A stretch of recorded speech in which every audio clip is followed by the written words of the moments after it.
You are listening to NUFC Talk Radio, the voice of the Toon Army. Live daily on the website, on YouTube, on Behaviour, and on every online radio directory. NUFC Talk, the voice of the Toon Army.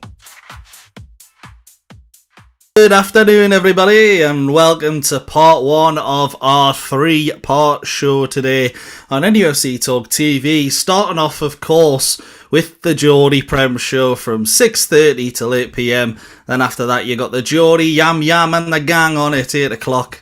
There's always fireworks for that lot.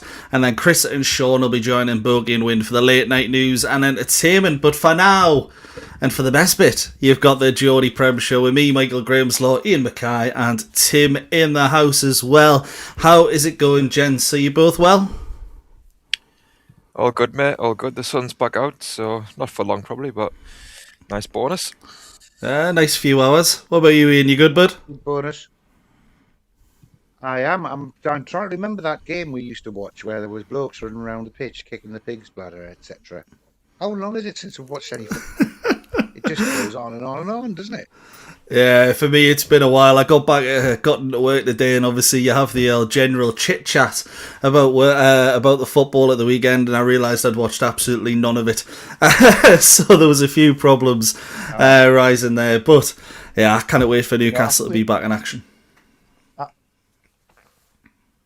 I didn't either, Mike, but I think we missed one or two good games. Looking at the highlights, some good goals, some edge of the seat thrillers, even. Although Man City Liverpool wasn't. No, I mean, it seems like that was just a little bit one-sided, wasn't it? And we'll talk a little bit about Man City. They're Liverpool probably gonna jump into a little bit tomorrow on the same show at 6:30 till 8. And while we're in there as well, we've got another member of the team joining with DXK on. How is it going, buddy? How are you doing? All good in the hood, my friend. How are you doing? Yeah, doing very well. Thank you very much. So, just for those, we mentioned we're probably going to jump into Liverpool tomorrow, just a bit more on the potential sacking situation of Arne Slot, because they also play tomorrow as well. But tonight, we're going to be diving into Zerbi at Spurs and the fan situation there, because it seems even they don't want them. Who do they want is a big question. Maybe Harry Redknapp again. But Arsenal situation, are they bottling this season after 2 defeats, or is it still one you're expecting them to win? Manchester City situation in the summer with players likely to leave, and dipping into academy assets as well. But get yourselves involved in the chat because we'll be dipping into it all show. So, going to start Zerbi and Spurs. Probably one of the strangest managerial appointments I've seen for a little while, because usually when a manager comes in, there's optimism, there's excitement. But this time there's a bit of backlash, because Spurs have appointed Roberto De Zerbi on a 5-year deal, which is already a bit mental considering he's got 7 games to save them from relegation, and he's already said he'll stay on if they get relegated. But to make matters worse, the official fan group of Tottenham Hotspur are already opposing the appointment and said they cannot support the appointment, not because of his tactics, but because of his values on the comments made about Mason Greenwood when he was at Marseille. To summarise, De Zerbi said he felt sorry for Mason Greenwood, that he's a good lad, and that he's been treated harshly.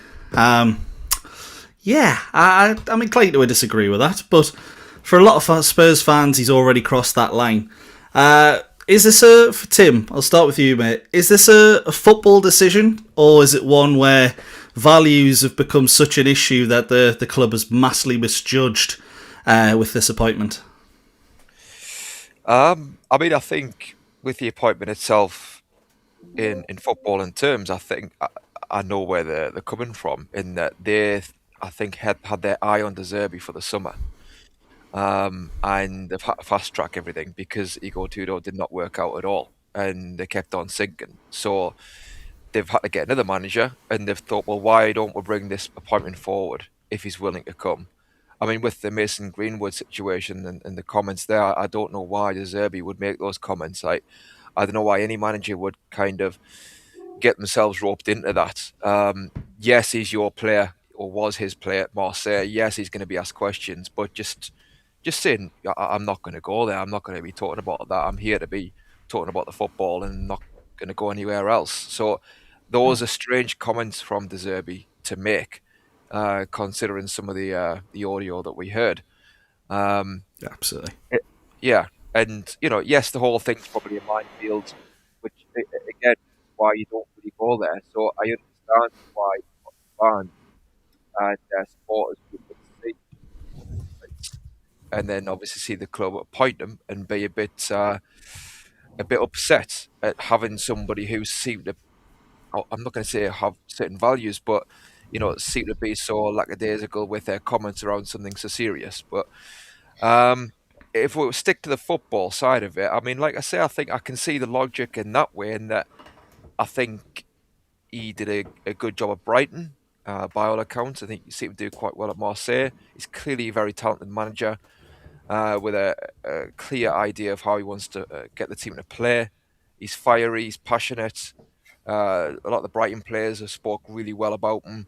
So he's obviously got something, about him. I think obviously he was linked Man United, and he's clearly got some substance behind him in terms of his coaching. So I understand the appointment in that regard, generally speaking, but obviously the timing of it is interesting because will he's a long-term man, so will his methods work in the last 7 games of the season? That's the question, and it's going to be fascinating to watch. I mean, I think they need to do something, didn't they? So, I would just say lastly on the whole Spurs thing and the appointment, you had a lot of ex-managers, didn't you, being touted for the job for the last 8 games, 7 games, and a lot of managers coming out, ex-managers and players coming out and saying, I'll do it, I could do this.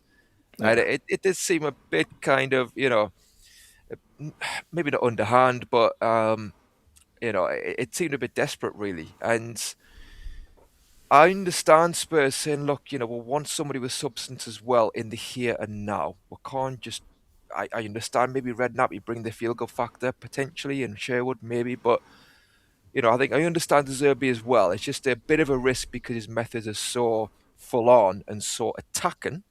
Spurs are going to be vulnerable defensively potentially, so we will see. Yeah, absolutely. And just on the comment there, Grobbertone coming in, even Dice said he wouldn't take the Spurs job, and he's rubbish. Yeah, to be honest, I'm very surprised there's managers out there who do want to take it. But on the issue of De Zerbi at the minute and the club already turning against him, the fans, should I say, already turning against him rather than the club. Dex, what do you reckon on it? Well, he's an unusual manager, isn't he? He's a talented manager, but he's a guy who fell out with a lot of the dressing room at Brighton. That was what ousted him, really. He seemed to fall out with... He's got quite a temperament on him. He's got a bit of the Canio's about him, I think. So he's obviously got ability. He's obviously a decent, youngish manager. I think he's, mid-40s, probably similar age to Eddie Howe, actually.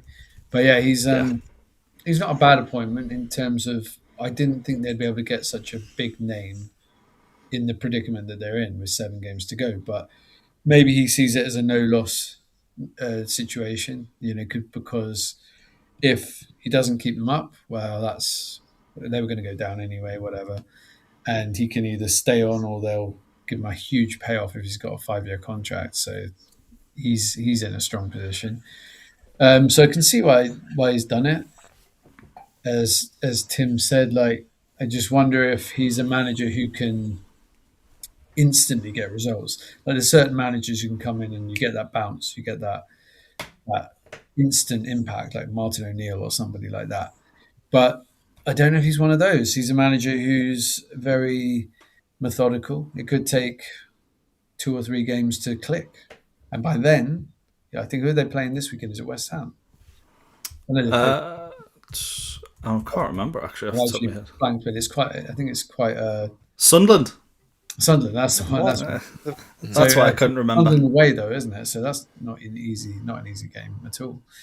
So yeah, I mean, they could, if they say the next 3 don't go to plan, then all of a sudden you're in a tough spot with 4 games to play. So I think they will stay up. I've always felt for some reason I've got this sinking feeling that they are going to stay up, because I just feel like Leeds are going to go down. Don't know why. Can't put my finger on it. But I just think Leeds look the most vulnerable. I think Forest have that quality. about them. Those two or three really superb players, and West Ham, I think, are a bit too good at the moment. They're playing quite well, and I think Spurs will, just because they only probably need 2 wins, well, maybe three wins, maybe, and I think they'll get them. Actually, I think they'll be all right. So, yeah, an interesting appointment. I don't think they wanted to make it now. They were hoping to wait till the summer, ideally, and get this Tudor guy to just sneak him over the line. But they've gone out, put their money where their mouth is, and brought him in. So we'll see. Could be interesting. Yeah, it's a horrible one, isn't it? Ian, what were you going to add, Matt? I think it's odd. I'm sure I heard that Zerbi hasn't started quickly at either Brighton or at Marseille. I think he lost his first 5 games at Marseille. He did at Brighton. Also, I mean, that game where they lost 3-0 at home to Nottingham. Was it Brighton, was it? Yeah. But that game where they lost 3-0 at home to Nottingham Forest that got in the bullet, that followed on from getting a draw at Anfield and beating Atletico Madrid. So I would have said the signs were there to give Tudor the last few games to try and keep him up. And then Zerbi can come in to start a new season, have a pre-season, and have a better chance of starting on the front foot. I just think he's... I'm not really sure why he's accepted like a hospital pass, really. Yeah. If Tottenham were as bad as they were to lose 3-0 at home to Nottingham Forest, he doesn't sound like somebody who is going to have them galvanised to suddenly start winning. He sounds like somebody who's going to have new systems and want them to get bedded in and make them persist with them and have some disappointing results, which is quite strange. He can't sign a 5-year contract thinking he's going to start his first full season in the Championship. I just think it's odd. Really interesting to see how it all pans out because, as you say, West Ham seem to have found some form. Forest have got that away win under their belt now and have got some good players. Leeds have shown a little bit of both sides of them, playing against West Ham in the Cup. I think going 2 up away from home and then throwing it away in injury time. But I just think it's, I've still got Wolves and Burnley to stay up. Hopeful in that one. Just need a few snookers. They're long shots, but no, Wolves haven't played for so long. People forget what fantastic form they're in at the moment. And I know they've got 2 or 3 wins to make up on these teams, but they've got 7 in which to do it in. Yeah. So I just think there's still a lot of twists and turns to go. And I just think this is a really strange time for De Zerbi to get started. Although, because Tudor looked like he had actually started doing something and then had one awful game. I think it was an awful half, wasn't it? Because I think they were quite good in the first half against Forest. It just seems really weird to me. But, Tottenham's not a superbly run club at all, is it? They do seem to bounce around. Are they on their 3rd manager of the season? They are, aren't they? Frank, then Tudor, and now this chap. Yeah. So, yeah, looks a little bit like that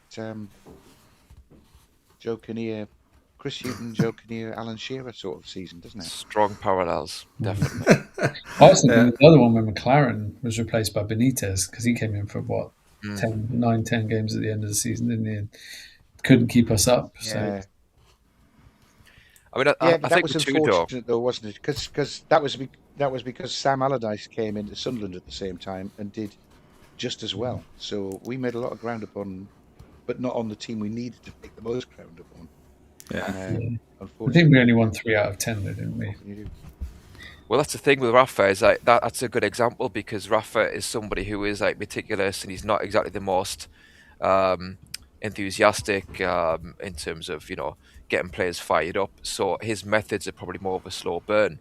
And like you say, it kind of maybe told when he came in at first. You knew he was a quality manager. You knew he would do good things, but it wasn't enough games for his methods to take hold. And that's going to be the question with De Zerbi is, will his methods, will he have enough time to do that? It's up to him, I think, to tailor how he approaches this to the situation he finds himself in. That wasn't the case at Brighton and that wasn't the case at Marseille. So maybe he'll tweak things a bit and compromise a little bit to the situation Spurs are in. I think with Tudor beforehand, I think I agree, Ian. I thought as well, you know what, I think they turned a corner here and they're on board now with him. But it was that Forest game where what I've heard is that he kind of chopped and changed the team after playing well in the last few games. And there was a few Spurs Yeah. fans scratching their heads saying, okay, we're doing well now. And he's mixed things up again. And, you know, they weren't in sync. And I think there was some doubts. Obviously, they lost the game really badly. So it's kind of back to square one. And obviously, to be fair, I think he lost his dad. So he probably wasn't in the right frame of mind to be carrying on with that job. So I think that's why, all things considered, they probably had to do something and make a change. Yeah, absolutely. I think it would have been really interesting to see what happened if, obviously, really unfortunate that his father passed. It'd be really interesting to see what Spurs would have done if that wasn't the case. And maybe Zerbi would have been kept until the summer. I love the comparisons with Rafa there as well, because it took Rafa 4 games before he really kicked on for Newcastle. You know, that first one he came in, Okazaki had the overhead kick. And that we only lost to, I think it was Leicester won the league. We only lost to them 1-0, drew the derby 6-7 days later, lost it late against Norwich and then got battered off Southampton. But then after that, we 6 games, 3 wins, 3 draws, drawn away at Villa, which at the time was horrendous, but draws against Man City and Liverpool. So we have seen that managers can come in and make a difference, but Eddie Howe needed a lot of time with Newcastle as well. First couple of games, the results weren't quite there. It was only really second time round. Yeah, absolutely. Let's be honest, it's 7 games. That's the thing. He's got 7 games is what Zerbi's got to keep them up, and it's going to be really difficult to do so, particularly with the backlash that he's got already, because the women of the lane, the Tottenham Hotspur women's supporters group, they're saying they're not going to attend any matches now. LGBTQ supporter groups are speaking out, and the Trust have said what De Zerbi has come out and said has been deeply offensive. So on his side, though, De Zerbi, credit to him, I say credit to him. To be fair, he hasn't really had much of a choice but to do this.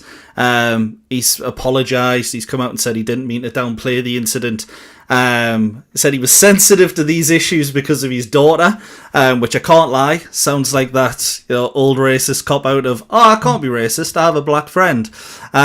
So you don't really get that as a pass, but he says he hopes the fans will understand him a bit more over time. And that for him, football comes first, but the problem is that it's probably damage already done.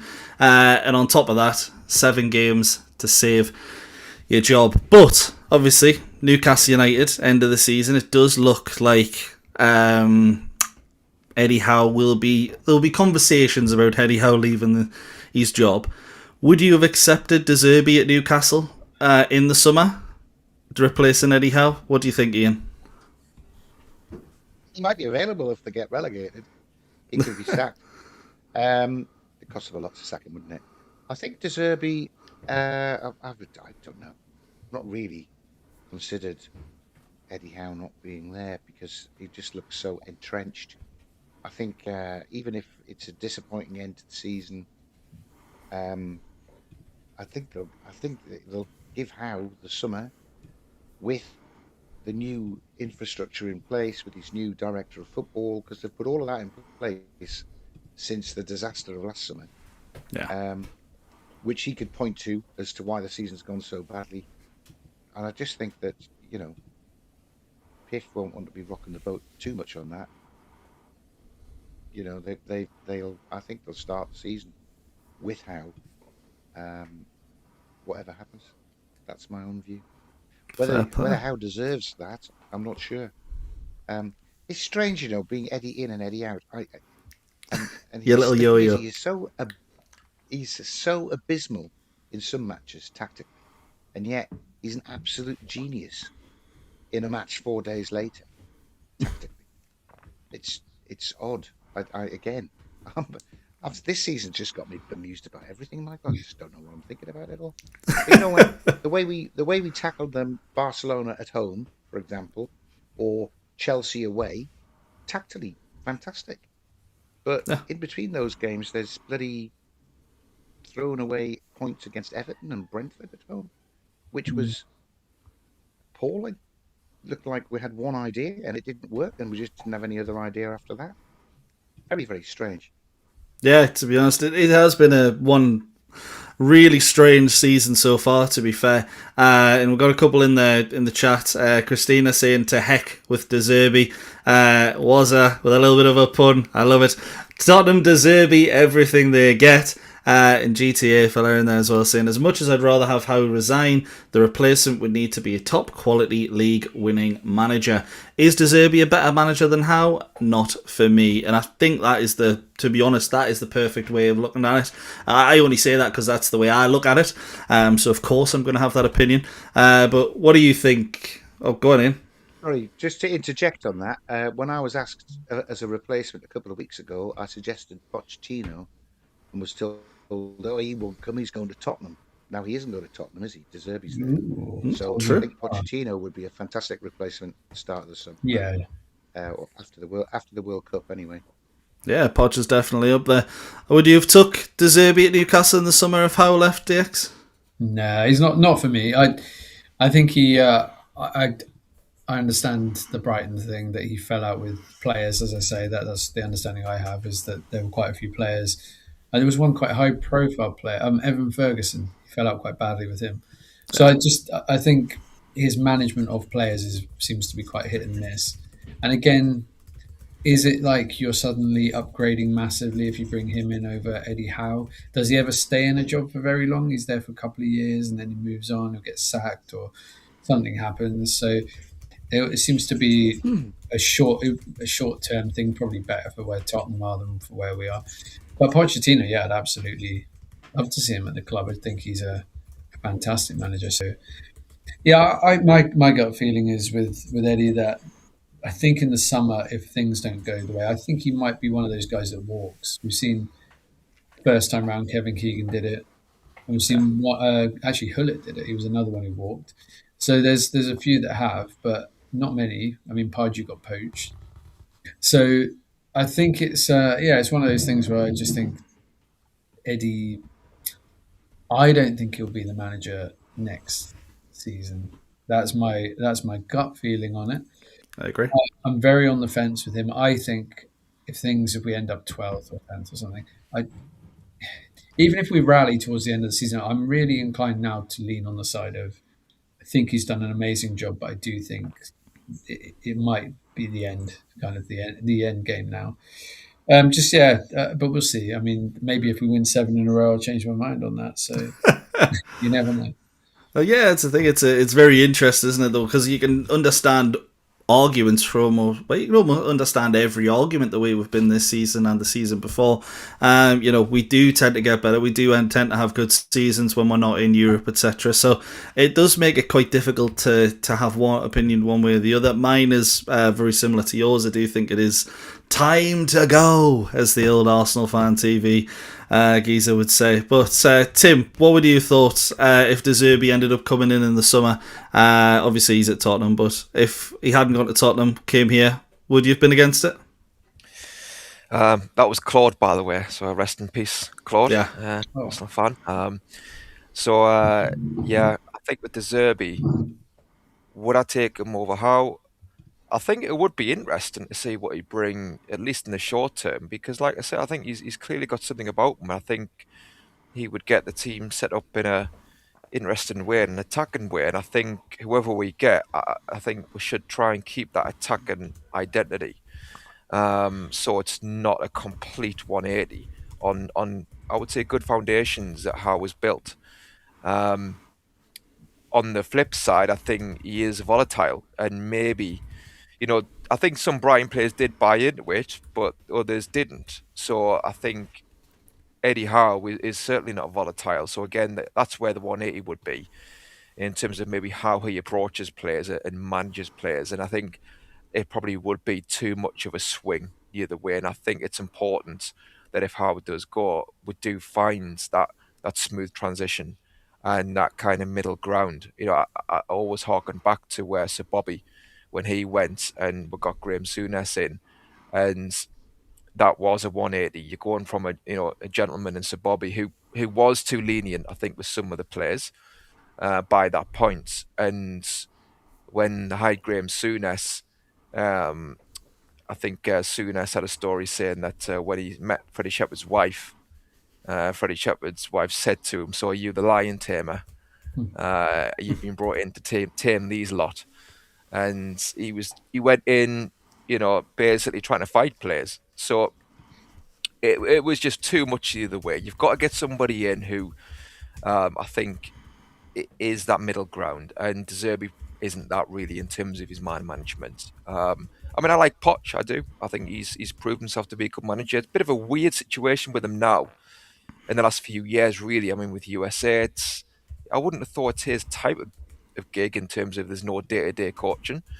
We'll see how he does with that. I mean, I do lean on the side of yourself, Michael, and DX in that, I've got massive respect for Eddie Howe. He's done a brilliant job, and I understand the arguments for keeping him. I understand why people point towards keeping him and give their reasons, but I do think that I would give a golden handshake.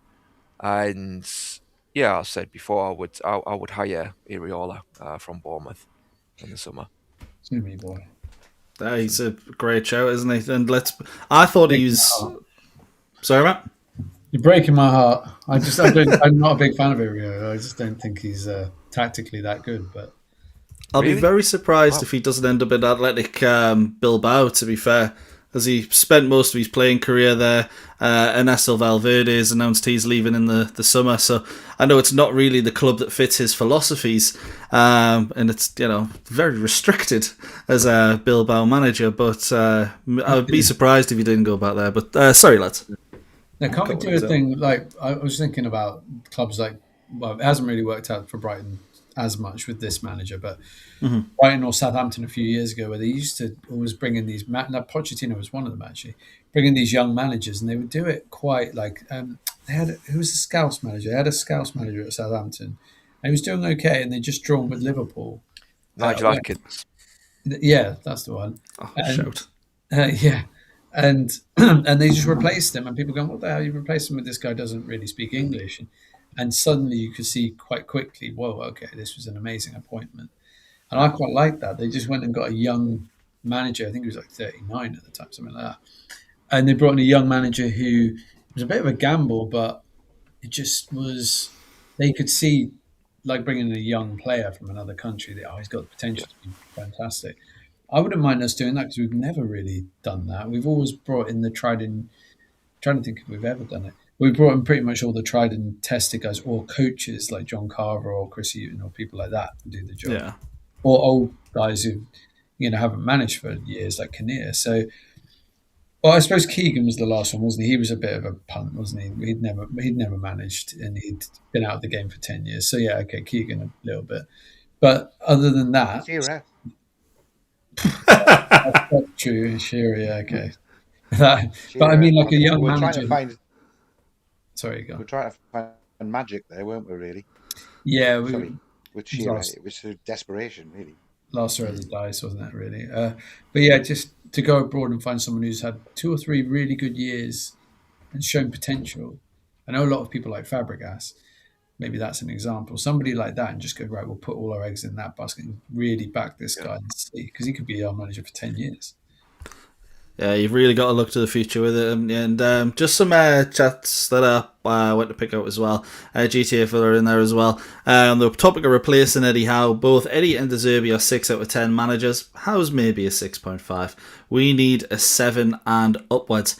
And to be honest, I'm not all that sure there's too many that actually fit that structure, to be honest, because I think there's no matter who you get, there's always going to be a massive risk, and I actually completely agree about going for a younger manager from abroad. There's names that I mentioned in our chat quite frequently. I think the Stuttgart manager at the minute is one that, I'll be honest, I know so much less about this kind of stuff than I did 3-4 years ago.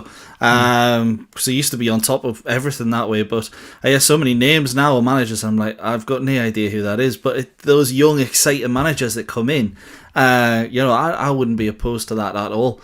Although at the same time, I wouldn't be opposed to a Poch-like signing, as you were saying as well, Ian. Because there's definitely pros and cons to it.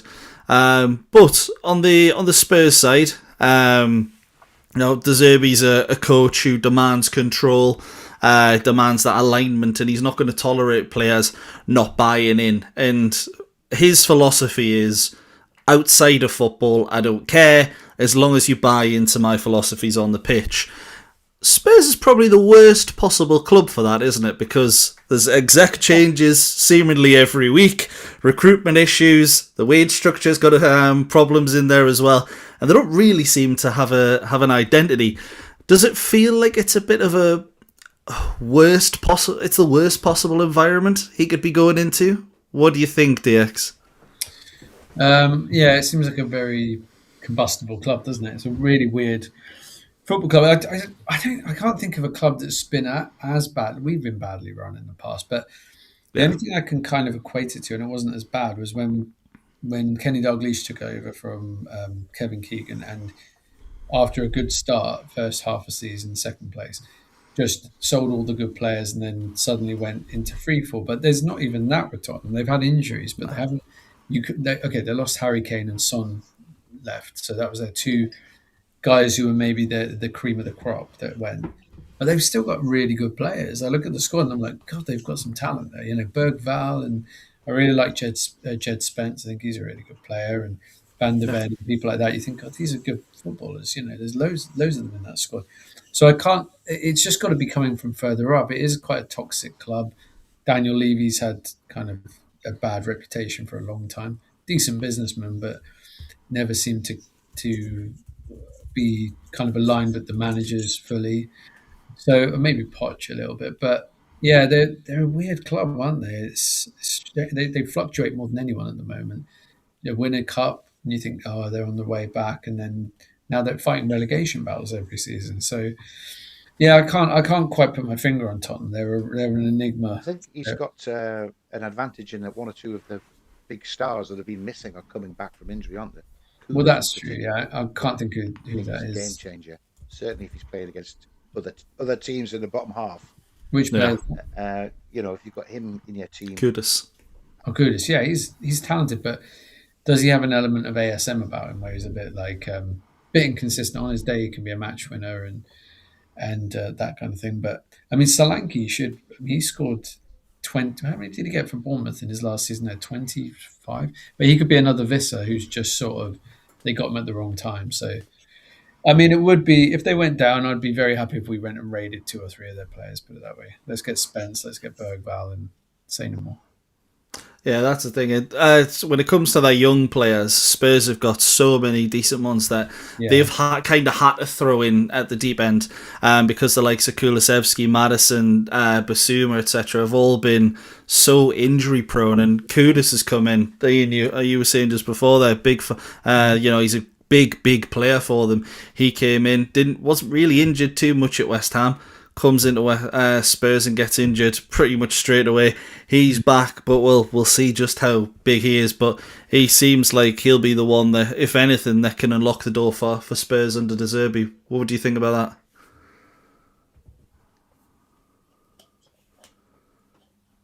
I agree. And Solanke was out for a long time as well, but he's coming back and looked pretty good playing for England. So I just think they've got enough. Tottenham have got enough good players to outperform at least 3 of those other teams down in the bottom six. I totally agree with you. Particularly when they're playing each other, which is a shame because it would be hilarious for Tottenham to get relegated, wouldn't it? Would. I think they'll have I think it'd be the biggest because the people say, "Oh, well, Newcastle getting relegated that year," but we were in a bit of a free fall anyway for under Ashley. So, but this is actually a top big 6, all this sort of stuff. I mean, that would be insane.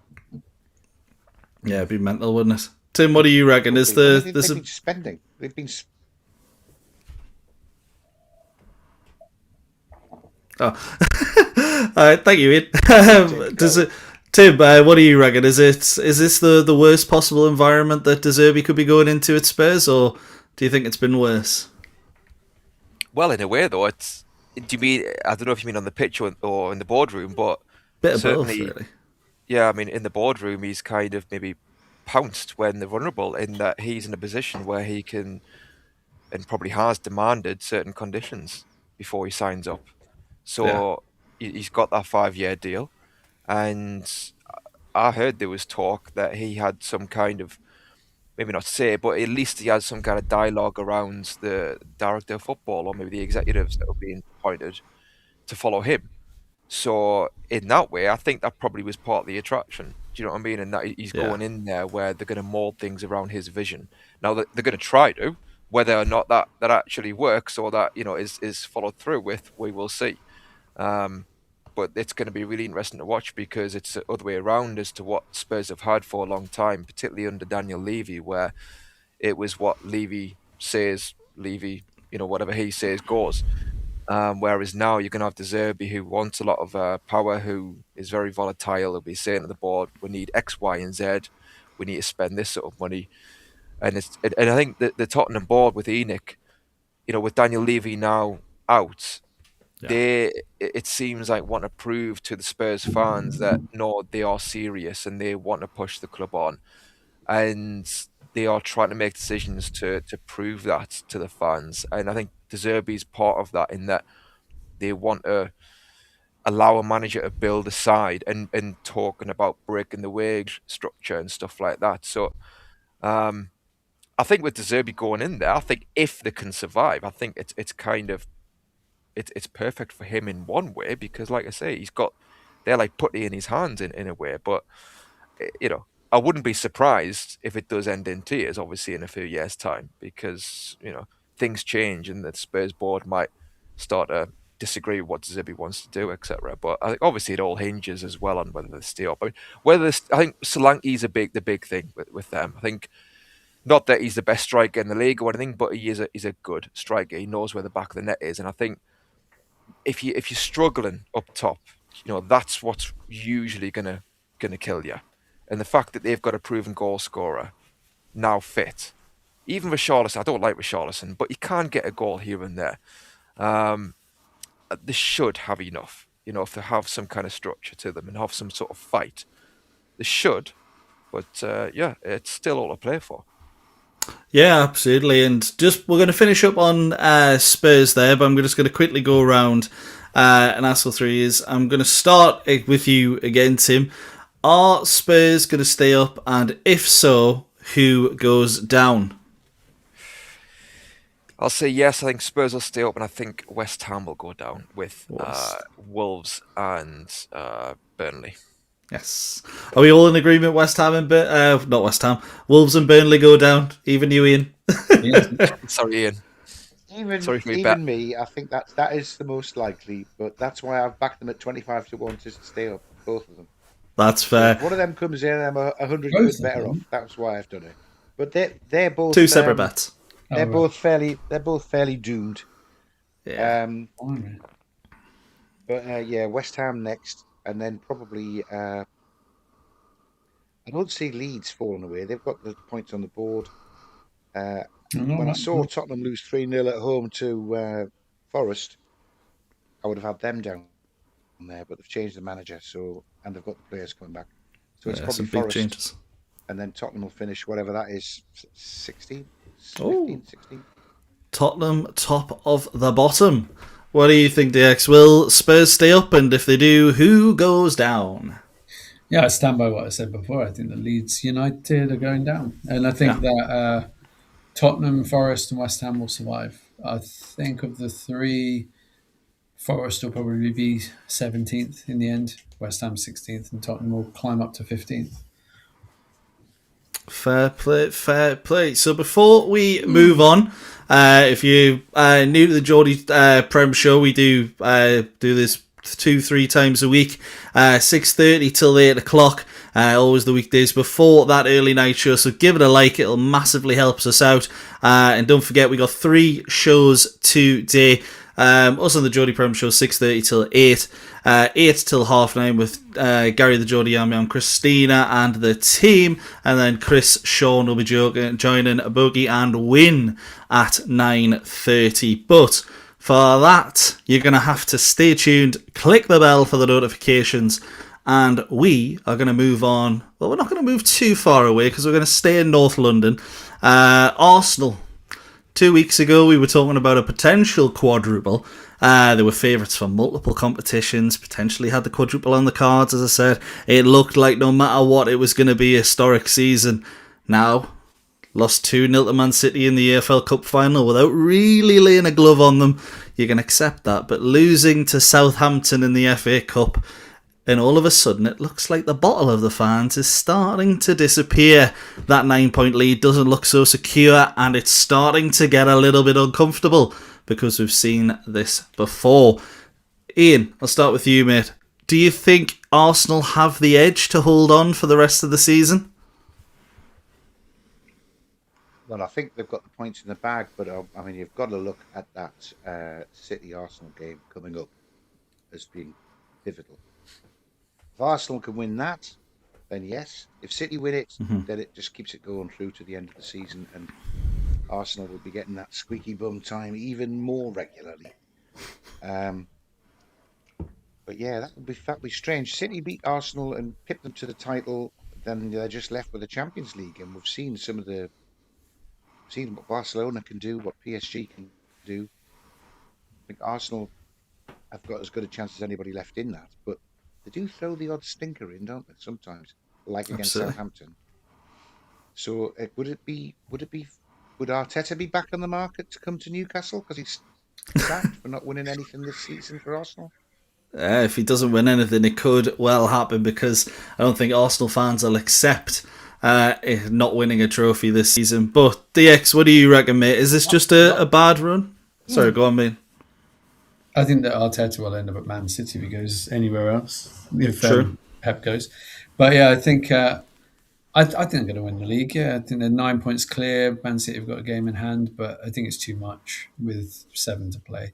Could be wrong. Could be famous last words. I don't think they're going to. I can't see them bottling it that much. I don't think they'll win the Champions League, but I think they'll win the Premier League.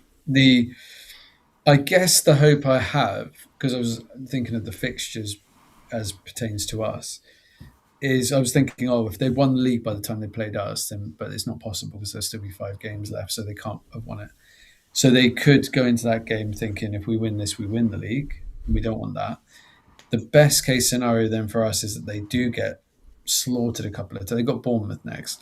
So they lost to Bournemouth, or drew maybe with Bournemouth, and then lost heavily to Man City. They stay in the Champions League, get to the semi-finals, and they've still got their interest there. They might just start to come off the rails a bit, and we could put a bit of pressure on them. So for our own selfish interests, I would like them to go on a bit of a losing streak in the league now and just have maybe draw with Bournemouth, because we need Bournemouth to stay down a bit. Yeah. But yeah, so I think they're going to win it, though. I think the fixtures aren't too bad. Their home games don't look all that bad. The Man City away game's a bit of a banana skin, but if you look at Newcastle at home, Bournemouth at home, Fulham at home, Burnley at home. Expect them to win, don't you? Palace away is not bad. West Ham away, it could be tough.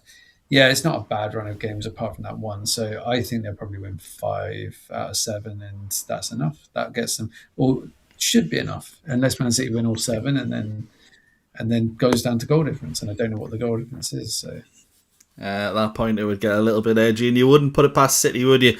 Ian, sorry, mate, what were you going to say before I moved over? What were we talking about? Arsenal? That's all right, we can move on. I think I was just going to say that Arteta would be really struggling, wouldn't he, if he didn't win anything after... But all I was going to say was, particularly from the position that they were in at the start of March, let's say. Yeah. They've been in such a good position in the league that to not win it from here is akin to us throwing away the 12 points when Kean was manager. It's as bad as that. Yeah, we want to see it probably just to crack over that even more, so people stop bringing it up. Was in there saying the Arsenal will always fail and fall off, and like you're saying Arsenal will get over and crack what happened. Tim, what do you reckon, mate? Are Arsenal just in a little bit of a bad run, or do you think it's another case of Arsenal bottling it? What do you think?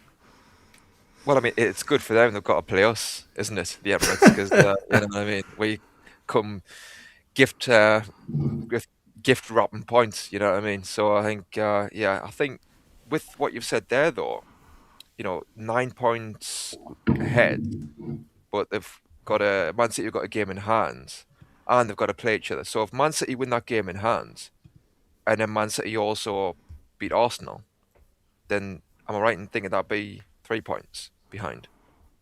So 6. Effectively, yeah. yeah, so then that is game on then. That really is, Yeah. and that's when the pressure would start to crank up, like you say, Ian, on Arsenal if it got to that point. I don't know when that would square things, when things would be squared up at that point where it's even games. But Man City can go on these runs, can't they? I think my gut tells us You've got to Arsenal. you've got to remember as well, Tim, that Arsenal can play quite well and get a draw somewhere away from home, and that's enough. If they're just 3 points ahead, Yeah, that's they true. just pick a point up in another game, and if City keep banging away the wins, which they are rather prone to do, did they not put 14 straight wins and a draw together at the end of one season? They can do it. Yeah, when they got the 100 So points, I I think think. I think it's a really, really close, and that's why I'm saying the key game is City Arsenal. If Arsenal can win that, I think they'll win the league. But if they lose it, then it just goes right down to the last day of the season. Yeah, absolutely. I completely agree. I'd love it to go down to the last day. Same with the relegation race, just because adds a little bit of jeopardy. And, I hate going into the final weeks of the season knowing that everything's pretty much sorted, except for maybe fourth, which is doesn't add too much to the league at all, really. And King of Thirds is in there as well, saying if the Goons don't win trophies this season, they'll only be happy if Spurs get relegated. So, yeah, there is a chance that they do end with a little bit of positives, shall we say, no matter what happens, because even if they don't win the trophies, Spurs could get relegated, as we say. There's a chat in there as well for Ian as well, mate. Just a little note on that, if you can. But Donna, can I just say to Donna that my volume's good. It's just that I'm actually, I'm not sure about what I'm saying, so I talk quieter. I'm going to have to I've got some elocution lessons from Boki lined up, so that by this time next week, you won't be able to hear anything apart from me on these programs. Yeah, just keep talking over it. So I'll face the mic and speak louder for you, Donna. Thank you for saying I speak a lot of sense. I think I do. Michael doesn't. that's why I didn't read it out. Lovely stuff. Back into the Arsenal. There's only really one reality here, and it's if they don't win any of these trophies that they've been lined up for, despite being favourites for I think 3 out of 4. I think Bayern were favourites for the Champions League still. I might be wrong, but when you consider how their fan base is, particularly that online fan base, it could be really, really toxic, couldn't it? And if Arsenal only win the Premier League, will it be deemed as a failure on Arteta's behalf? What do you think, Tim? No, I don't think it would be a failure, because I think there'll be massive relief that we've got over the line just for that, because it has been so long for the Premier League. So there will be question marks about, well, you went out the FA Cup to Southampton. Depends what happens in the Champions League, as to how they exit that, if they do exit it. So yes, there'd probably be some lingering doubts about, they were cracking at the end, but they just managed to get over the line. But ultimately, when it's all said and done, they will be happy to finally get their hands on that trophy. So I think they'll just go from then and back Arteta. But it is crazy, because if they don't win the Premier League, then you're literally going like from one end of the spectrum to the other, in that everyone would be saying the same thing, that Arteta can't get over the line. He hasn't got it in him. He can't win the trophies that Arsenal want to win, and they need a new manager. That'll be the line. That'll be the narrative. So it's crazy how finely balanced it is, really. Do you know what I mean, for Arteta and Arsenal? But it's funny, isn't it? Because everyone's wanting them to kind of stumble and see them crack up at the end, even though the team chasing them is a team who's got all these charges upon them, and all these, allegedly rule-breaking actions and stuff. So what does that tell you about the way Arsenal fans sometimes went on, in that, a lot of fans are still rooting for Man City? Yeah, absolutely. Let's be honest. When the world is open for Man City to do something, the opposition have done something even worse, because all of those charges and nobody wants Arsenal to win a damn thing instead of them. DX, what do you reckon, mate? If Arteta only wins one trophy, do you think Arsenal fans would look at it this season as a failure? Yeah, I suppose they would really. From the position they're in, I mean, to get to, it's funny, isn't it? They've only got 70 points, which normally wouldn't be that spectacular. I mean, they might end up with 82 or something, winning the league with that, which is almost like a throwback to when Ferguson and Keegan were going head to head. But yeah, we've seen like 100 points and 99 points. But yeah, I think he'd be very disappointed now, because it's almost like defeat from the clutches of victory, really, isn't it? Feel like they are. When you think, when we were 12 points clear, a long time ago, about 30 years ago, 12 points clear, and with what, 12, 13 games left, and then it all fell apart. Well, with 7 games left to be, okay, 9 points game in hand, that seems like a pretty good opportunity, doesn't it? And Man City aren't. They haven't been brilliant. They have their off days too, where they just suddenly don't turn up. So yeah, I expect them to win it, and if they don't, I think that Arteta's. I think is they might look at him a bit like we look at Eddie, some of us, that he's kind of reached that end of the line now, and it's time for someone else. And they might look at Fabregas or somebody, even Alonso maybe. Although I think Liverpool would probably go in for him. But yeah, there'll be a few managers I think they would be eyeing up. So yeah, but they are. The one thing I will say is they are normally quite loyal to managers, aren't they? Arsenal, compared to Yeah. other teams, like Wenger was getting stick for the last 10 years, although he was still winning FA Cups and stuff. So and they hung in there, and he was there for 20, 21, 22 years. So I think, yeah, I think they're a club you just don't know.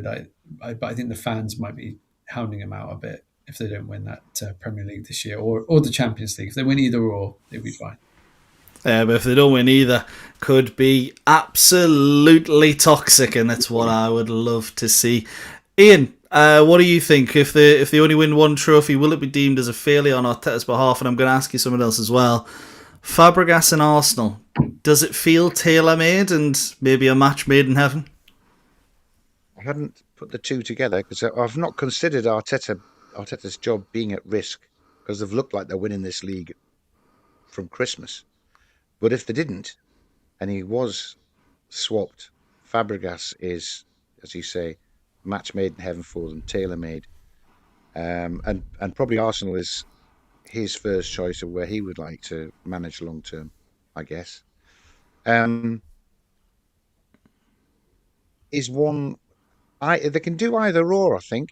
I mean, it's 20 odd years since Arsenal won the Premier League, so if they win the Premier League, it's obviously a successful season. Whatever else happens, they could bow out in the quarter or semi-finals in the Champions League, semi-finals in, whatever it was, quarter-finals in the FA Cup, final of the Carabao Cup. Anyone can lose a cup competition, and if you're losing them in finals and semi-finals and things, then it's not a failure. They could be picked by Man City in the Premier League, but if they pick up the Champions League, that's their first ever Champions League. Never won it, have they? And I think they've got a little bit of a chip on the shoulder that Chelsea have won it, Liverpool have won it, Man U have won it, Man City have won it. I mean, that's the bit that is just, Arsenal Tottenham eat won it. away at them. That. So yeah, I think he probably survives if he wins one of the two.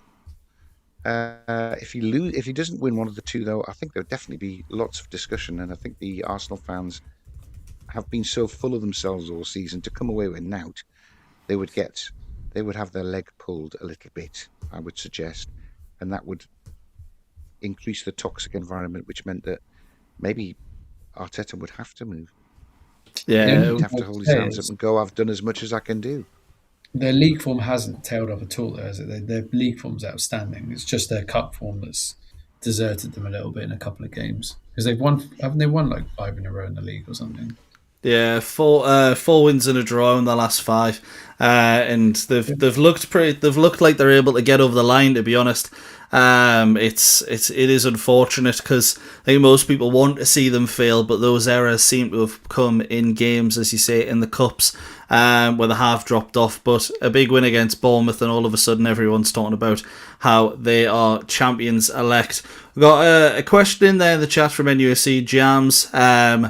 Dennis Simon to Newcastle United, yes or no? Anyone want to jump on that? He's absolutely world class. No, I have no idea who he is. Never heard of him. Does anyone know who he is? Dennis Simon. He's a young goalkeeper. I know that. I don't know where I think he's at Stuttgart, but I don't think he plays. I might be wrong. Well, he sounds a bit like David Seaman, so that gives me a bit. And I only know that from Football Manager a few years ago, I have to admit. So I could be completely wrong, but I don't think most of us are too familiar. He's 20. He's just turned 20, hasn't he? Wow, young goalkeeper. I'm getting you a goalkeeper. I'll say that much. Yeah, maybe two. Yeah. We definitely need multiple goalkeepers. Let's be honest. But from the champions elect, let's say, to their main contenders, Manchester City. There was arguments about Pep potentially leaving in the summer. Doesn't look like that's going to happen anymore. But Pep is effectively saying that if his players don't want to be there, then they can sling the hook. Rodri, in particular, he's been heavily linked to Real Madrid. Said he couldn't turn down a top club like that. Pep's obviously said, I want him to stay, but if he wants to go, he goes. And that ain't panic, but that is the structure that you want to see. It's probably something that Newcastle would have wanted to see in the Isak saga last year. Do you think City are confident losing big players just because of the sheer money that they can spend, or is it because of those academy players that can come through, Ian? What do you think? Both. I think both of them give some confidence. Look at January. They just want to put one or two little bits in just to strengthen their hand, and it's Guirassy and Semenyo that they pick up. It's not a couple of 22-year-olds out of the French First Division. They can go and get over the want. If they replace Rodri with Anderson and buy Tonali as well, for example, they'd still have it to replace Bernardo Silva, who's going. They can construct the best midfield on the planet, can't they? And the thing is, the players will go because City win so much. The cities will and pay so much that the players will go. So Pep's right to be bullish. If Rodri wants to go, and they'll find somebody 5 or 6 years younger who's as good as Rodri, if not better, at the age he is now. Yeah, definitely got potential to do exactly that. What do you think, DX? Is their bullish behaviour just because they're in a position that realistically no one else is in? Yeah, them and Chelsea have these amazing academies, don't they, where they can just produce these better. Like O'Reilly, for example, what a player he is. He looks amazing. So they just seem to be able to get one after. And if they don't, like Ian said, they go out and they buy players who are just ready to step into the first team and upgrade position, which is hard to do. There are not that many players available that they could have got that would improve them. But Guirassy and Semenyo in particular have just been fantastic. Semenyo's totally changed their front line. Haaland looks better with him in the side, and I think they can be. They're not like us. We lose. If we lost Bruno, for example, we'd be panicking, and what would we do? We wouldn't be able to get anyone close to that level, and we don't have any kids coming through who are close to that level. So we would be depleted massively. We've seen with the injury, whereas they can have Rodri injured or sell him. And I don't know how old he is now, but I think he's probably 27-ish, 28, something like that.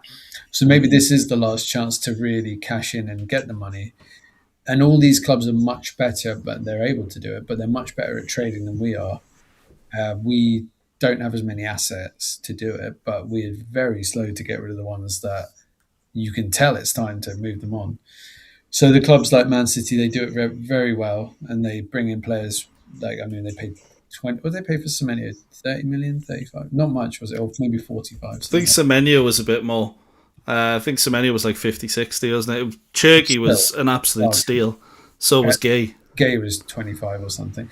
I mean, they just and Haaland was 51. They just find the players when they're at the right prices. They've got a clause or they're coming out at the end of the contracts, and they do it brilliantly. And it's a good lesson, I suppose, for other clubs. Although they've had a head start, they've got their foundations in place, and we're not there. Our under 15s give me hope for 5 years' time, but until then, perhaps it's going to be a patient game.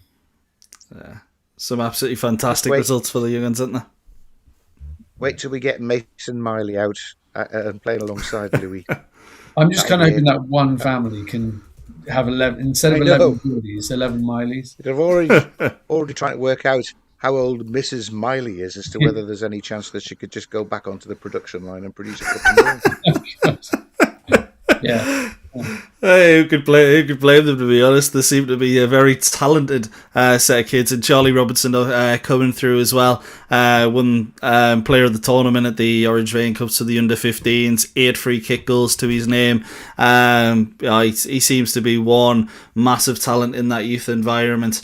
But I've got a question in here, Tim. I want you to answer this one. Seen some reports saying that Elliot Anderson could be going to Manchester City. Do you think he could fill in the boots of Rodri? Is he that good? I don't think he's that good, not yet anyway, but he's not on the same level as Rodri. But if Pep gets his hands on him, embeds him in with those players that he has, then obviously there is a chance of developing anyone with good talent, at the higher levels. So, and I think it's interesting that he's been linked to replace Rodri, in that I've always said for a while now that I think Elliot Anderson, for me, I would have him as more of a number 6, that a goal scoring midfielder. Not that Rodri doesn't score, he can't score, but he sits in there mainly, doesn't he, and just dictates and swoops things up for the back four. So, I think that's what Elliot Anderson would do best if he was to really push on, because he doesn't really score. He doesn't seem like somebody who's going to get a lot of goals, and I think in the final third he's a bit hit and miss, and that could be improved. But I think he's really good at kind of close control. He's really good at keeping the ball moving, dictating the tempo, and winning tackles. So I think in that bit deeper position, I think he could definitely do well for Man City. But it'd take a few years or a year sort of get to where Rodri's level, wouldn't it? Because he's literally like one of the best in the world. So he's going to be a miss. I think with Man City, as long as Pep's there, they're always going to be up there, aren't they? I think when he leaves, that's when we're going to see any potential change with Man City. Obviously with the charges as well, that's something different. But yeah, he's the glue, isn't he, Pep, that holds it together. And they've got the infrastructure around Pep. And the thing is as well, you're talking about, losing players. They've also got the youth academy, and they've got like the likes of O'Reilly coming through, who's been superb for them since he's broke through. He looks like one of the best players in the Premier League, and he's only like, how old is he? Like 19 or something, and he looks like he's been playing for he looks like he's been playing for 5 years or something. And left back, centre midfield. So they've also got that conveyor belt of youngsters, and that money that they had when they took over, where there was no restrictions. Same with Chelsea, they had that. So unfortunately, we're behind that way. So while Pep's there as well, he knits it all together. And they've got Hugo Vion, haven't they, as DOF, which is interesting. Yeah. Let's see what he's made of in that role. So yeah, I think they'll always be up there until he's away, and how they succeed with Pep afterwards is going to be the big one. But yeah, Anderson, good player. Not maybe as good as some say, I think, at the moment. I think he's a tad overrated in terms of people saying he's a £100 million player, he's worth this, he should be starting, all the games for England and stuff, maybe. But yeah, I think he's got something to prove still. Yeah, I completely agree with the fact. I can. I'm just going on with the Bevers on the chat there, just made us laugh there. I completely agree on Elliot Anderson, to be honest, because I think 100 million, I don't think he is quite that, and I know he's played well for England, but that Nottingham Forest team, £100 million midfielder, I think makes a bit more of a difference than he has this season. Last season, absolutely incredible, but I feel it's a little bit of a... an overstatement to say that he's the next big thing, and he is really overrated in my opinion. And just a follow-up question in there as well. Which one of who do you like to see come to Newcastle the most? Guirassy from Dortmund, Luis Suarez from Sporting, or a young Victor Munoz, who currently plays for Osasuna, recently been called up to the Spain side. But I'll probably start. My personal opinion is probably none of them, to be honest. And I like Guirassy. I think he's a great striker. But I think it's one of those where I don't think he's leaving Dortmund anytime soon. And if he does, I don't think he's quite the striker we want, being 30 years old. Luis Suarez at Sporting, I'd stay away from the Portuguese league completely. And I don't know enough about Victor Munoz personally. But is there any of those three that yous would take there? Haven't seen enough of them, really, to Yeah, judge. I know they're just Suarez- names for me. He's banged one in a lot of goals in Portugal, hasn't he? But I don't think he's done it in any of his other leagues. I don't think he's done it in France or anything. So, yeah, I don't know. I think those sorts of players are, and they're all fairly old for strikers, aren't they? 29, 30.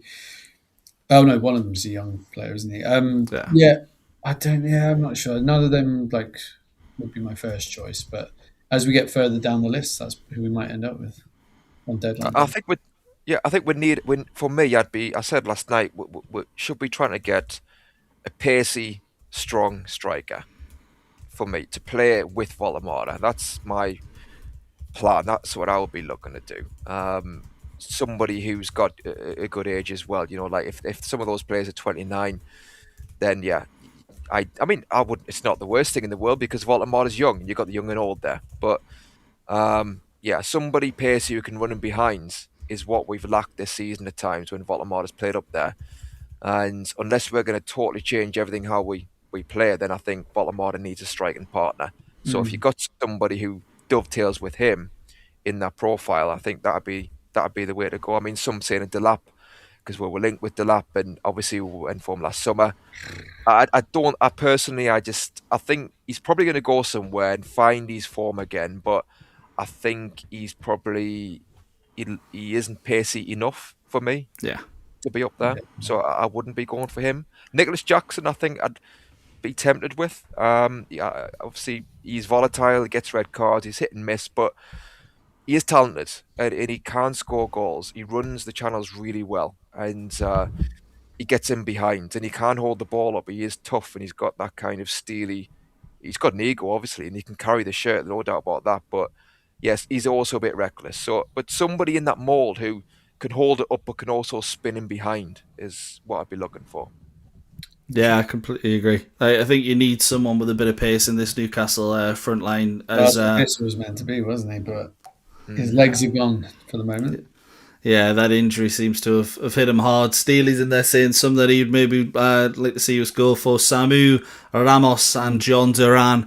I think, to be honest, I wouldn't mind Ramos, not quite the player we were just describing, but Samu seems to be the business. As I said, I'd probably try and stay away from the Portuguese league, but I agree Ramos is underrated. And John Duran, I think I'd steer clear of personally, just because of the attitude problem. I don't know if anyone disagrees with me there, but I think his attitude is absolutely shocking. He cost them about 80 million, didn't he, to go to the Saudi League? 70 or 80 million. So I think we'd struggle to get him from there, even though it's supposed to be our mates. I think it would be a tough one for us. But also that there's a problem. Obviously, we've got Wissa, and I think we'd have to get rid of maybe at least Asula, but probably ideally get some money back on Wissa if we're going to do that. And then there could be scope to bring in two strikers. And I agree. I think somebody with pace alongside Woltemade then takes the burden off him. He can be that kind of slower but more technical player. And then you can have maybe we've seen it with quite a few partnerships back in the day, not so many in recent years, but with the Bergkamp and Omri type thing, or Beardsley. Well, Beardsley wasn't that slow, but we've had different players playing. Quinn and I hate to say it, but Quinn and Phillips was a good example.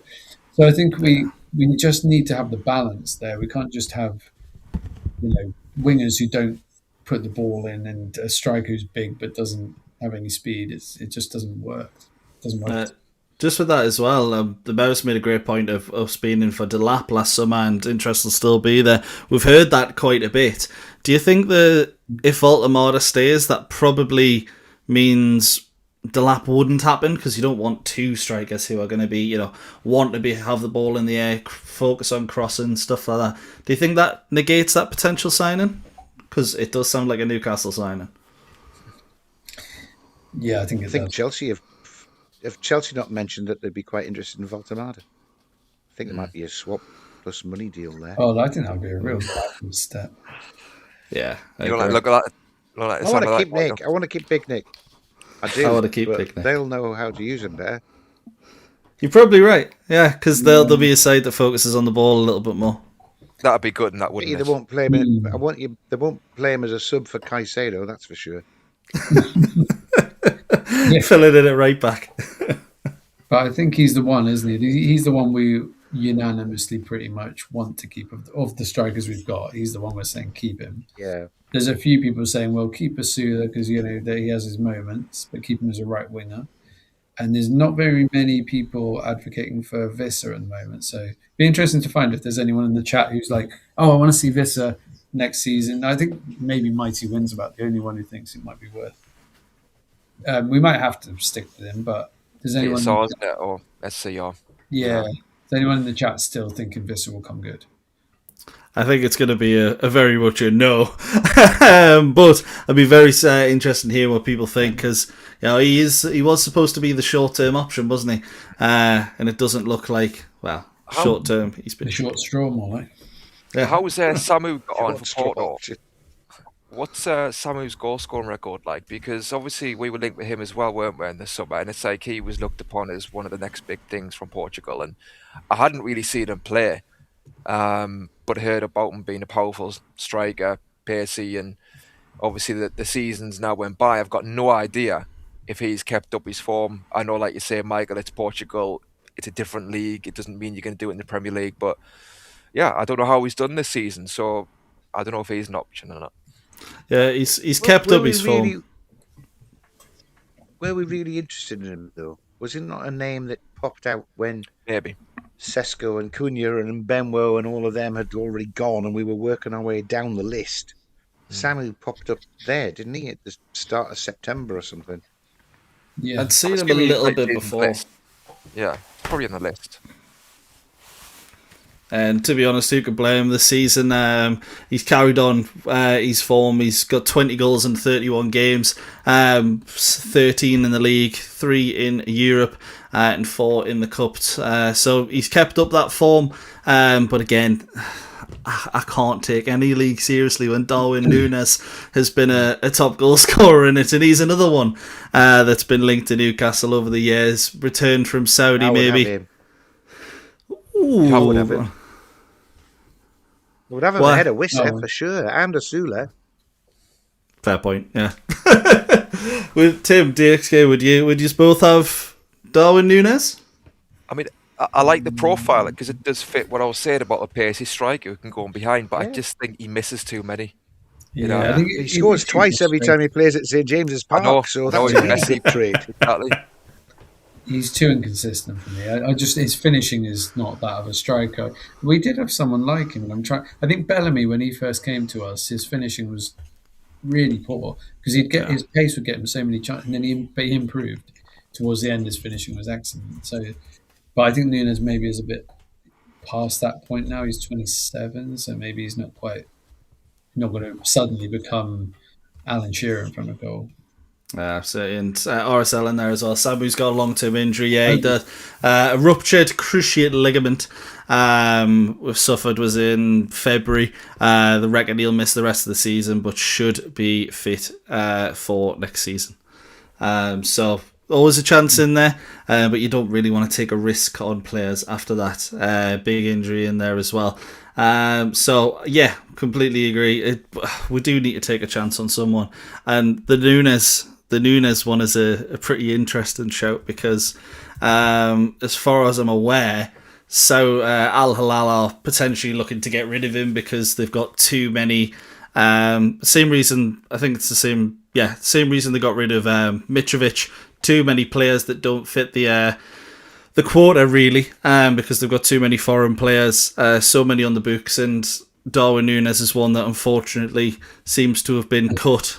But it does kind of tell you everything if he's... because it was because of the arrival of Karim Benzema, to be fair. So not really too much of a surprise. But if he can't get into the Al Hilal's league squad, then it doesn't bode well for Newcastle United, does it?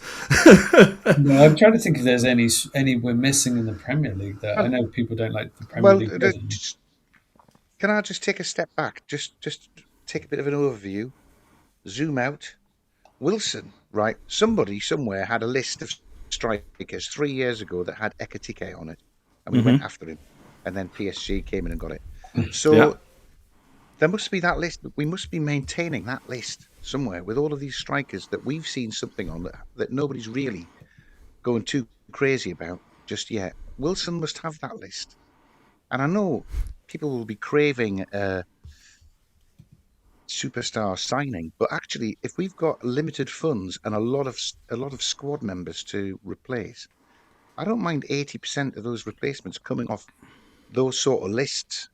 They've got players coming out of the bloody French second division because we've seen him at 19 and he's not a Sula, he's Ekatike. Then we must have, I'm hoping that having been nearly a year in post by the time the summer transfer window comes round, that Wilson has got a list of players that will fit to replace every one of our squad members. And another list with people who can bring skills that we don't have in the squad at the moment. So that, we've got a long list, if you like, of targets that we can go after early. And actually sign before anyone else has seen them play in the World Cup, for example. Yeah, and I agree with that. I think we need to be thinking along those lines. And just to bring it back to a few years ago when we got Bruno, I know this is not the best example because he didn't cost, just 10 million. He was 30-odd million. But still, it's still a steal compared to what he actually brought to the table. And the fact is, if everyone thought Bruno then was as good as he actually was, we wouldn't have got him. There would have been teams coming in and taking the gamble on him. We were the ones who took the gamble. I know Arsenal were sniffing around. But also as well, Arsenal were sniffing, weren't they? They were sniffing, yeah. But ultimately, I think, if they had conviction about them, they would have went in earlier. So there was clearly a doubt, wasn't there, about is Bruno good enough for the Premier League? We had the foresight and the judgment. I know we were desperate maybe as well where we were in the league, but we were able to say, no, we think he'll do the job, and he did. And I'll bring it back to the January just gone. Ryan went to Bournemouth, the Brazilian winger, 19 years old. You don't know how true it is. It's hard to know, what is the truth, what isn't. But apparently we were in looking at him, and clearly we decided that we don't think he's kind of ready for the Premier League or our situation. He's 19, he's from South America. Will he adapt? Is he the right profile for now? We seemingly decided no, and Bournemouth said yes. He goes to Bournemouth. Iriola plays him in the first team straight away, and he's banging them in, and he looks quality. Now, whether he keeps that up, we'll see. But he's clearly got talent. He's clearly able to come in and do a job straight away, and then you can manage him from that point onwards. And I think that's unfortunately an indication that, or a question mark about, are we ready to do what you're saying, Ian? Are we ready to identify these gems and bring them through the door? Because clearly in that situation we weren't. Yeah, and also this is supposed to be Eddie Howe's remit, isn't it? That he's a coach who can improve these young players, which is kind of what he did at Bournemouth a bit. He brought in Wilson when he was 21, and I know this isn't foreign players, but he brought in lots of young players with potential and kind of improved them so much. And that should be where we're looking a bit. Yeah, you need some experience. So try and keep Bruno. Try and I think there's Burn. I think there's a similarities on how we've recruited Woltemade in how we recruited Bruno, in that we've put the cash up earlier than anybody else was ready to put that sort of cash up, and we've got him. That bodes very well, I think, for how good a player Woltemade can become. But yeah, there's a list. There's that list that had Bruno on it, had Botman on it somewhere else. It might even have had Tonali on it because we were after a different midfielder at AC Milan, weren't we, when we then brought Tonali through? Yeah, the original rumour was Barella from Inter. And then we ended up with Tonali. So it made it sound like it was all a smoke show beforehand, but And those Isak, two would have been incredible. Isak was another one where it was no one else would have paid 63 million. And I think it was almost like a bit of a punt because he just had a shocking season in Spain. But then it was like, okay, well, this is a good time to get him now because he's under the radar now. He's just scored 5 goals in La Liga. And we got him in, took him a season to adapt, and then all of a sudden we've got this great striker. So that seems to be our best way of doing business. When we're going out and buying these so-called ready-made £55 million wingers and all this, that's not working for us. And if Wilson's got a list of so many under-18 South American kids that we can talk about 3 or 4 of them in the last month that we're talking about signing, we're in negotiations with, they must have long lists of really good players throughout Europe as well. For him to, for there to be 2 or 3 unpolished gems in there that can come in and almost in the first half season find their feet in the Premier League and be as class as Bruno's been. Because that's what he did. He had a few starts as a substitute and then he was boss of the team, wasn't he? He was bloody took over from Trippier pretty quickly after that. The season after that. But I mean, that is who I want to spend our money money on. Not a Premier League proven person who isn't.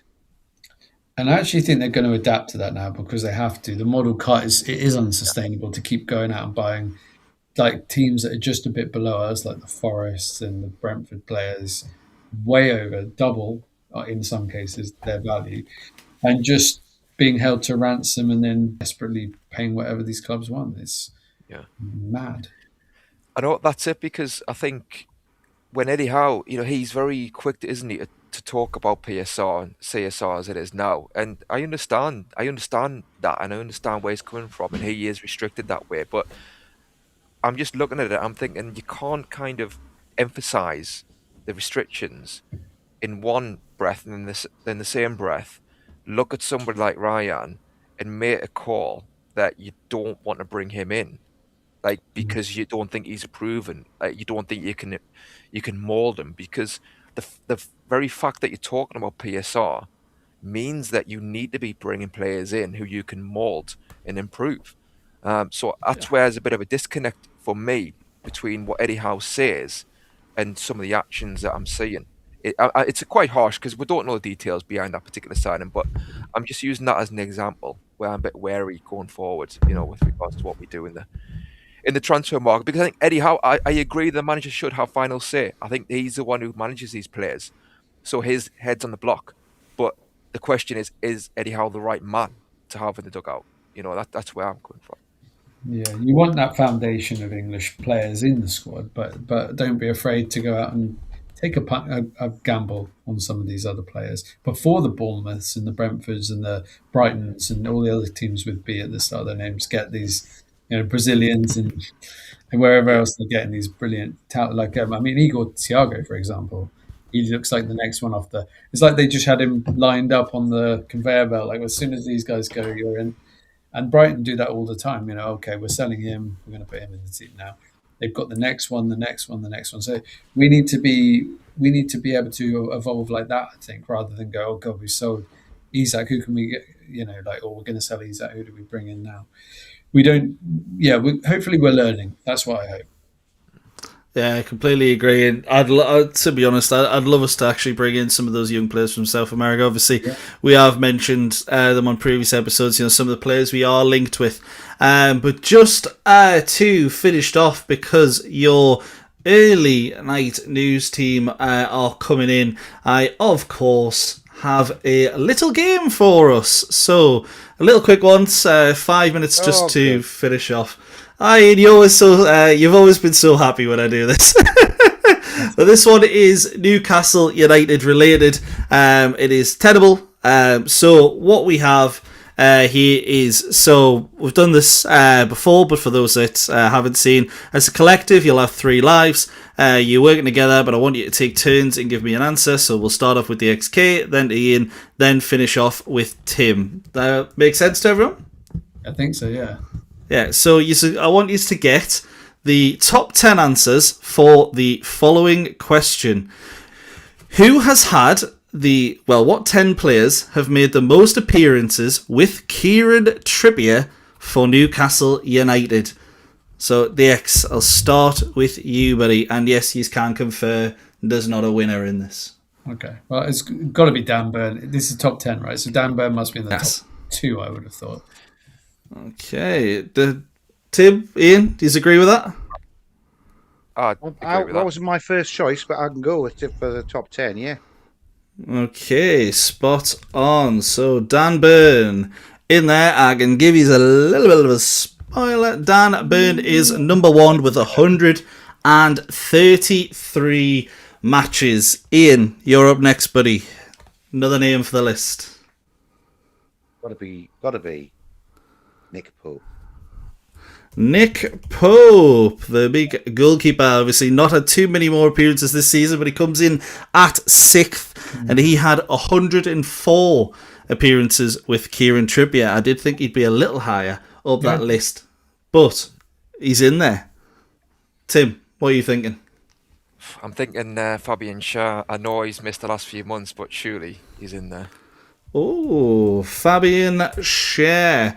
I do hope there's not 2 players named that. No, he's not. He is in at number 3, and Fabian Schär had 116 matches in there. So we'll go back around to the X, but as a group, are there any in there that you're immediately thinking should be in there? Well, I think Bruno's got to be number 2 or 4, isn't he? I think number 2 because he's barely missed a game in the whole time Trips has been here. What do you think about that, lads? I would go with that. Yeah, no, Bruno's definitely top 10. Bruno. Good choice, the X. Yeah, I'm going to go with numero duo, I reckon, because he's only missed, apart from this run, 2 games, hasn't he? Yes, I can confirm he was number 2. 3 matches behind Big Dan Burn with 130 matches, so 14 separating him and Fabian Schär. Ian, where are you going next? I think there's probably some more obvious ones here, isn't there? Maybe. I can't get away from 3 seasons. That's 100 and... I don't know, lads. I'm thinking of the old guys. I'm thinking of Miggy down the right with him. Ooh, Well, I was thinking Murphy. I was thinking Murphy down the right. Or maybe Isa. Well, Murphy as well. Miggy, Murphy, I think Longstaff, Murphy's midfield.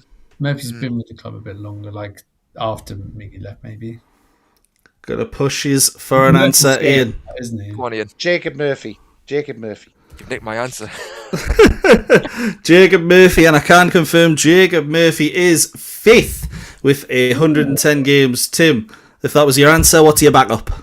Well, am I going to do a swap with Ian? Say Miggy. What do you think, lads? Do you think Miggy Do you know what? I think. Go on. I think him and Isak played 3 seasons together, didn't they? We'll forget that. Joe Linton, surely. Joe Linton also said by Connor in the chat, and I can confirm that J7 is 4th with 114 matches. So just the bottom 4 to get now, lads. DX, what we're thinking? Well, I'm gonna. It's a bit of a gamble because he hasn't been there the whole time that Trips has been there. It was a year before he joined, but I'm going to go with Anthony Gordon because I think he'll be 8th or 7th, something like that. He'll be in the league. Anthony Gordon is in at number 7, so we are 7 for 7 with just 3 to go. Ones. Yeah, unfortunately, you've only got the hard ones left. Ian, up next, mate. Right. Going to push you for time. I will go. Yeah, okay. I'm going to go Miggy because that was my first thought. Miguel Almiron, and I will say it's an absolute sickener. However, I'm going to give you. I'm going to give you it because he is tied with number 10. So he's get down to the last one. As well. Yeah, he's technically number 10 as well. Who else we're going for? Tim, your choice. I mean, Isak was brought in the second. No, I can't. Do you think Isak? Yeah, because he came. Yeah. Trippier was injured for most of the first We going for it? season, wasn't he? Go on then. Joint decision. Alexander Isak is not there. Alexander Isak had 78 matches, and we need a combined 89 Still or got- more. We've Not still just got that. 2 lives left. Wouldn't be So Dubravka. what about Longstaff through those first few Oh, that's a seasons? good shout. He's only just That's a Never good present, shout. wasn't he's only just missed this Yeah. season, hasn't he? Nice. Longstaff in at number 9, so he's got 2 more to get. Callum Wilson. Oh no, he's injured half the time. He's injured a lot, yeah. I wouldn't go Aye. for this. Dubravka didn't play enough, did he? And What about pushes? Shaw? Did we say Fabian Shaw? No. Yeah, Oh, he's- Shaw's already in there. Botman injured a lot. Willock? That's a bit of a punt. Good isn't it? shout. That's a good shout, Willock. I We'll don't put think- in Joe Willock. Too injured, I don't think so. Yeah, there you go. Willock is number 8, and you're looking for the player time to a Biggie Almiron. Livramento, probably. Do you think? Maybe? No, not at the same No? time as Trippier. True. The same position, man. No, but he played left back quite a lot with him. Well, okay, maybe. It depends. Lewis Hall played left back a lot more with him, though, didn't he? I can tell you that both Livramento and Hall are wrong. Oh, okay, we won't go with that. Okay, well, not Chris Wood, not Joelinton Tonali. Tonali hasn't played enough. Running out of names here. Who else have we got? Miley hasn't played that much. I'm gonna push his for an answer. Okay, should we just throw a random we've one out? already- Harvey Barnes. No, it's not. It's not Harvey Barnes. is it? Harvey Barnes has 70, but the person who is in 10th, you'd already said him. Oh, you're kidding. How many? Sven Botman with 89 in there as well. So absolutely spot on. I should have done that a little bit earlier, but we are going to move over now Well, 9 out of 10. to the early news show. And joining us at the moment, Christina, Wynne and Bogey. How's it going? All? How are we doing? It's going great. I'm assuming one of you must be on Christina's Gary's one was speed. gone. I'm not sure, but maybe Tim is. But if that is the case, we will skedaddle and we will let you get on with that late night show. It's been an absolute pleasure having you on the early Geordie Prem show. And don't forget, you've got 3 hours of goodness coming your way. But from me, see you later. Cheers. So, Moment. Thank you all. It's been a very interesting one for you guys. I hope you're all well. I hope you enjoyed your tenable. I must admit, that was very interesting. I enjoyed that myself. I thought Tonali would be in there. Yeah, I totally agree. I do think they would be somewhere along the line. It just proves, doesn't it, when you're thinking long and hard. Certain names, Miggy got me. I must admit. I think me and you were doing the same thing, Wynne. Yeah. I'll tell you what, I'll let you do it because we are Right. entering the same and taking away the same people. Well, we hope everybody's well. It's been a fantastic Tuesday. I must admit the weather's been fabulous. I hope everybody is well. Like I say, thank you to the lads, Michael and the team, doing the Premier stuff. We're going to have a little bit look of all the rumour mill, if you like, today, because Newcastle seem to be sweeping across South America, and there's lots of young talent now picking up. So I suppose I'll start with my funny opener, and then we'll crack straight into tonight's show. So good evening. Welcome to the show. Newcastle United are scouting so many teenagers in South America that Ross Wilson's passport has started smoking. Thomas Fiederspiel has been spotted in more airports than Taylor Swift's private jet. At this point, if you're under 20, you can run a straight line, and you have 2 working legs, Newcastle have probably already made contact with you. I mean, I kind of just say, buckle up.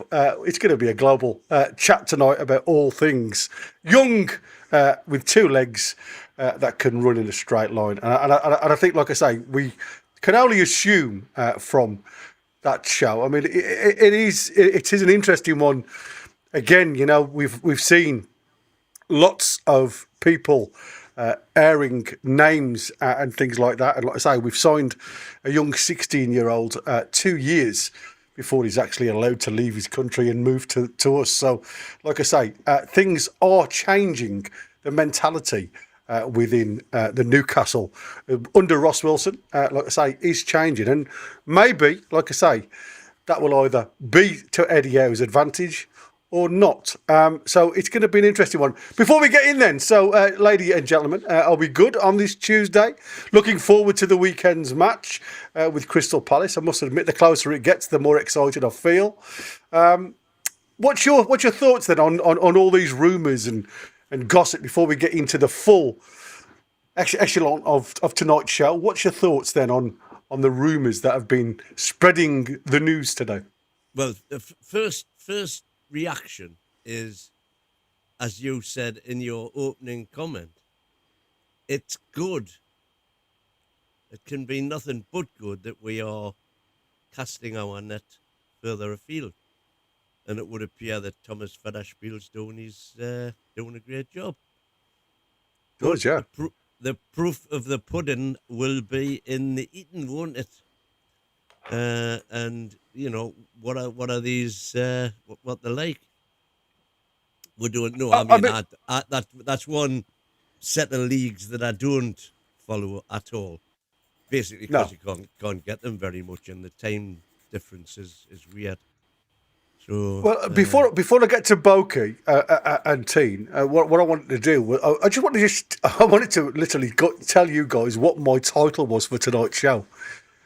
Project Youth, is it smart recruitment or risky rebuild? And I think, you know, like I say, the lads were talking about Ryan going to Bournemouth and literally hitting the ground running. It seems to be one of those youngsters that got away from us to a degree. So what's your thoughts then, Bokes? Are you into this? Is it something that you think Newcastle should be doing? Or do you think we should be looking and concentrating more across Europe than South America? No, I'm 100% into this. I think it's exactly what we needed. We need to start looking at other leagues. You can get players in that little bit cheaper. You can get them in on lesser wages. You know, it is a risk. It's a massive risk, absolutely massive one. But I think it's a risk that's worth taking. You know, I think it's one that you have to start doing as a football club. We can't just keep buying Premier League players. Yeah, exactly. It costs too much. It costs the club too much. And if you look at it now, we'll disagree on players that would that have been a success or not. But you look at the wage bill because of the type of players we bought. The wage bill's absolutely massive for the class of player that we've got. So you look at other Premier League clubs, and they've got better players, but they don't pay as much in wages. So I think that's the big thing is we're going to get the players a lot cheaper, and the wages are going to be a lot lower. Yeah, good. I mean, that's a good. I mean, to be fair, again, looking at some of the reports, the prices of these players is little to nothing when it comes to it.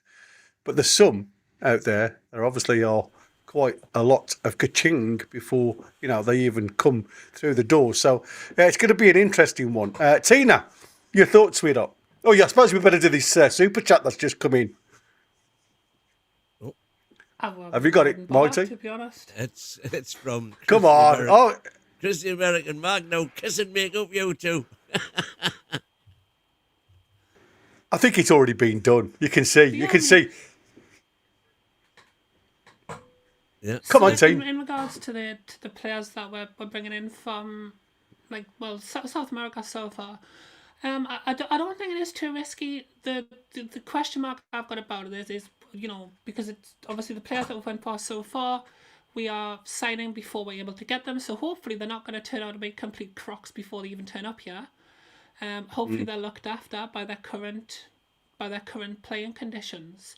But I don't think that's necessarily the rebuild. I would hope that, and still casting our net as far as we can, that we are looking at players who are going to be ready to come into the team a lot quicker, because I don't think, and don't get me wrong, I mean, I've watched this young lad in highlight videos, and I know highlight videos aren't exactly giving you a full impression of what somebody can do on the pitch.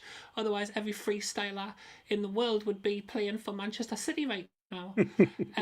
But I mean, he looks quite exciting, doesn't he? He's got a bit of the Saint Maximums, the Ronaldos about him. He's got a couple of tricks. He's got lots of confidence, and I think confidence in youth and a bit of pace can carry you a long way in football. But I would imagine that we're still looking, while we're out there bringing in these young players who are definitely important, I would imagine we're also looking for first teamers. The only thing that concerns me is we've brought in exciting young prospects already who we've not seen or heard anything from. And not only in this current regime, I mean, I'm going to say a name. I don't even know if anyone's going to remember this guy's name. Gangam Kuyal. Do you remember when we signed him and he was supposed to be going to be the next big striker? And he was an international and he was getting first team games. I can't remember having his name mentioned for the last 2 years. And I know for a fact he was still on our books until last year. So it seems to have been a bit of a failure, that one, unfortunately. Bevis is in anyway with the super chat. Thank you, saying pleased to see Borky and Christine are back. Thanks, Bevis. You're absolutely right. I think a lot of these, signings, it is a gamble. That's the thing. It's definite a gamble. But the one thing that I'm going to take from it, it looks like Ross Wilson is making his mark immediately. If you like, I mean, we've questioned January. Where it was his first opportunity for us as fans anyway, to have a look at what this lad can bring in. And by all accounts, and again, we only talk about the rumours that you hear, there were players mentioned, but again, it was, if you bring one in now, you're not going to be able to bring somebody in the summer. And we talked yesterday about lots of things have happened, even like, let's say last year, last summer, where stadium being sold to ourselves, things like that were just completely hush. So we've never really been financially secure behind the scenes. And I think this is where us as fans, and that's what I said, there's more to running a football club than just names coming in. But it is now, nice to see the likes of Ross Wilson making his mark, if you like, and stamping his mark on the South America scouting mission, led, as you've just said, Thomas Fiederspiel. Confirmed move for Johan Martinez. He's only 16. And like I say, this is probably more in Chrissy's realm than mine. Independiente de Vel. A wider rebuild. We talk about 4+ first teamers coming in. Possible major signings, but we have heard from the man himself, we may have to sell a big name to bring a big name. So the framing line to all this then, guys, this isn't just recruitment, is it? To me, it feels like a philosophical shift at Newcastle, where before we've looked at more experience to get us to that starting point of Europe, getting into higher positions than we expected them to be. Is this shift now the philosophical shift? Now that let's push on now. Let's look at some exciting young players. Let's say you can't look at the likes of Martinez because, like I say, he's 16. He's not going to be able to come for another 2 seasons. So what Newcastle seem to be doing now is future-proofing. This is what we were saying before. Newcastle need to rebuild. We've seen what happened at the under-15s winning that tournament, and there's a young lad got player of the tournament who's really exciting. And I think he can be the one to go forward with Newcastle. But again, Newcastle need to be at that position where these young blooded players are the future of Newcastle rather than the future of Man City, Arsenal, et al. The big six. So Newcastle still need to aim for Europe, season in, season out. Are these the type of pedigree players that are going to be able to achieve that? But what I was going to say, it's all very well future-proofing. But what about present-proofing? There you go. That's the thing. These players, one of them would have to be like exceptional to be able to break through in the first team. In my well, this young lad who's just been signed, this Johan Martinez. I mean, again, a name that you can compare him to is Moise Caicedo. He has that pathway. So he's not a bad player. You know, we all know that Moise Caicedo ain't a bad player, but you know. But hang on, when I checked him out, when the first reports came about him, I checked. He'd only played 7 games. Yeah, that's what I'm saying. You know, you can't really stamp a player who's this young to be becoming the big name. But again, you can only look at the pathway. You know, and like I said, his comparison at the moment is a Moise Caicedo. And for me, if you can pick up a couple of players in that vein, I don't think you're doing a bad job. Just to say, I think this is a great route the club are taking in regards to they're not offering the older players now new contracts. It doesn't look like that's the route they're going to take. It's always been in the past that, you know, the older players get extended contracts after extended contracts, whereas now it seems to be that we're willing to let people go. Obviously, Trips hasn't got a new contract, and Trips has been a great player for, and you know, I wish him all the best wherever he goes. But we know that his legs are beginning to go, and he's not going to be that player he was when he first signed. I know I'll probably get shot down for this one, but Shaw again, he's getting a bit older. He's coming back from a major injury. Doesn't look like that lad's going to get a new contract. And that's what we need to do. We need to start not giving the old guys new contracts, but looking to bring younger players in.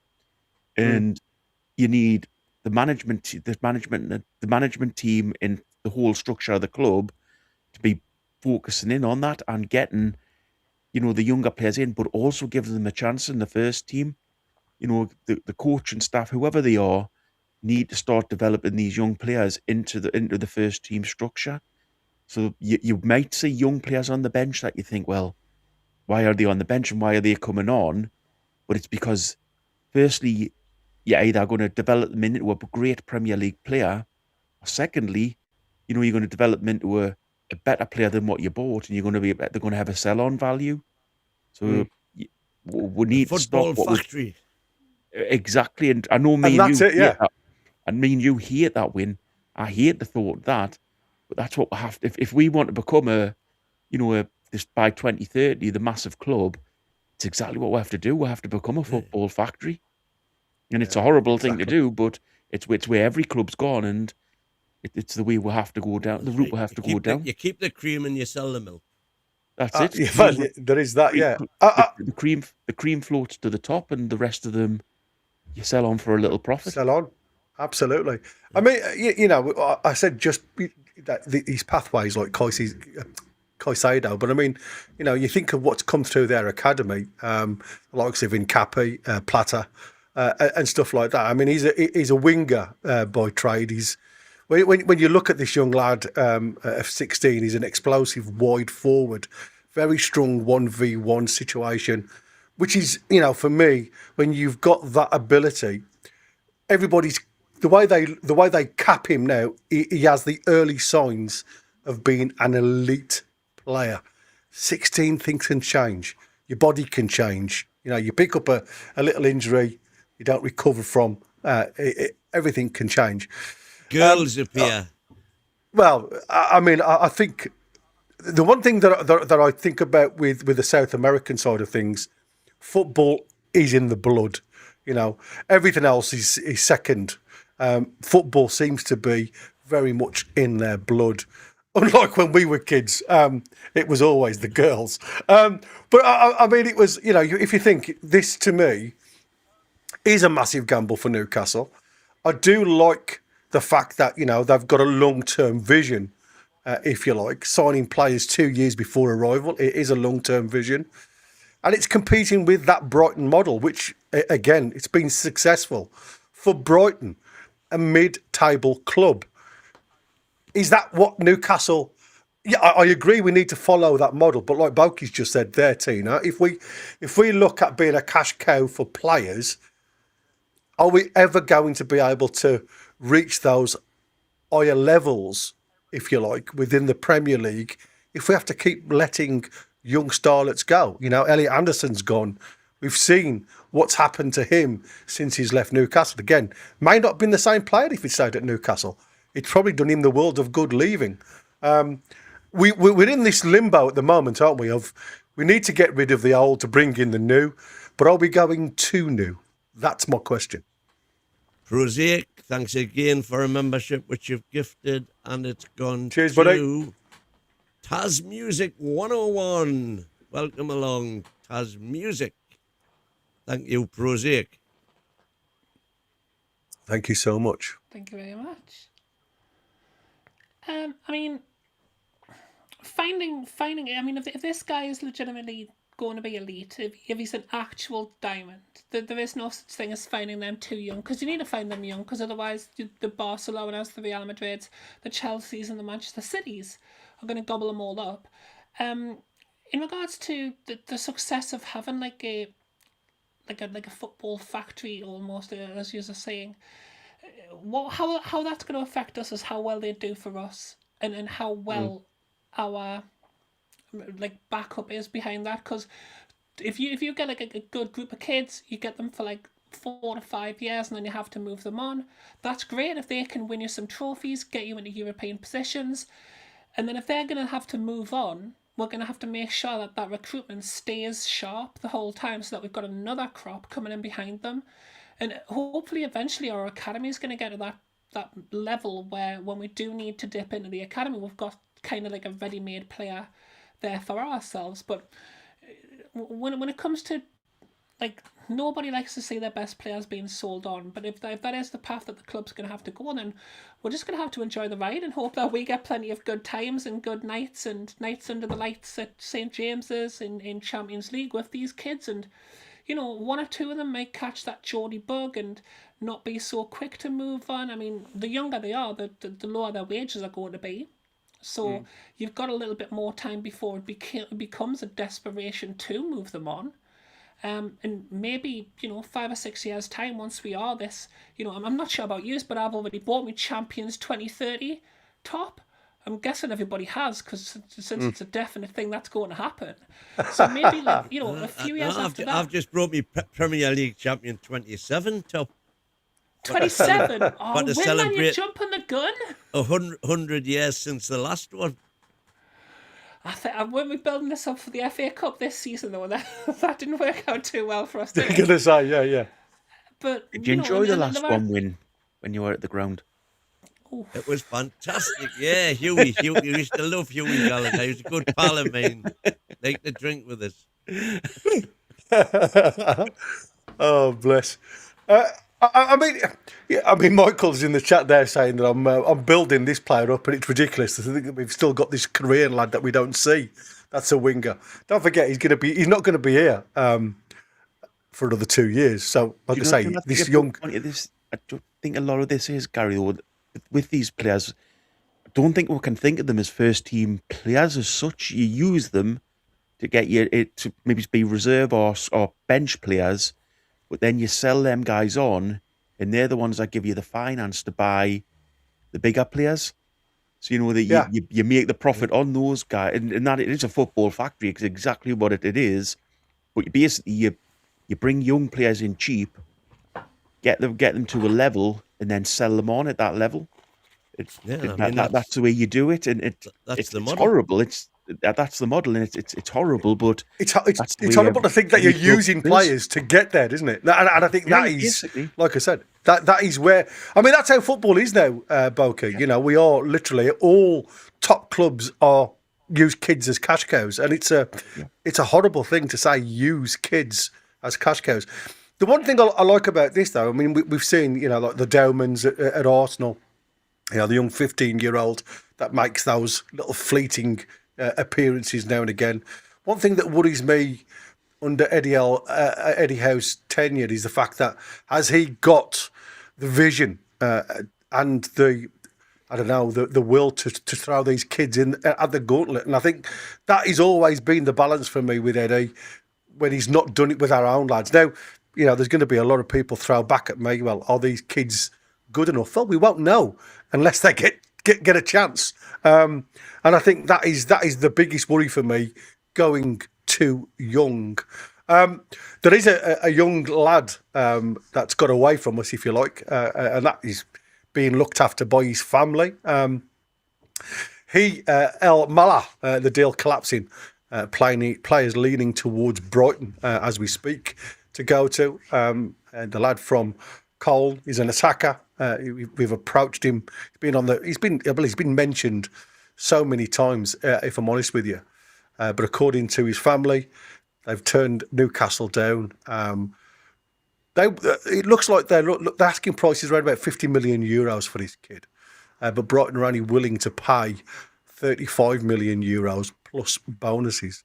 And again, if you think, is 50 million euros for a 19-year-old with limited top-level experience madness, or is it the new normal now?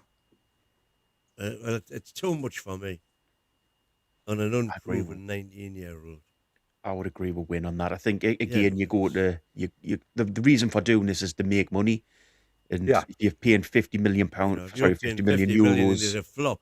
You're not going to make any more money on it. No. You know, it's interesting that everybody brings Brighton into the conversation, and as I've said a million times, the reason Brighton have it's not even a scouting network that they've got. What they've got is a load of odds setters, because they have virtually cornered the South American betting market in the US.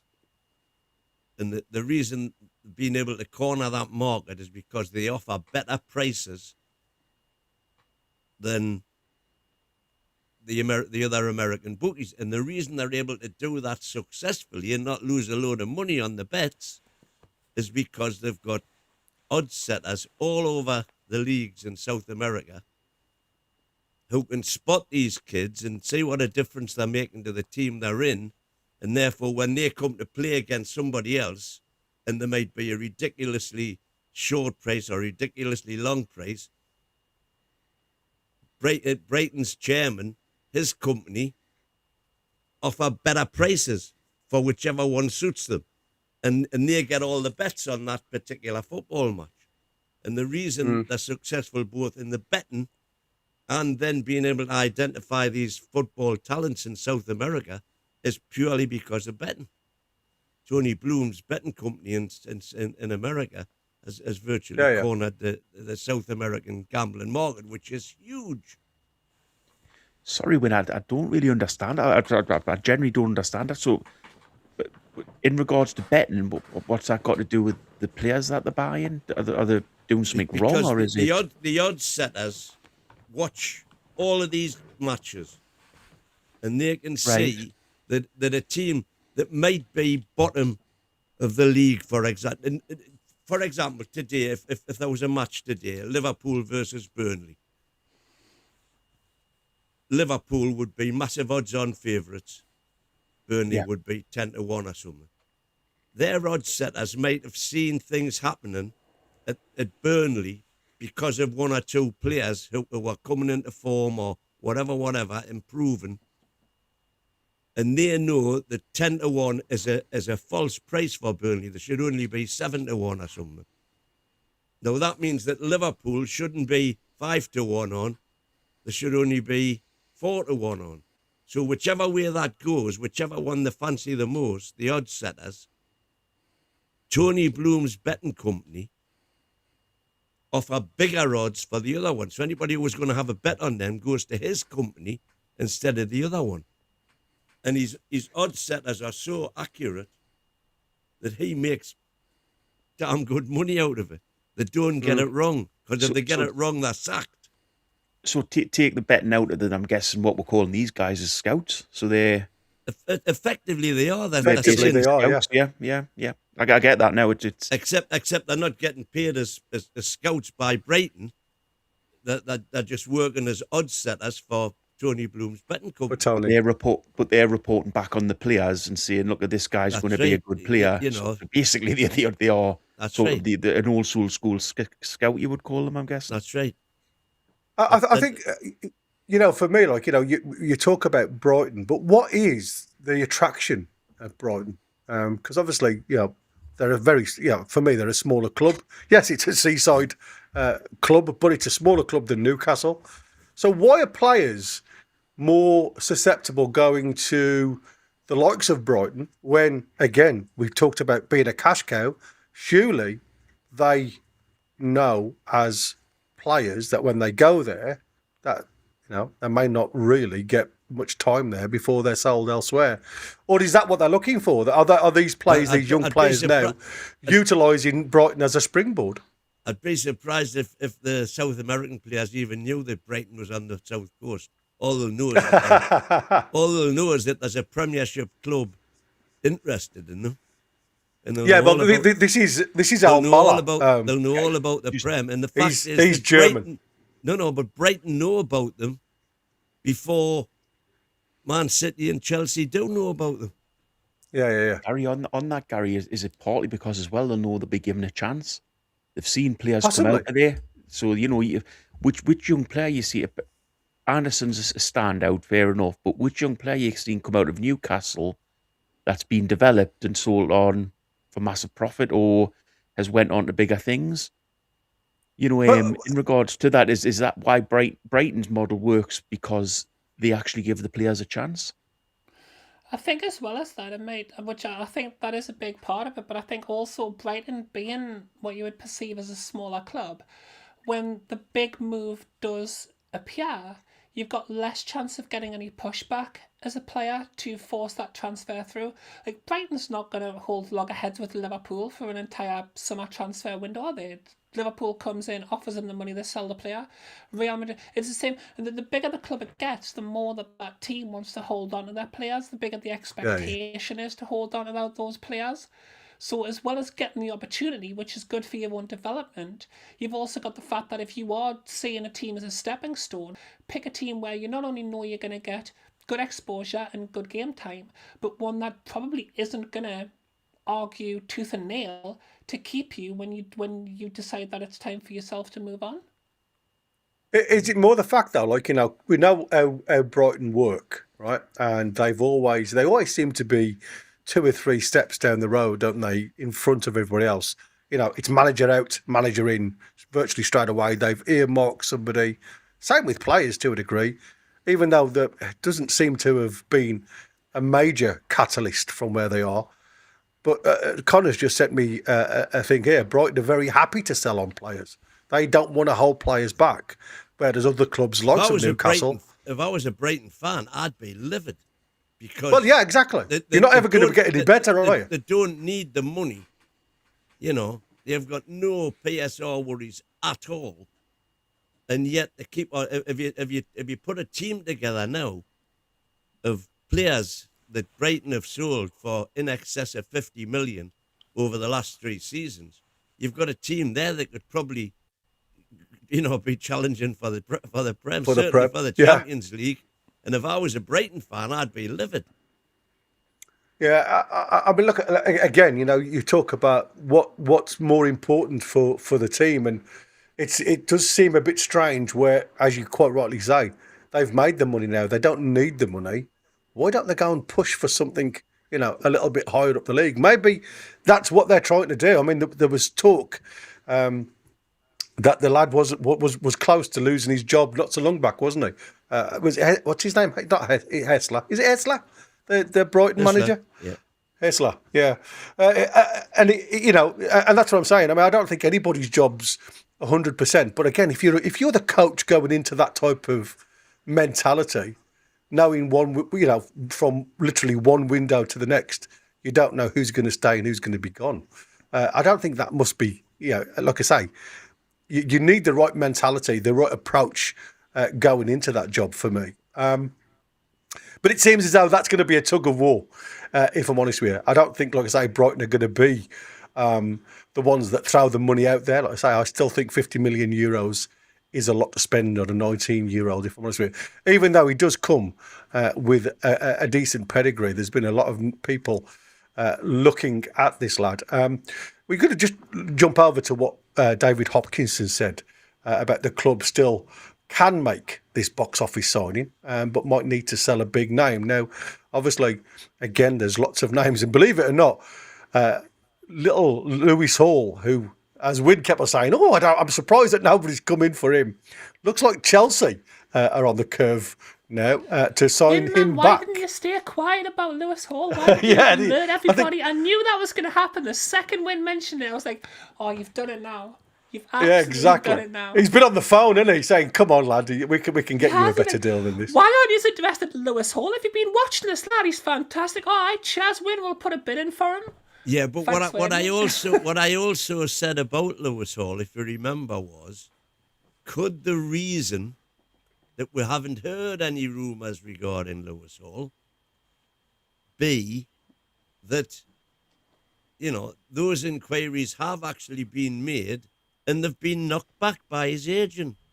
Which is what I'm hoping He said, for. look, he's quite happy where he is. He's not going anywhere. Thank you very much. I think money talks, so doesn't it? I think money talks, so doesn't it? With Lewis, with any player, the wages that potentially some of those players could get at other clubs is probably double what they're getting at Newcastle. It is, so absolutely. There's good. If you look at it from a personal point of view, if somebody came in, if another channel came in for Win and said, "Look, we'll pay you double your £100,000 a year contract that you're on at NUFC Talk. We'll pay you £200,000 a year." You would go, wouldn't you? That's part of life. I'm right. I'm going to say, where do I sign? Quick! Is there a point where you've got enough millions, though? Like, these people are getting paid, like, okay, so you're making £5 million in a year. I could probably make £5 million last this pretty well in my life, to be honest with you. I don't think that there has to be a point where you're like, okay, I can get £100,000 a week here, or I can get £300,000 a week here. What are you going to spend that extra money on? Like, how many thousands and thousands do you need? Like, I'm sure I'm in the minority who thinks that, but, like, surely there's a point where you're just like, okay, I'm happy playing football, I'm making plenty of money, I've got a mansion, I've got a fast car, like, I'm set for life, I don't need to chase the money anymore. Yeah, exactly. You can never have enough money. You can't have enough money, and plus, if any other company came into you, that job that you do at the minute, Tina, and says to you, going to double your wage, do you want to come to work for me? Yeah, but I don't have millions, though. But but even if you had millions, even if you had millions, if somebody comes in, say you're making £1 million a year, and somebody comes in and says, "I'm going to pay you £2 million a year to come here," it's automatic human reaction that you would do it. It's the right thing to do, to be honest. Yeah, I mean, Michael saying, when we sold Michael Carroll, I was saying Michael Carrick then, when we sold Carroll to Liverpool, Andy Carroll, he didn't want to leave at all, even though back then it was, like I say, it was a record, wasn't it? And it was like a case of, I think it was Nolan who he was talking to and saying, listen, I don't want to move. I just don't want to go. Helicopter was there. Right, absolutely, and that's what I'm saying. Even though there's these big money moves for these players, some players still, want to stay where they are because they like what they've got at that club, and it's a gamble. When any player, I mean, you've only got to look at the Isaac situation, and I'm sure Eddie Howe doesn't want another Isaac situation this summer. And I think that is the. Andy Carroll would have been. Go on. Sorry, I was just going to. Sorry to interrupt. I thought you had finished. I wanted to catch it before we move on. I was just going to say, do any of you think Andy Carroll would have? Because let's be honest, he never became the player who Liverpool thought they were signing. But does anybody think he would have been a better player if he had managed to stay at Newcastle United? Do you think he would have went on to become a legendary striker in the Premier League? No. Okay.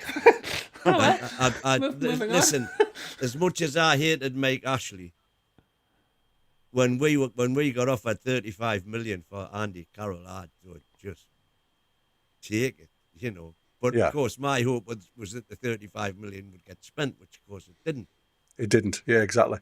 I mean, listen, Andy Carroll he would probably had a career a little bit like Amiobi, wouldn't he? Had been in and out the team. Yeah. Can I just raise a quick point in regards to players who do stick with clubs? The only player I can really think of in this country since the Premier League started that just stuck with one club and didn't move away in regards to wages, I think that they couldn't do any better, was Matt Letizia at Southampton. Yeah, he stayed with one. He stayed with a little club but loved the area and loved playing for them, and just had the mindset of that's the. I mean, people mention Gerrard and people like that, but he was playing for a big club already.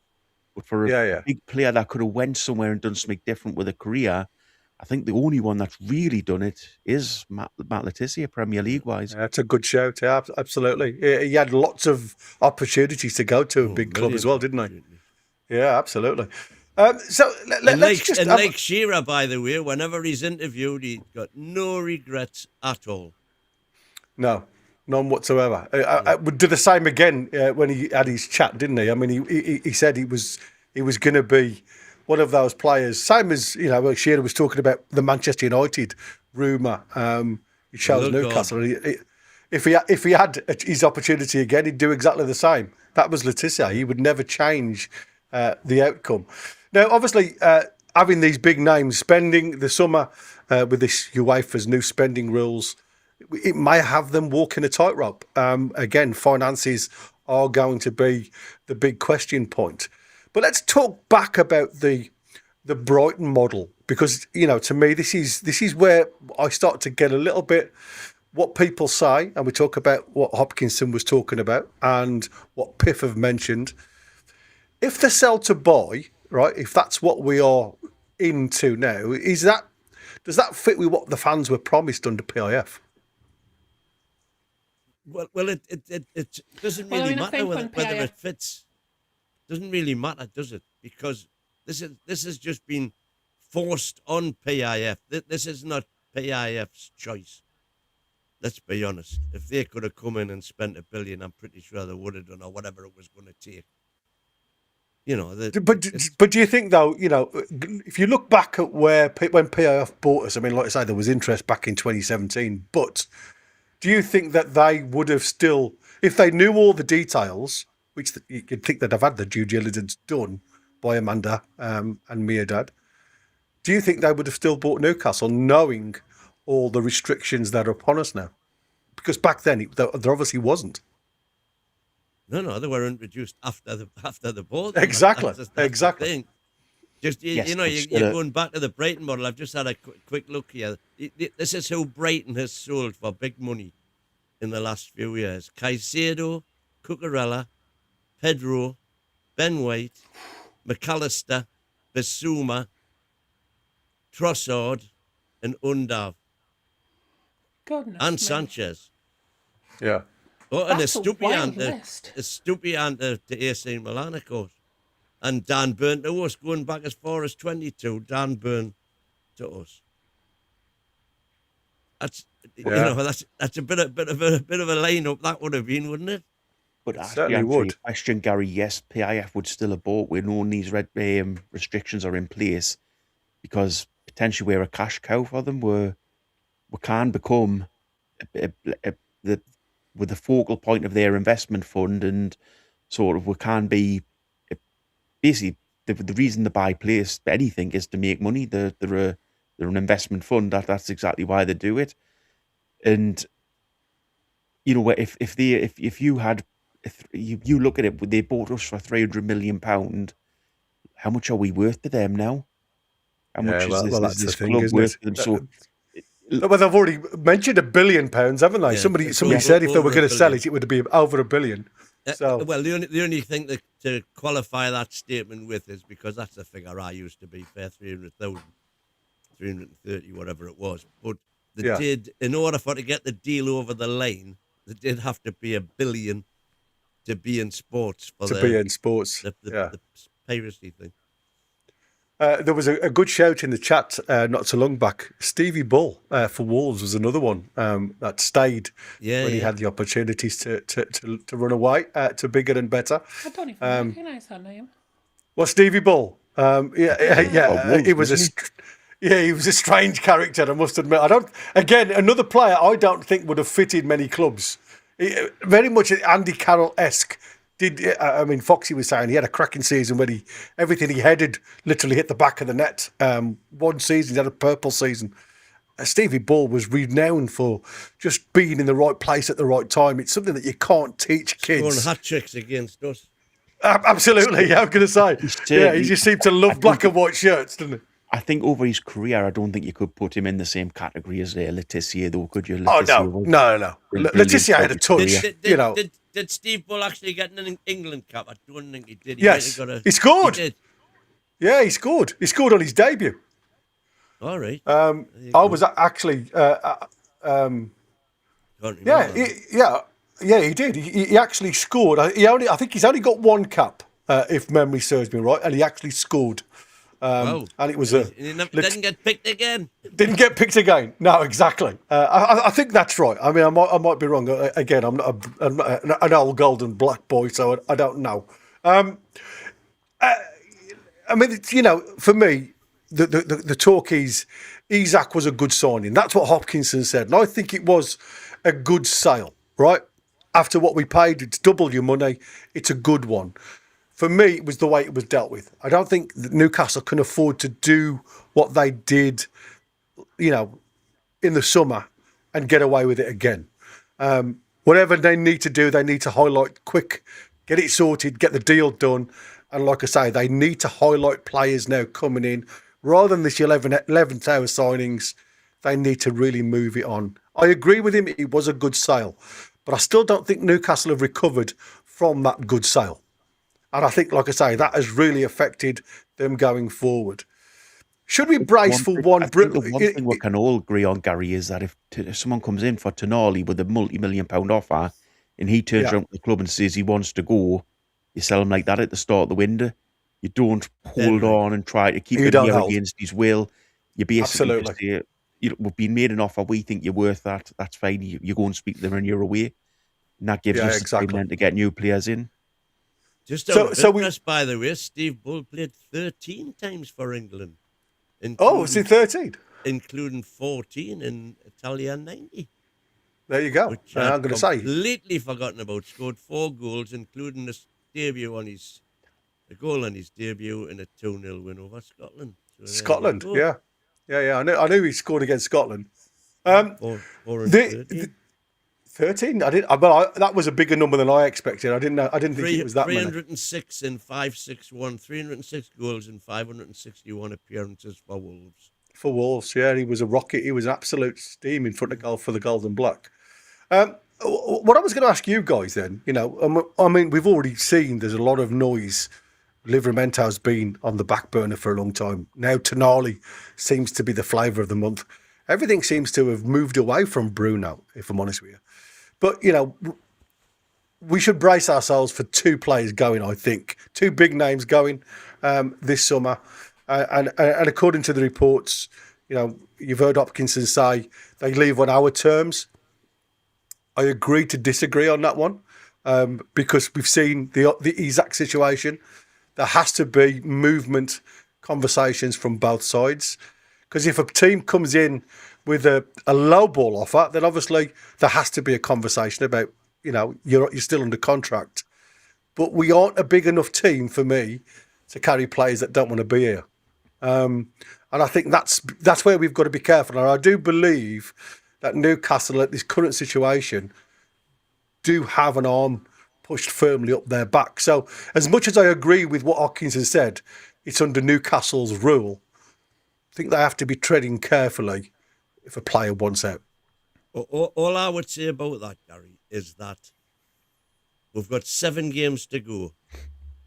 If these players are looking to get away and they're expecting some team to put up big money because of the length of their contracts that they've got, they're expecting teams to put up big money to prize them away, then they've got to put in performances to justify the sort of bids that we would be expecting for them. And if they do that, then we could start getting the results and we could end up in Europe. Yeah, I mean, I think that part of it is as well as you sell clever. So if you can, in a perfect world, Tino, we've got 1 right back now. Hall, we've got 1 left back. So you don't sell them as your players that you want to sell. Midfield wise, we do have cover. So we're not going to have, if we get the money in for a midfielder, we're not going to have to go out and, sort of straight away be up against everybody knowing that we have to buy a midfielder. And if we sell a left winger, then you're not going to have to go out and teams know that you need a left winger. So I think it's really, really important that we make the right sales if we can as a club. So basically what I'm saying is don't sell your fullbacks because we've got no cover there. Sell one of your midfielders and one of your sell one of your midfielders and one of your left wingers because you've got another one backup and you've then got no negotiations with other teams when you go in. However, if you have a situation like we did this summer, which we're all seeing, with obviously no striker, other teams can just take your eyes out. Yeah, absolutely. I think for me, I mean, when do you sell? I mean, Connors, you said with Barnes only having 2 years left on his contract this summer, is it time to cash in? Well, I always say, again, it's about projection. Where do you want to be in another 2 or 3 years' time? And is he in your, is he the one that's going to be on your team sheet? So 2 years is your maximum where you're going to get money back and you're not going to lose that much on that player. I mean, like I say, for me, with Harvey Barnes, you should get your money back quite comfortably. He's just said deadline day live. He's talking about Arsenal, Chelsea, Man City, all monitoring Louis Hall now. That seems to have been well done, Wayne. very, very, very quick on the segment of players going. Hang on, though. This brings up another problem, though, does it not? If you've got more than one team chasing, let's say, our left back. Yeah. So that means you've got more than one team looking for a left back. So if we sell him, we've got to find a replacement who is undoubtedly also going to be looked at by these other teams, our betters, if you like. Yeah.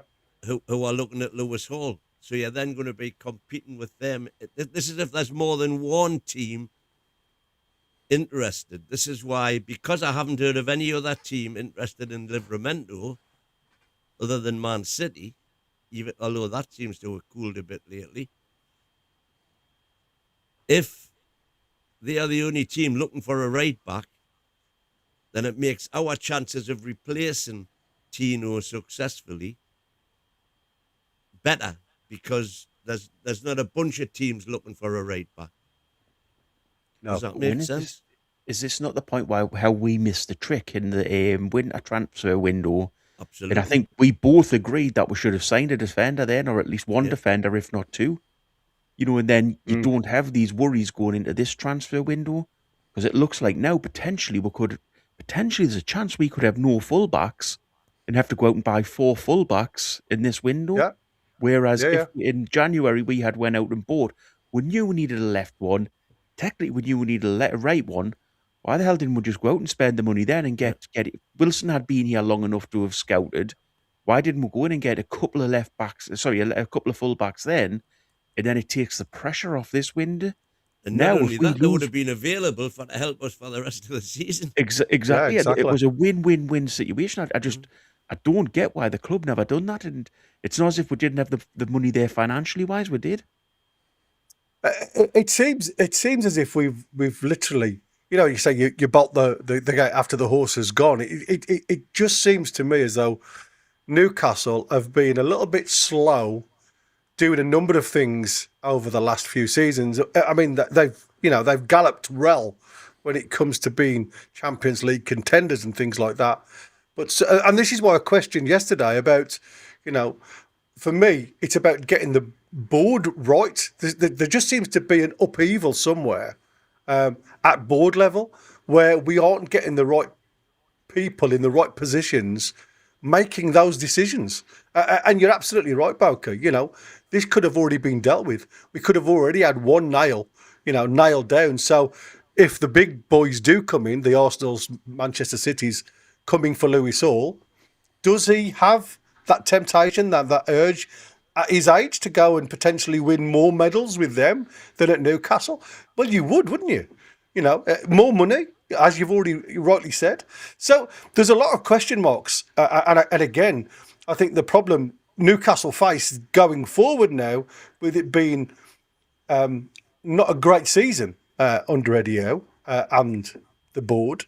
I think there's going to be a lot of should I or shouldn't I jump before there's a problem. I mean, there's talk again about Eddie Howe. If Eddie Howe leaves, Newcastle then become a relegation team. Really interesting conversation I was listening to on a podcast earlier on today while I was doing some work. Can't think of the guy's name now, but he made some good points about, Newcastle.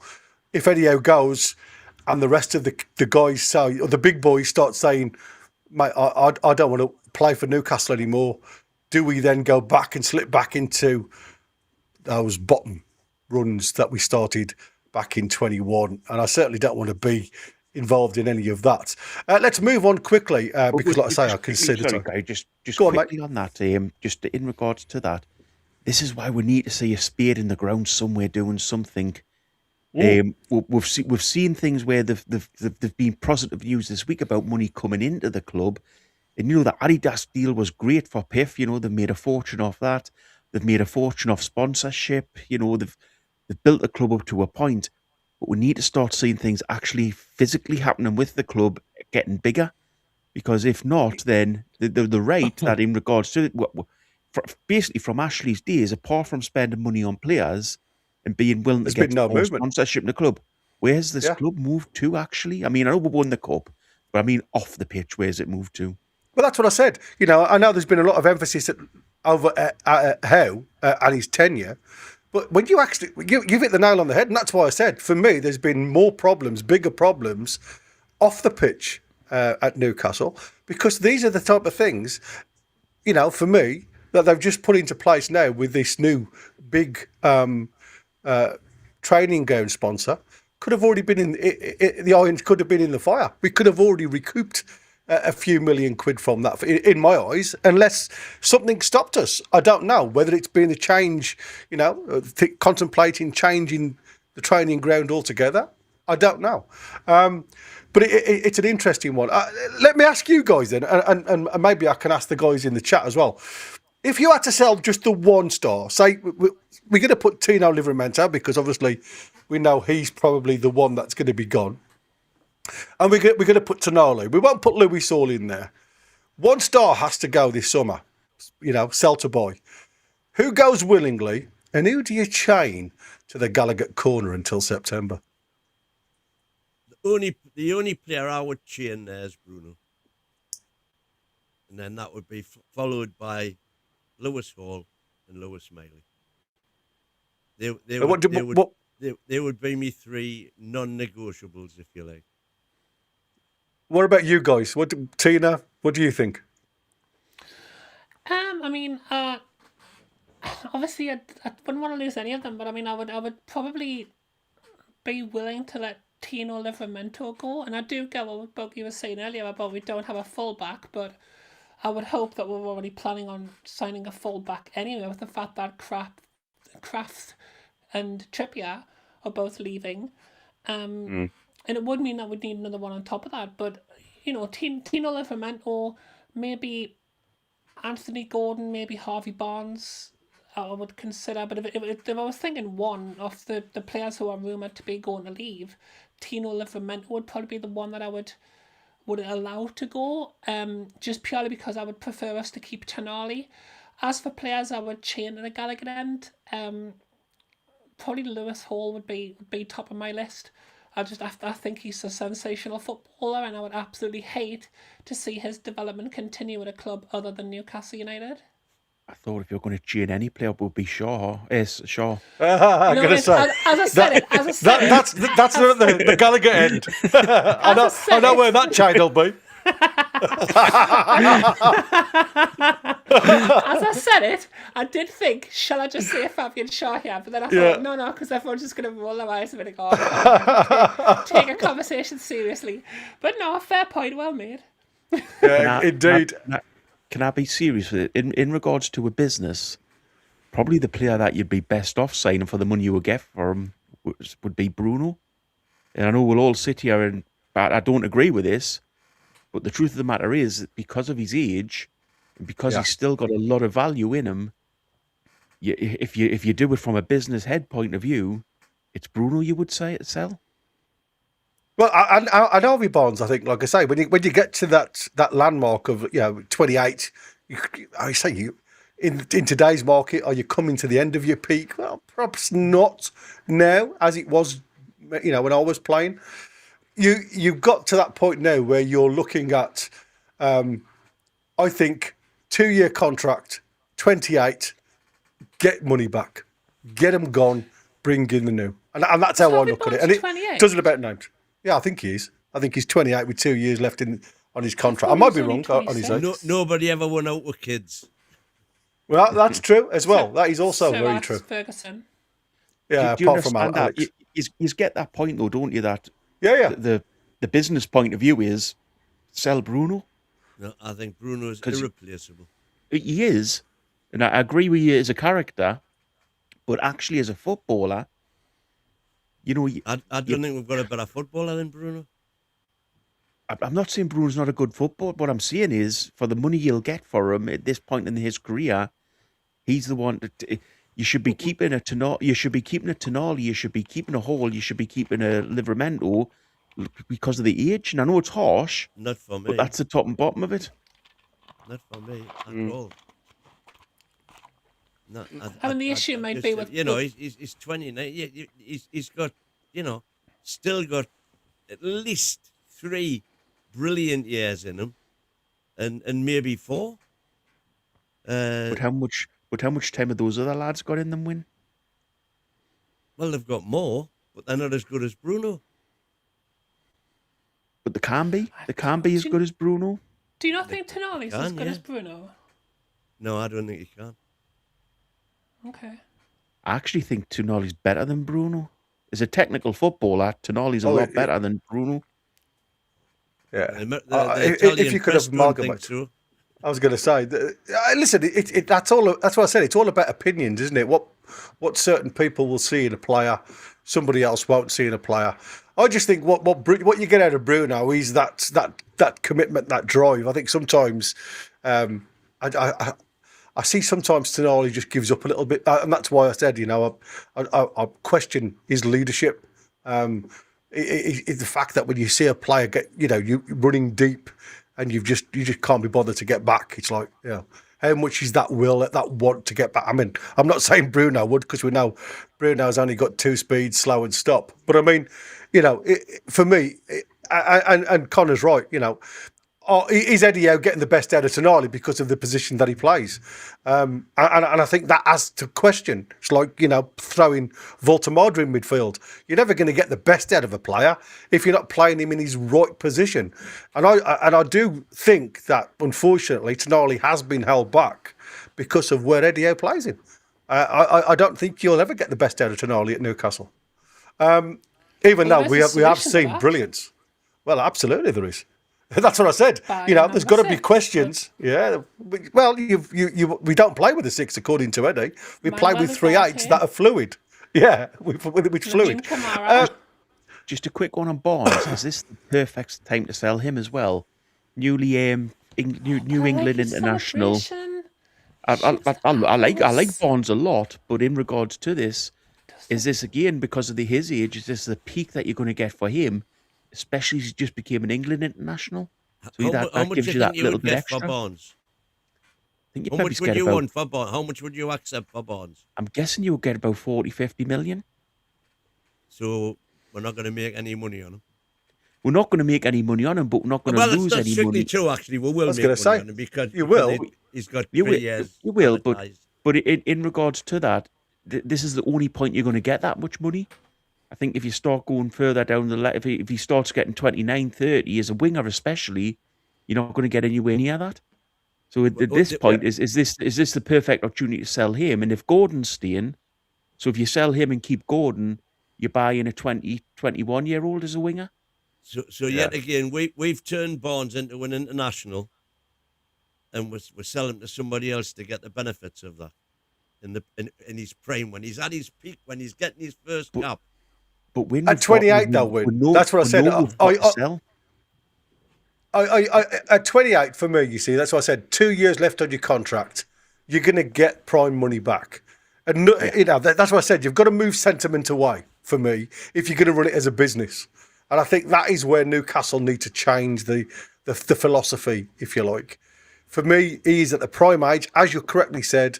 His value at the moment, they reckon, is around about 37 million. I think what did we spend for 40 million, was it? 43, I think it was. 43, yeah. Somewhere in that region. So if you can get your money back, if you can get like 43 million, 45 million, with 2 years left on his contract, at the age of 28, as you quite rightly say, just got his England cap, I think you'd snap up. For me personally, it's business. Like I said, you're getting your money back, if not more. You go and buy it fresh. I love Harvey Barnes. I think he's been great. Even though I was suspect with him, I think he's done me wrong, if you like, because I wasn't a massive fan of him when he first come. Proved me wrong, and I'm glad he has. He's been a good goal scorer for Newcastle. Got to say, of a lot of sticky moments.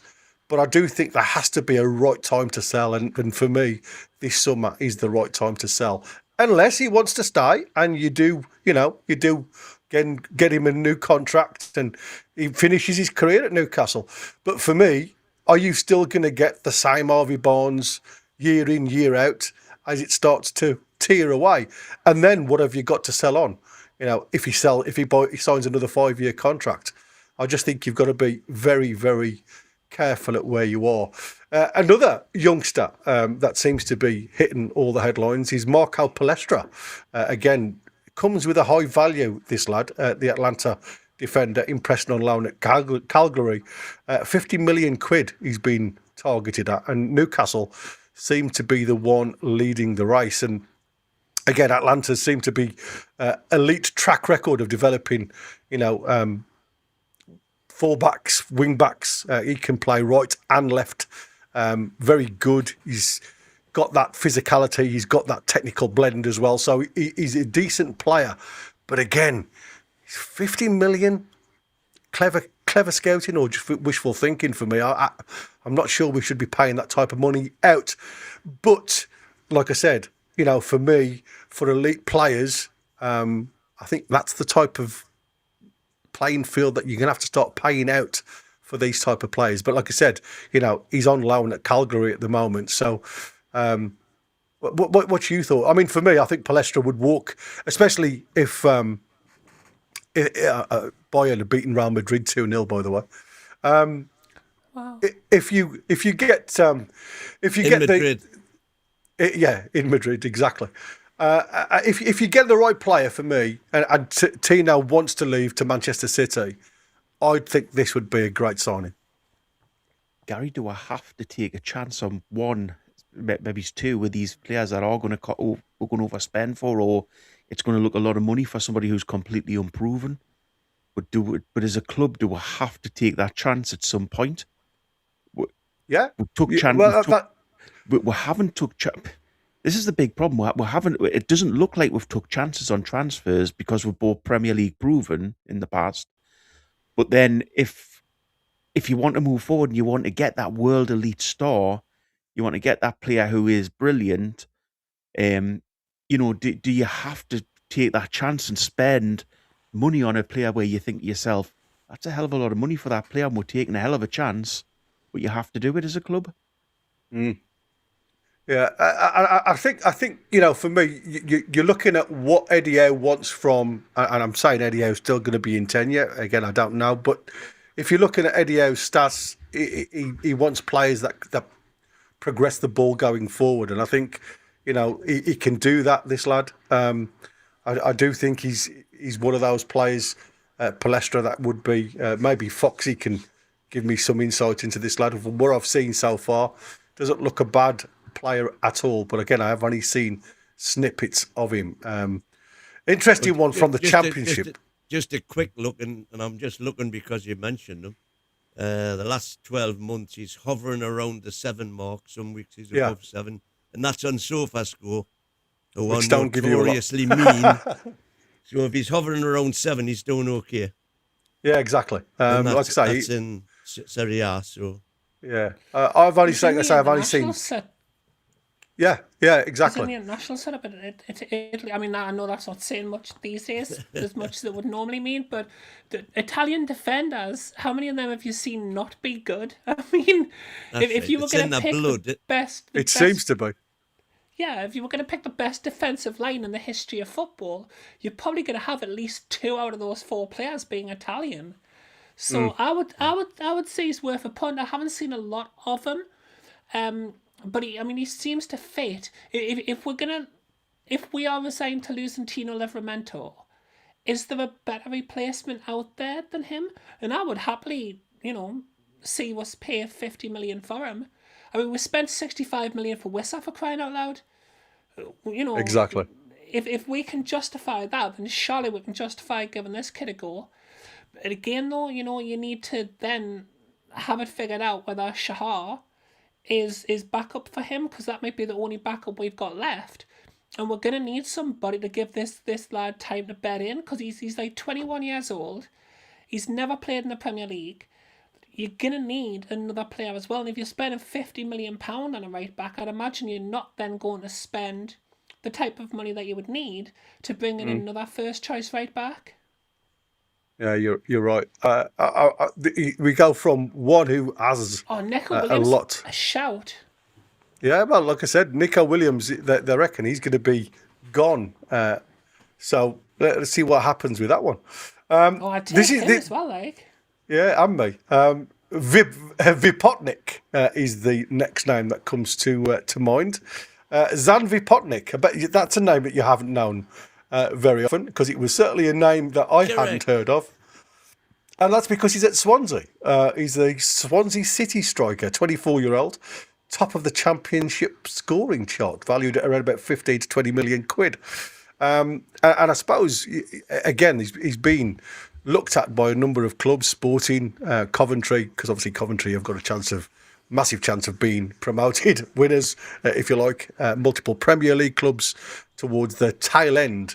But for me, Championship sides, bargains, if you like, have paid off before.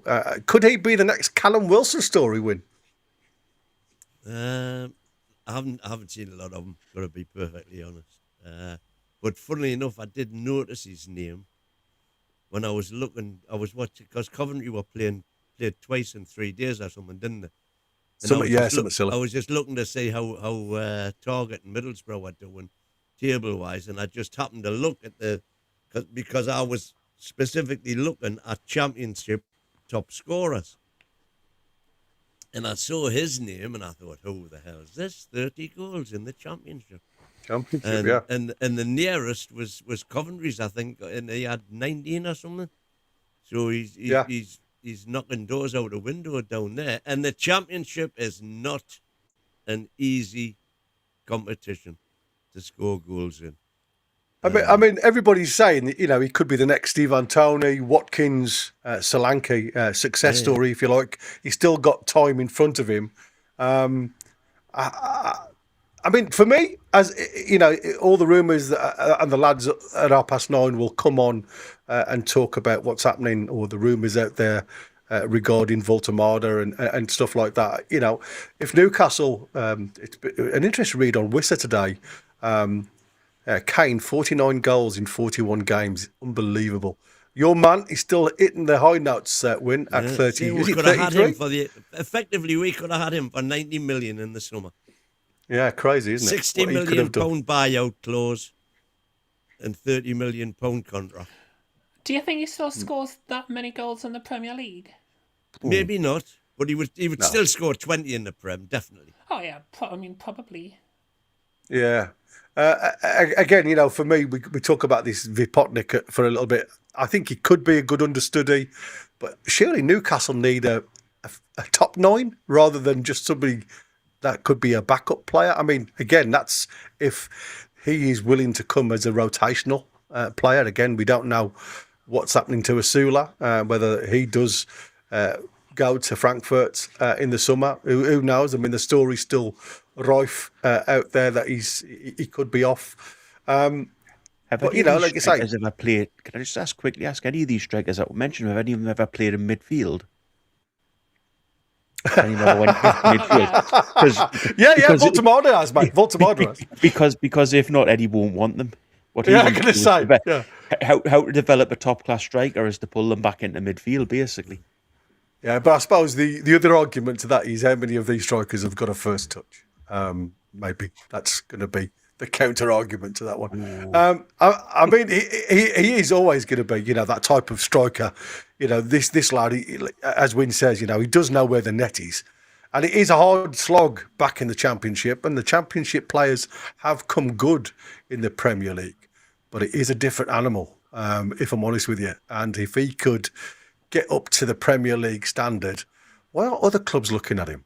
Like I say, there is other clubs out there, but none of the big clubs. And usually, if you've got a 24-year-old striker in the Championship that is banging the goals in like he is, 30-plus goals already this season, I'm surprised the bigger boys haven't hit the mark. Like I say, the lower clubs are certainly looking at him, but nobody in the big league really. One for our Tina. I would love to get a scout in here to talk. Sorry, Gary, I apologise there, but no. To talk about, or like someone to talk about is why certain clubs look at. So why did Aston Villa look at the likes of Asula? What was their thought process behind that? I think he would have come more cheap. That's what it would. Yeah, but clubs look at certain players and you think, what do you guys see in that the big clubs aren't seeing in them or other clubs aren't seeing in them?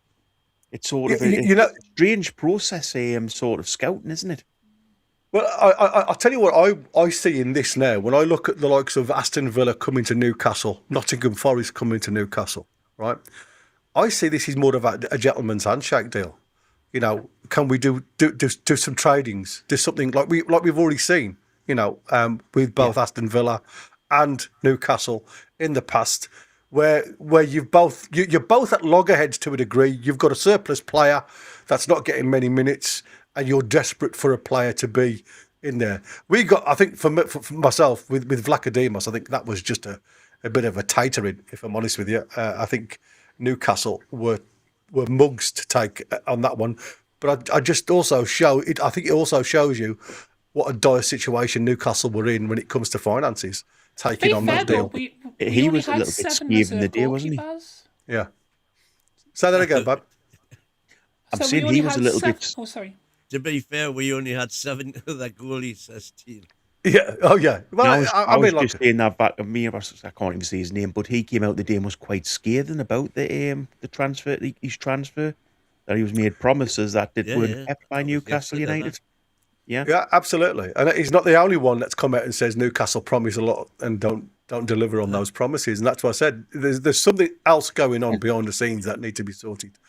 Welcome to being a Newcastle fan's the only thing to say to that, isn't it? Yeah, I might need Tina's help on this one.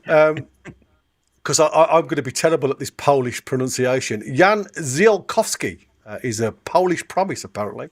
Roma's 20-year-old centre-back, eyed by Premier League clubs, including Newcastle. Market value at around about 12 million euros. So again, good value for money does come. I think it's Zielkowski, be a long-term Fabian Shaw replacement. Tina. Zielkowski, yeah.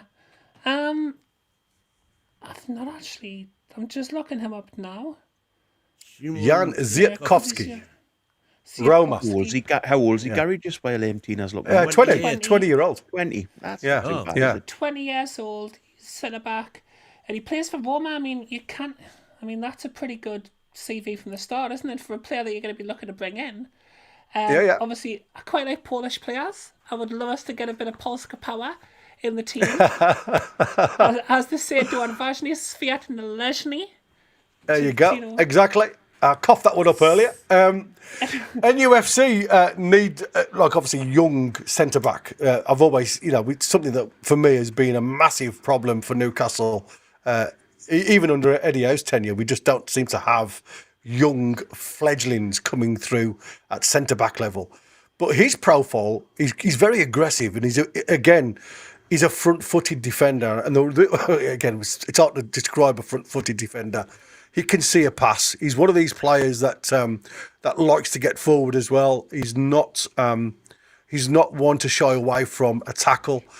But it's whether he's ready for the Premier League. Again, it's a different animal, the Premier League. And I think, again, Wynn says you don't win anything unless you're obviously a maestro with a lot of kids. We questioned whether Malik Chow was going to be the one, and he seems to have turned out, a good defender. He's had his problems. I'm not going to say he's been without those issues. But again, for me, his profile is very, very good. And again, it just shows you Wilson's new data model at work, doesn't it? This to me is a young lad who's come in. We talk about a black book. It seems to be wide open from every single position. He seems to have a player that will come in, and I find it exciting. I really do. I've had a quick look at some of these names today and the players in position and what I've seen of them. Again, in the Mother League, it's a different animal in the Premier League, I know that. But he certainly would convince me that this poll would be able to do a job in the North East. We've got a few, in relation to that, we've got a few chats in about this, specifically talking about it goes back to the Brighton one, this was when they came in, but all about data analysts. Let's see if I can find them.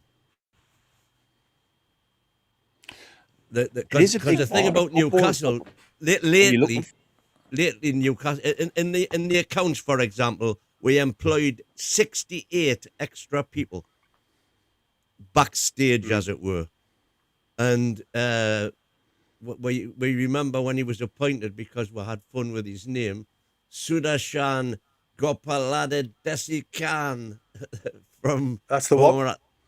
He leads the football data operations. And I think both you and I watched him do an hour lecture, didn't we? We did. Barry, when we signed him, and really knows his stuff.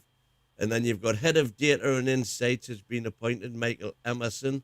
Performance analysis led by first team coach analysis Jordan Tribe, and performance analysis Tom Caulfield. So they're recruiting all, and these are all data merchants.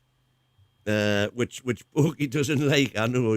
But the only thing I would say is who was the first guy to really in the Premier League get into this sort of data thing and go into all this sort of analysis and all that? Probably Sam Allardyce. I was just going to say it. Sam Allardyce. He was the one who brought it all in. Bolton, wasn't he? Yeah. And look at the job. Look at the job they did then, and everybody started copying him.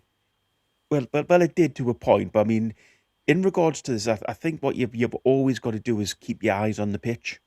So, there's an analysis, but there's also actually seeing what's going on, because you can twist facts and figures to sort of suit your analogist, what you want to prove. Looking at everything in life, you can twist facts, twist analysis to sort of get to the point you want to get to. So I always think you need to just watch what's happening on the pitch as well.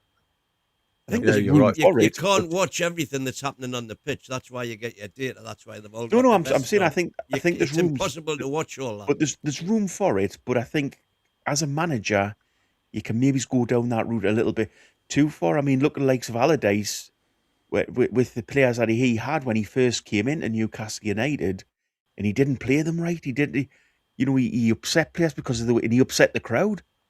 The way he played things. Upset me. I was over the moon when we signed Allardyce. I thought it was a great signing. Hang on. Remember when he brought Zerbi off for Milner? Exactly, I'm going to say. Yeah. What I'm saying is the whole crowd went against because they could see what was happening on the pitch. Yeah, that's what you need from a coach, is not just the facts and figures, but you need them also to manage what's actually happening in front of their eyes. Yeah, I think what the analysts usually do, it's more positioning, throughout the 90 minutes. So they try and tweak certain things, because obviously, as we do when we watch football, you follow the ball. You look at the players who are available within that 15 to 20 yard radius around the ball all the time. what the other scouts look at is positioning. You know, are we off the ball? What positioning players will be to receive the ball? Are we defensively set up if we lose the ball? Things like that. So, like you said, there is a place for it within any football club, but we can't be too far that side. I don't think that's always going to be the problem for me. What these analysts don't give you is technical ability. That's what it comes down to, isn't it? Can I just quickly say? I think the analysis this year. I think one thing that I think we all can probably look at and think, is it down to the way obviously stats and things are being looked at that would drop off after 20 minutes? So we'll go for a game, we'll go for it in the first 20 minutes, and then we'll sort of give ourselves that little rest period, and that's happened loads this season. And I think that has to be down to the analysis that's come back. And has it worked? It hasn't, because this is something that we've back up. Yeah, we've struggled all season with this, and Eddie Howe seems to think that it's not something that he coaches, so it's something on the training. On the field of play, that the players want to leave a little bit back, and he hasn't got an answer to that. So, and again, that roils me, because you're a coach, you should be asking the leadership group what is going on. Who's making these decisions on the field of play? If you're not the one who's making these decisions as the head coach with your neck on the chopping block, then you should be asking the question, who's making that decision? Because, Gary, like you said, it's not been against you. Go on. Can I just quickly pick up on that again? Sorry to interrupt. In regards to that, it shouldn't be Eddie Howe asking the leadership team what's happening there. He should just be saying, stop doing this. If he doesn't agree with it, he should just be saying, every player, you just keep going. You're playing for me. And he should be on the sideline going absolutely nuts if they're not doing what he wants. So, according to the last time, that's what he did. Yeah, that's exactly what he said. Yeah, he was saying, "What are we doing?" But when you've seen Eddie Howe on the sideline, he never goes nuts. He never goes nuts with the players. He doesn't go nuts. That's not his style. But he's still. That's Mad Dog's job. He was. But I would be good. But if critically telling Dan Burn to go forward. Yeah, absolutely. But as I say, as a manager, you should be going if they're not doing what he wants them to do on the pitch, you should be going absolutely ballistic on the sideline. Yeah, there's certainly questions that have to be answered. Last couple then, because I say time is against us. Rico Lewis, Manchester City for £30 million seems to be heavily linked, and interest is from Newcastle United because he's, again, you think about flexibility. Eddie likes a little bit of versatility within his side. And Karim Koulibaly seems to be heavily linked to Newcastle. Rico Lewis' technical profile and Koulibaly's physical presence. If they're going to get Livramento. Yeah, it could be a bargaining chip, couldn't it? Could be a bargaining chip, absolutely. Does that affect with the financial fair play if we do that sort of thing? So if we buy one player, does it sort of, we don't get as much money as we should have from the sale? From the sale. In regards to it depends on how much money. We're saving on what we would have been spending, so it's... So it counteracts each other. No, counterbalance. Yeah. I mean, don't get me wrong. I mean, you've got to be looking at 60 million, aren't you, for Tina Livramento. Somebody's touted 80 million. Like I said, if he's worth 80 million, so am I. I don't see the lad at all. Defender, that is. I like him going forward. I just don't see him as a defender. And if you're buying a right back, you want defensive, versatility. And I just don't see that in him.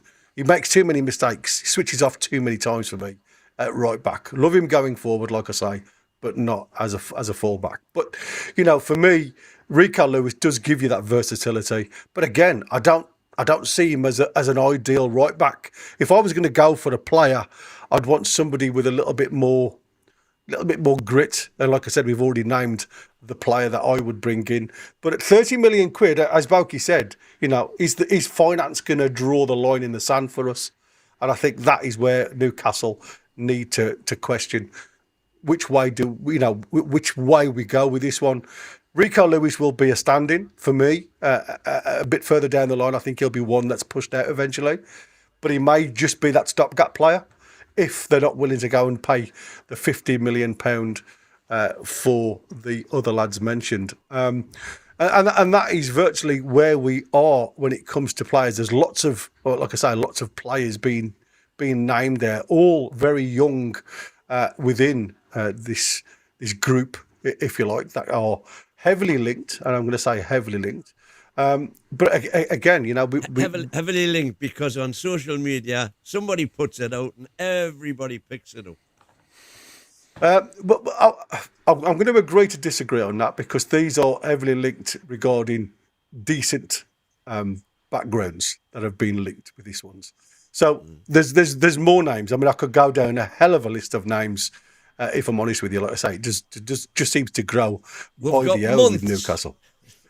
We are indeed. Like I say, again, let's just quick fire wrap and predictions, if you like. So let's fire through before, you know, Ross Wilson himself. You know, which youngster out of Martinez, Palestra, Vipotnik, Ziakovsky excites you most? I mean, I'd go with Palestra.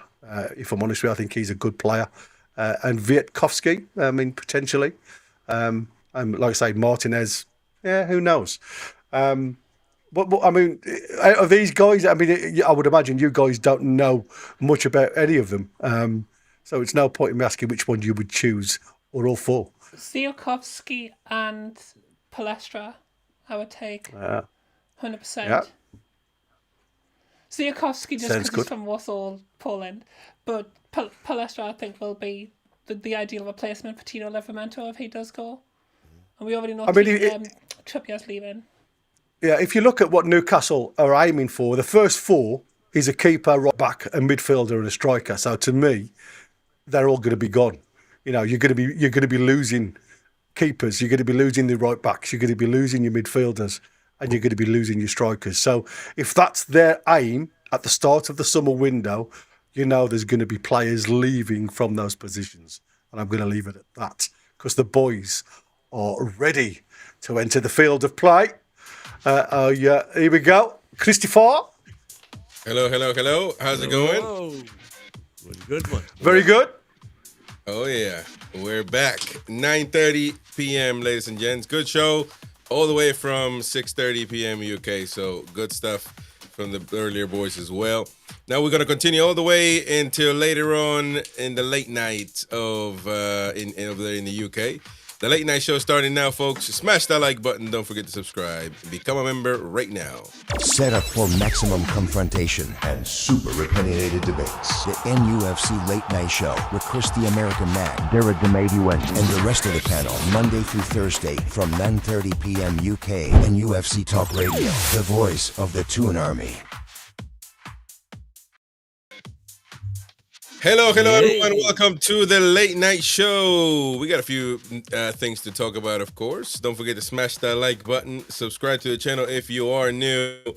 Let's get those likes up, folks. Howie, let's get those likes up. Sean, Boki, Win, how are you? I'm good, thank you. Man. Yeah, getting there. Sick of no football. Yeah, we certainly need football back, but it ain't gonna be until the weekend, man. It ain't gonna be until the last day of the weekend. So we got to talk about whatever else is going around in the rumor mill. Well, the Champions League's hotting up with Bayern winning 2-0 now in Real Madrid, and Arsenal cannot score at Sporting.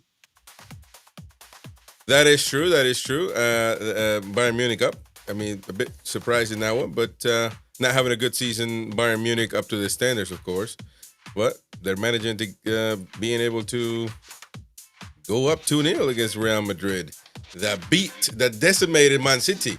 So that just means the Champions League is a different beast, man. Different beast.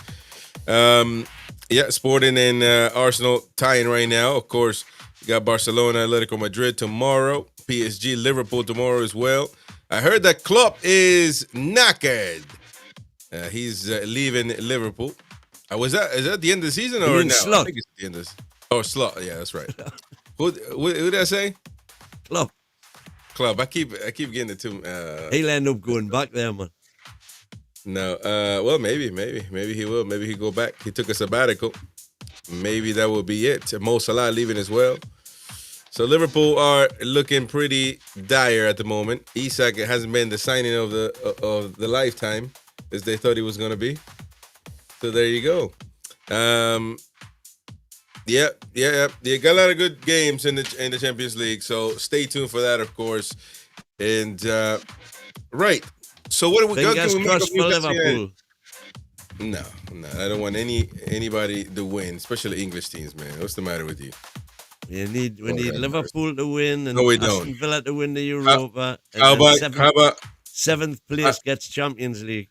How about we grow some bullocks and qualify on our own? Why do we need favors from other teams? Why are we begging other teams to do us a favor? Well, we've only won one European competition, and that was when we finished 10th in the first division because of the. We keep coming up with these numpty stats about this sort of thing. Numpty stats. I agree with you on that. We're not in any position to actually do what Wynn's talking about. We're not even 10th. We're not even 10th. It makes no difference what happens with these numpty stats. We're not there. We're not even 10th. The qualification that he's talking about. Wait, what's the stats when we're 12? What do we get when we finish 12?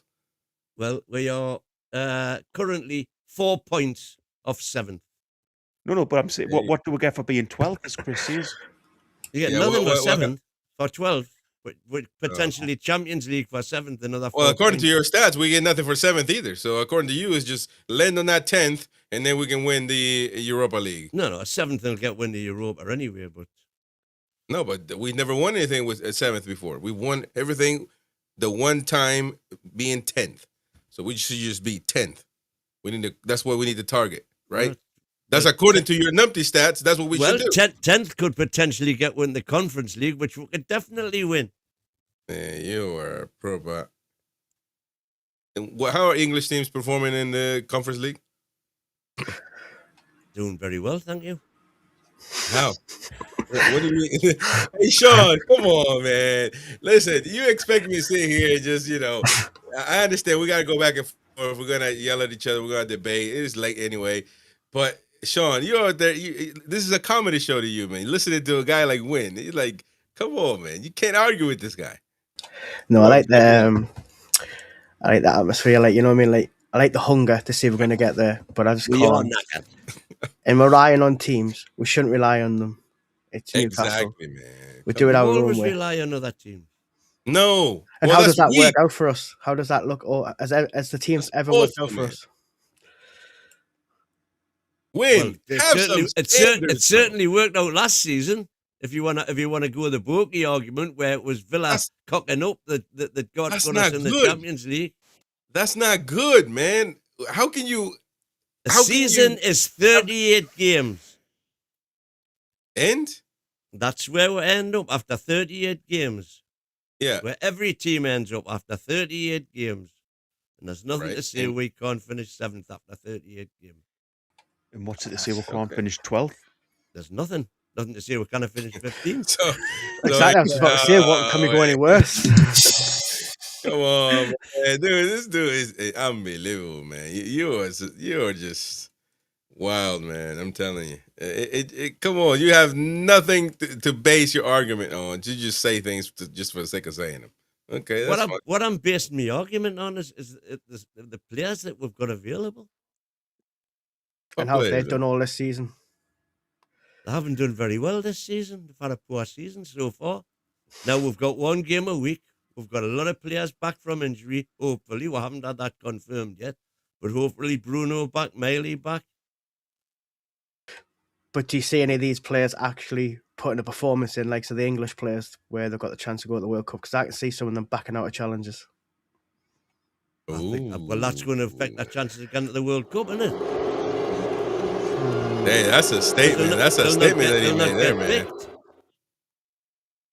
If they're backing out the challenges and not performing, and Newcastle aren't winning, they won't get. There's no, will they? But yeah, they will. There's nothing. First of all, if you go on performances and if you go on how they perform for their team, none of these players should be going to the World Cup.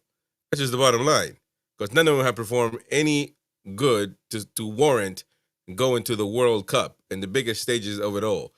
So that's one thing.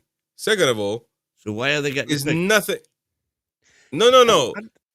Answer my question. Has Gordon been one of the best players, one of the best wingers of the Premier League this year?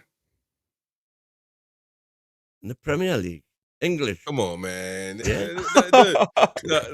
This is insane, man. Look at you've got Nick Pope playing better on the left wing. Premier League, English Premier League. Yeah, win. And No, this is in England. English We're not player. talking about the Hindu Premier League. They have a Premier League over there too. He doesn't play it. Which English left wing has played better in the Prem this season than Gordon? So Livramento has been one of the best. Has been the best right back in the league this season. What about Jack Grealish? I think he's had a pretty good Oh season. my God, now, man, this dude is unbelievable. So Ramsdale's one of the best goalkeepers in the league.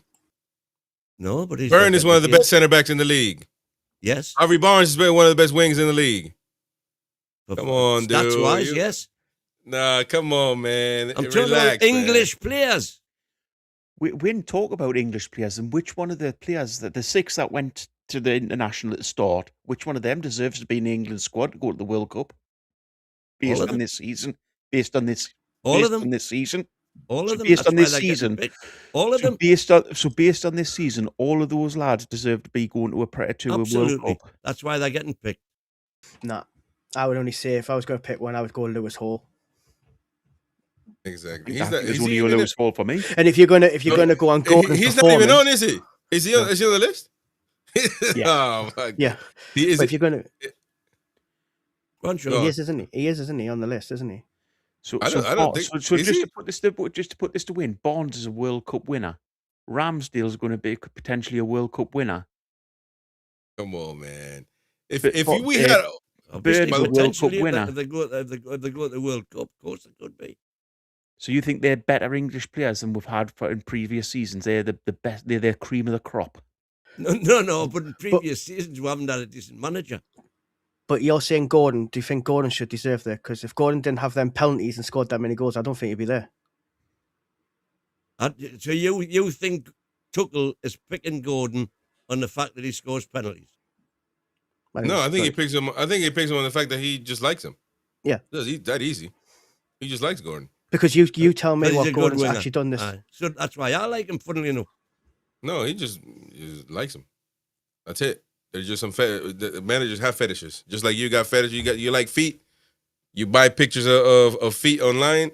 Well, Tuchel likes Gordon. Don't give your secret to me, Chris. I'm just saying, man. That's just the bottom line. But look, let's stop acting. If we had all these players that are so great, therefore that's why they're getting called for England, we wouldn't be where we're at in the league, man. So relax. We wouldn't be there. That's just it. And maybe he just speaks volumes of, or speaks of what the situation with English players is. So maybe it's not so great as people think it is. But there you go. But why you bring the argument, man? You're having a good time, but you always try to take your coping mechanism. I'm just trying to find this thing. Newcastle fans bringing down Newcastle players somewhere. You're quite right, Captain Bruno. No, we're being honest. You can't. If we had a good season, if we were 5th, 6th, fighting for Champions League, then I would tell you 100%. They're performing great. But we can't lie to ourselves. I'm not lying. What's the point in that? What did you just say? They're Newcastle fans bringing down Newcastle players. Newcastle fans putting down Newcastle players and not wanting them to represent their country. I'm not saying they don't want them. Who did stats the other night based on this strange thing of who started the game to get to the fact that they don't like Tonali? Oh yeah, 100%. And Woltemade. Who says I don't like Tonali? That's rubbish as well. No, because you ain't got the bollocks to say it. But you ain't got the bollocks to say it. But you bring up stats to murder him as well as Woltemade. You put him in midfield as opposed to being where he's supposed to be up front. So yeah, you have these passive aggressive talking points to annihilate our players. I love Tonali. I'll be gutted if Tonali goes. Definitely one of the best midfielders we've ever had at the club. Really, man. I can't believe you're saying this. Why not? You know, what else have I ever said about Tonali? Because when you bring up a stat saying that we play better when he's off the pitch, I think that's pretty. I can't help the facts. No, just the facts that you try to switch just to fit your narrative. They're not really facts, are they? So they are facts. He's missed six games in the Prem this season, and we won 5 of them. Can I just say for people listening that haven't watched the previous show, this is basically just based on players who've started games, doesn't take into account substitutions, and doesn't take into account how players have played.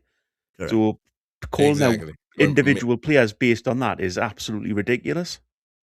Well, that's what See, I'm going to hide 3 names, and with these 3 players come back into the Newcastle midfield. Gary Speed.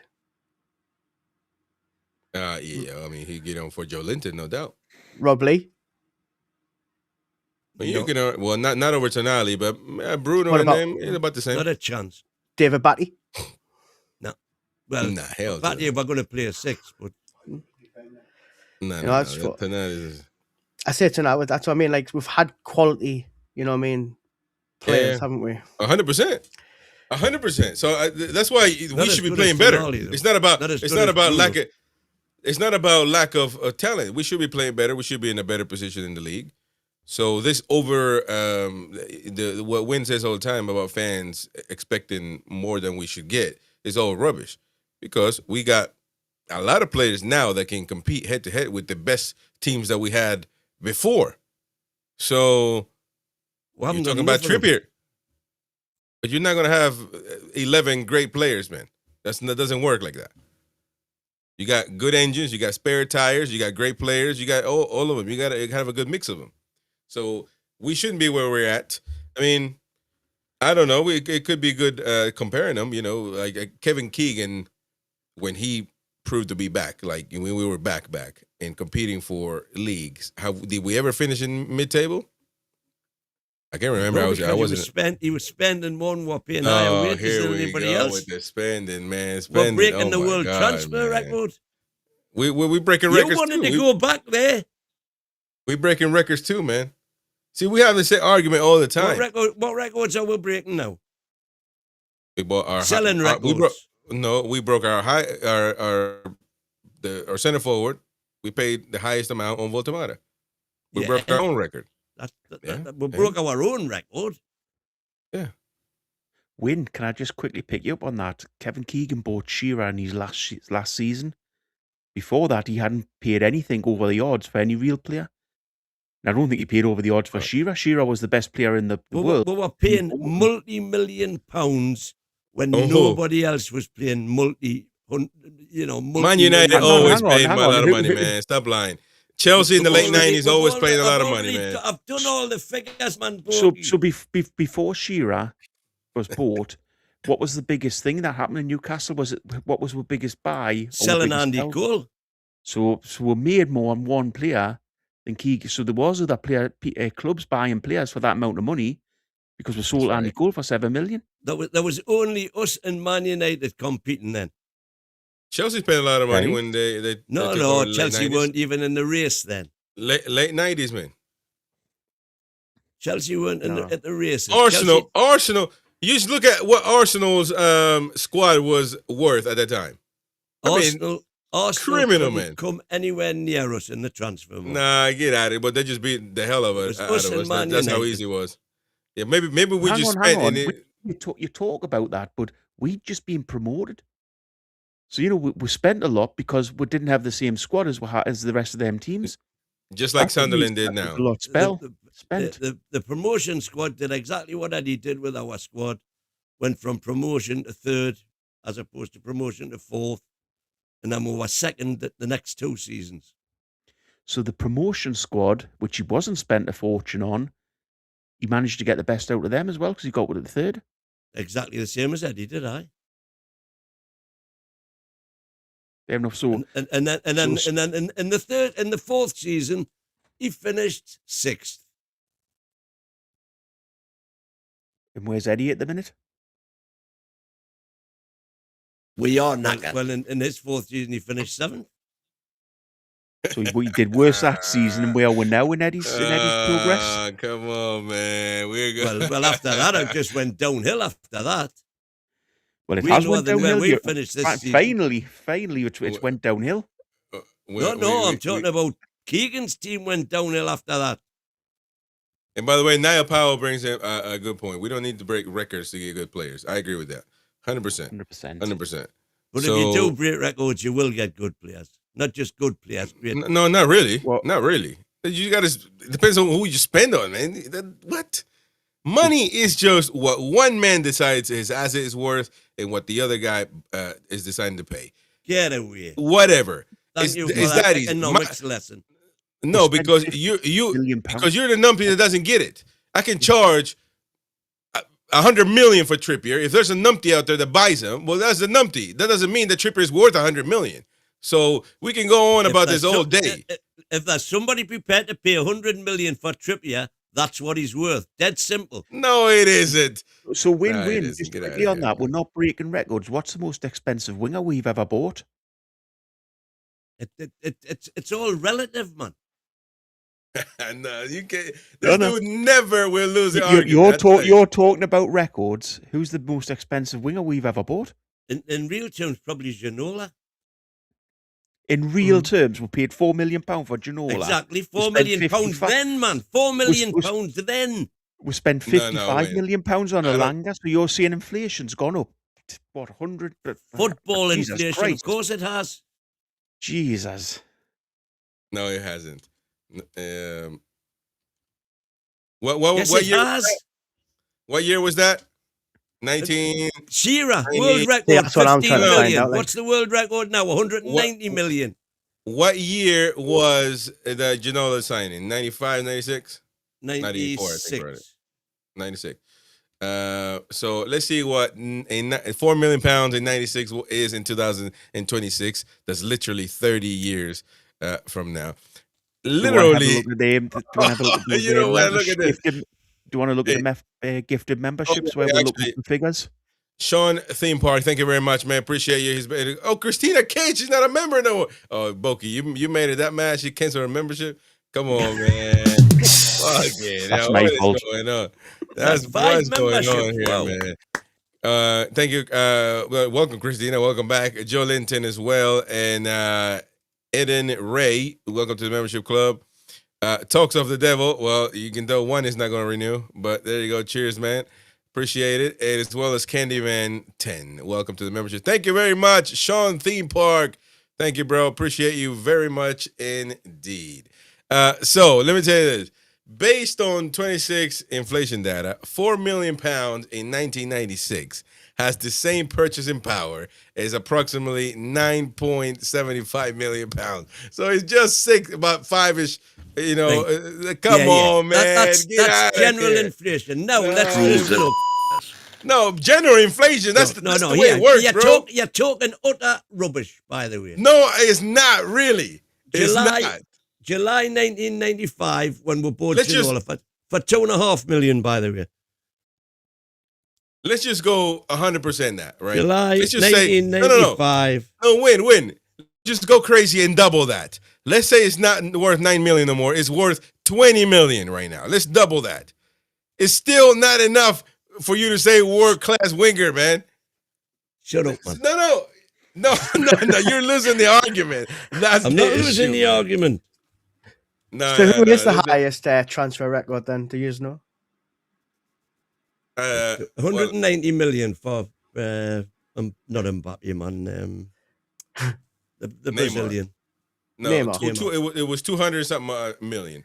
But you can't say that because Shearer was the world transfer record at the time at what, 15 million, something like that, that is equivalent to 200 million now. Well, actually, 5 years ago, I think, or 6 years ago, when no, longer than that, I think when he went to PSG. It's not the same, man. No matter how you want to look at it, inflation didn't go up like that. It's not that big of a difference. Yes, it did in football. Is it? It's just that. Listen, Right. In July 95, when we signed Ginola for £2.5 million, the world record transfer then was Gianluca Vialli for 12 million, which is 6 times what Ginola cost. Well, five times what Ginola cost. So you're looking at 5 times 2.5 million, 12.5 million. So 5 times what we paid for. If you're pausing your line, Elanga, man, I'm not trying to hear all that crap. It's 210 million, which is exactly what the current world record is. It's all relative, man. No, it isn't. So you're saying Elanga's worth 55 million? Is that the point that you're proving?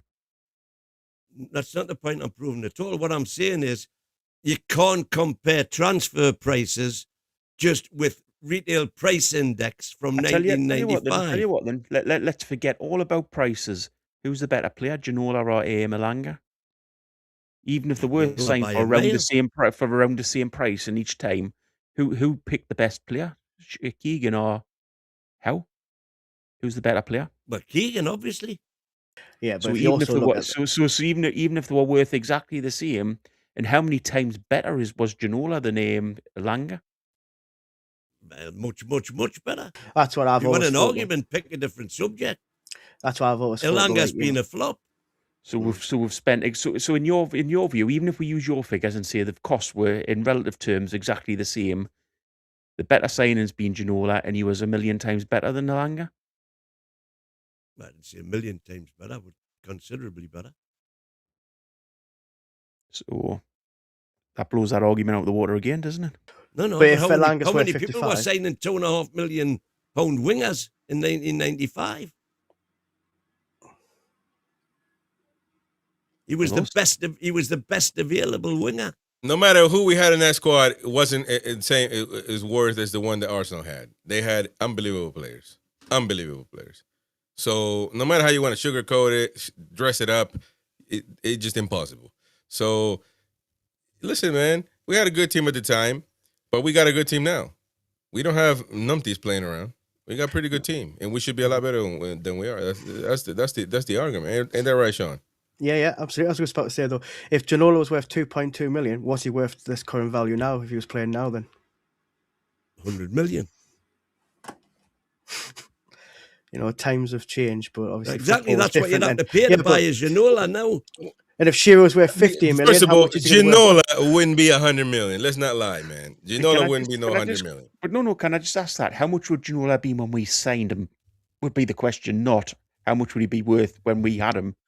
Because he obviously became a world-class player. How much would he be worth when we first signed him? Well, we know how much he was worth. No. So what you mean, like if we sign him now, kind of thing? Yeah, if we signed him now. Yeah, that's hold on, because the chat brings up a good point. I mean, Becca says the past is the past. Let's talk about the present. And of course, Tracy says, "What's with the Woltemade title? Still not sure what it's about." Let's talk about that because it leads us to. Well, we just spoke about the record. We broke the record when we bought Woltemade, so that should account for something. Yeah, that means a lot. That means a lot.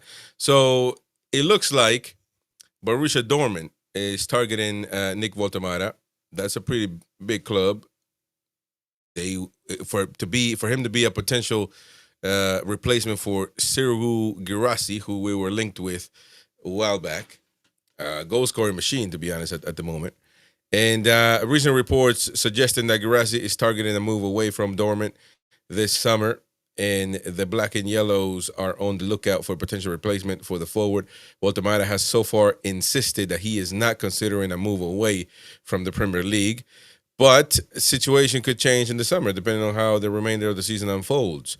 I mean, of course, when you're going to want him gone, any other sensible fan will, riot at the thought of Woltemade leaving. I don't want him gone. I think he's the future of Newcastle United. He needs to be a center forward. Stop fighting around with his position. He's a center forward, and that's that. We got to play to his strengths. No matter how you want to look at it, of course, we're going to have other better players, probably. I don't know. Or the important players, certainly. But at the end of the day, he's the center forward. He is the one scoring the goals. You have to cater your game towards him. He's the one that has to score the most goals. Therefore, this messing around with the center forward is not going to take us anywhere. It hasn't worked so far this season at all. So I'm assuming everybody would agree, except Wayne, everybody would have a brain, that we can't keep doing the same experiment over and over and over and over again. 4-3-3 is dead. Dead. Deader than a dead duck swimming at the Dead Sea. Or end with win sex life. Dead, that's knackered. We are knackered. So that's it. Ain't that right, Win? You agree with that? I agree with the last bit. That you're knackered? We already know, but don't you worry. Love it. Estimated 1995 squad cost. Newcastle 27. Newcastle 27 million. Come on, man. Arsenal 12 million. Man United 14 million. Dude, you're boring people to death, man. They're telling us to move on. I'm telling you, going back. that's facts. No, it is. Just because you read from some. How can you say estimated squad costs is facts? I think the clues. I think the clues. Do you want That's good. Just look at the difference between 27, 12, and 14. That's good. Double. Is good, that, man. Double. The estimated cost of our squad was double everybody else's. Stop talking about estimate and putting facts in the same sentence, man. It doesn't work like that. But give me your thoughts on Woltemade, man, because Borussia Dortmund is a big club. So if they come knocking for him, then we're in a dodgy situation. I'm telling you, Germany, I think it'll be Bayern will come knocking for Woltemade.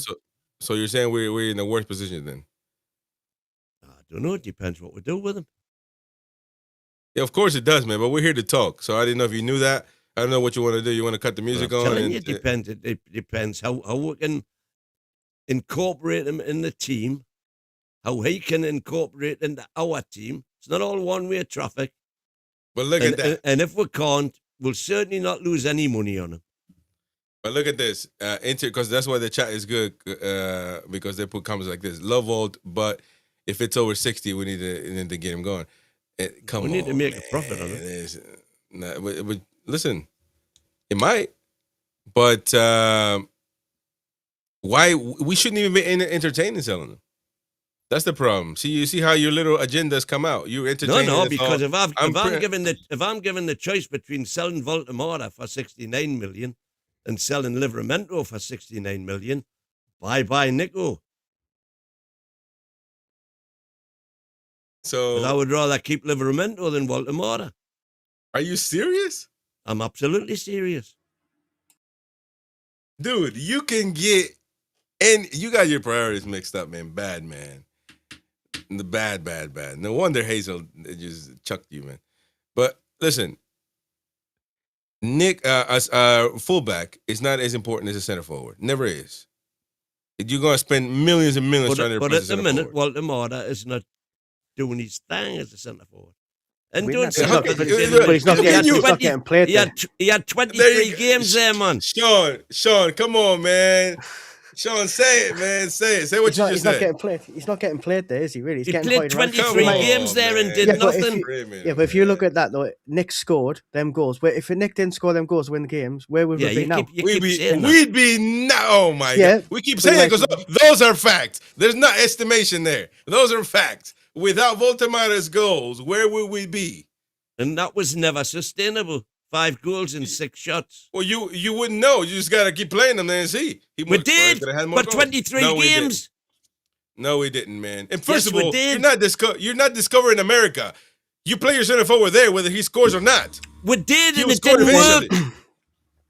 So why didn't Isak go to midfield then when he stopped scoring? Because he stopped scoring a few times. He never stopped scoring.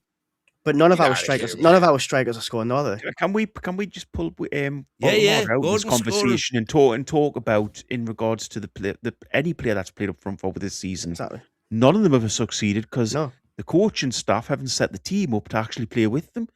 They're up there like bloody lonely lambs in the middle of a field, looking around, thinking, "Well, where the hell's everybody else?" That's the big problem. The only time we've actually changed and people have been close to a player is when Golden Boy gets played up there and he gets a load of players around him. And why? Because he's got the mobility and the pace to to create the space and bring the players up around him, which because Woltemade hasn't got. No. Why don't they do the same for other strikers? We tried it for 23 games and it didn't work. So we tried pushing our team up for 23 games to play with a striker. Yeah, and Woltemade couldn't do the job. The striker No, but listen, by himself. It's Woltemade insane. couldn't do the job. This thought process is so mind-boggling, right? You buy a center forward. He stops scoring goals. He's not a center forward. He is. He's always played there. So it's just the bottom line. You can lie to yourself all you want to, but he's played center forward all his life. Therefore, he's a center forward. That's how it works. So he's played there.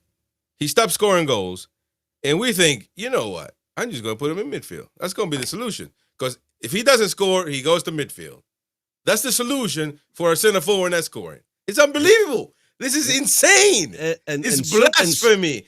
Heresy. And suddenly what happened? We started winning games. No, man, we won one game against Villa, man. The other one against Tottenham. And it was all rubbish after that, man. Get out of here. Come on, win. Just stop lying, bro. I'm not lying. We've been absolutely... Look, no, what are the facts? That you estimated we were going to be somewhere, but the facts remain, my brother, that we bottled every important game out there. It's just the bottom line. Those are facts. I'm not even going to mention the Mackham game. One that was an atrocity both times away at home. So come on, dude. You know, I don't understand. How can you defend this? Who was up front at Joker Park? We don't play there no more. But anyway, they don't play there anymore. But yeah, it was Woltemade. Funny enough, the only cross that was given to him, he scored, unfortunately, against it. Yeah. So maybe we should have given more balls on the other end, and maybe things would have been different. We've been doing that for 23 games. No. It's a system problem, and that's your thing. Agree, you can't it's a system recognize. problem. Yeah, so fix the system. Don't try to switch the player. That's never a solution, man. You're not going to switch the system 4-3 overnight. The 4-3-3 is dead. Simple. You got to go and figure out another way of playing with Nick Woltemade. You agree with that? The 4-3-3 is dead? We have had all of our success playing 4-3-3 high press. Well, we don't have Isak. What did you just say there? High press. So you're playing Woltemade up front and we'll stop playing high press. Why was that? That would have worked with that lad. Because he couldn't do the job. That would have worked. No, but yet for a high press, you're talking about all players pushing forward, not just one. Yeah, but you're talking about Woltemade being mobile, cutting off the keeper's pass. Why did we stop doing that when Woltemade was up there? Because you put a high press on. Because Woltemade wasn't doing it. But you put a high press on. He was stood like a statue surrounded by 3 centre-backs. You put a high press on with the wingers we've got and the midfield we've got, and Woltemade's there to pick up the pieces. He's proven he can play some class balls. That would be brilliant for us. So why did we stop doing that? Because it wasn't working. First of all, we never done it. We never did it. We never did it. Do it for 23 games and he couldn't. So hang on. In them 23 games, we played a high press. No. Well, no, we couldn't because he wasn't doing his job. There you go. That's the exact point. But it's because he wasn't doing his job. You can't blame the present not being there for on one player, man. No, you can't, because that's not his game. No, but you can't blame. So what happened to the wingers? They can't press? Say the only one, the numpty one that can't do it is the center forward. Perfect. What about the rest of the team? Because the rest of the team have got their hands full dealing with a fullback, so we're not getting any attention from Woltemade. Look at Gordon. Gordon will run along that lane, preventing the goalie passing easy pass to the fullback in plenty space. Kevsky is asking you, where the hell did the 23 games come from? When? Yeah, exactly. Because that math is not mathing. I was going to ask you that as well. Do you know how many games we've played this season? How many? 48. Right. So you're saying that he played after he stopped scoring goals. Eddie gave him 23 games and he didn't work there. He scored 2, I think, in 28. A 2-23. I guarantee you he's had less games playing center forward than you think. And by the way, again, we getting into this game that's unbelievable. We switch the player. He's supposed to play there, but we switch him just because he stopped. But why didn't we have the same thought process when Gordon was rubbish on the left wing, and then Eddie Howe, instead of subbing him out, he would put him up front. He would be rubbish up front as well, and then he would sub him out eventually during the game. Remember that part? Because it's easy to forget. Remember that?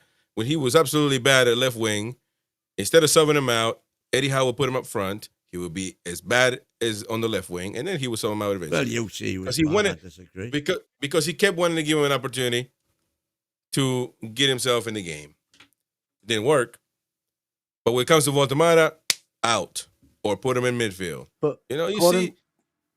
According to the stats, like the rating stats you're going to go on, I've just looked up, right?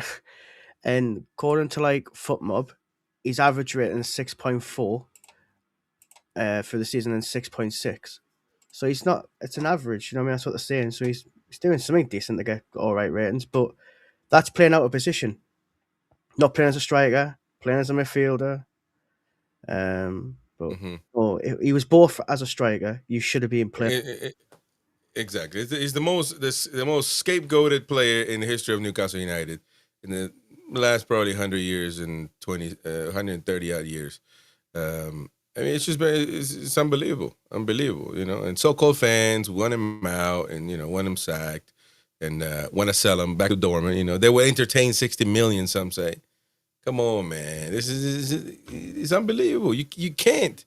Okay, now we're about to lose Woltemade, we're about to lose Tonali, we're about to lose everybody. And hey, if they don't want to be in the Toon, let them go. We just inflate our chest and Toon Army, but we're going to be back in the Stone Ages. Not again. A question of inflating your chest.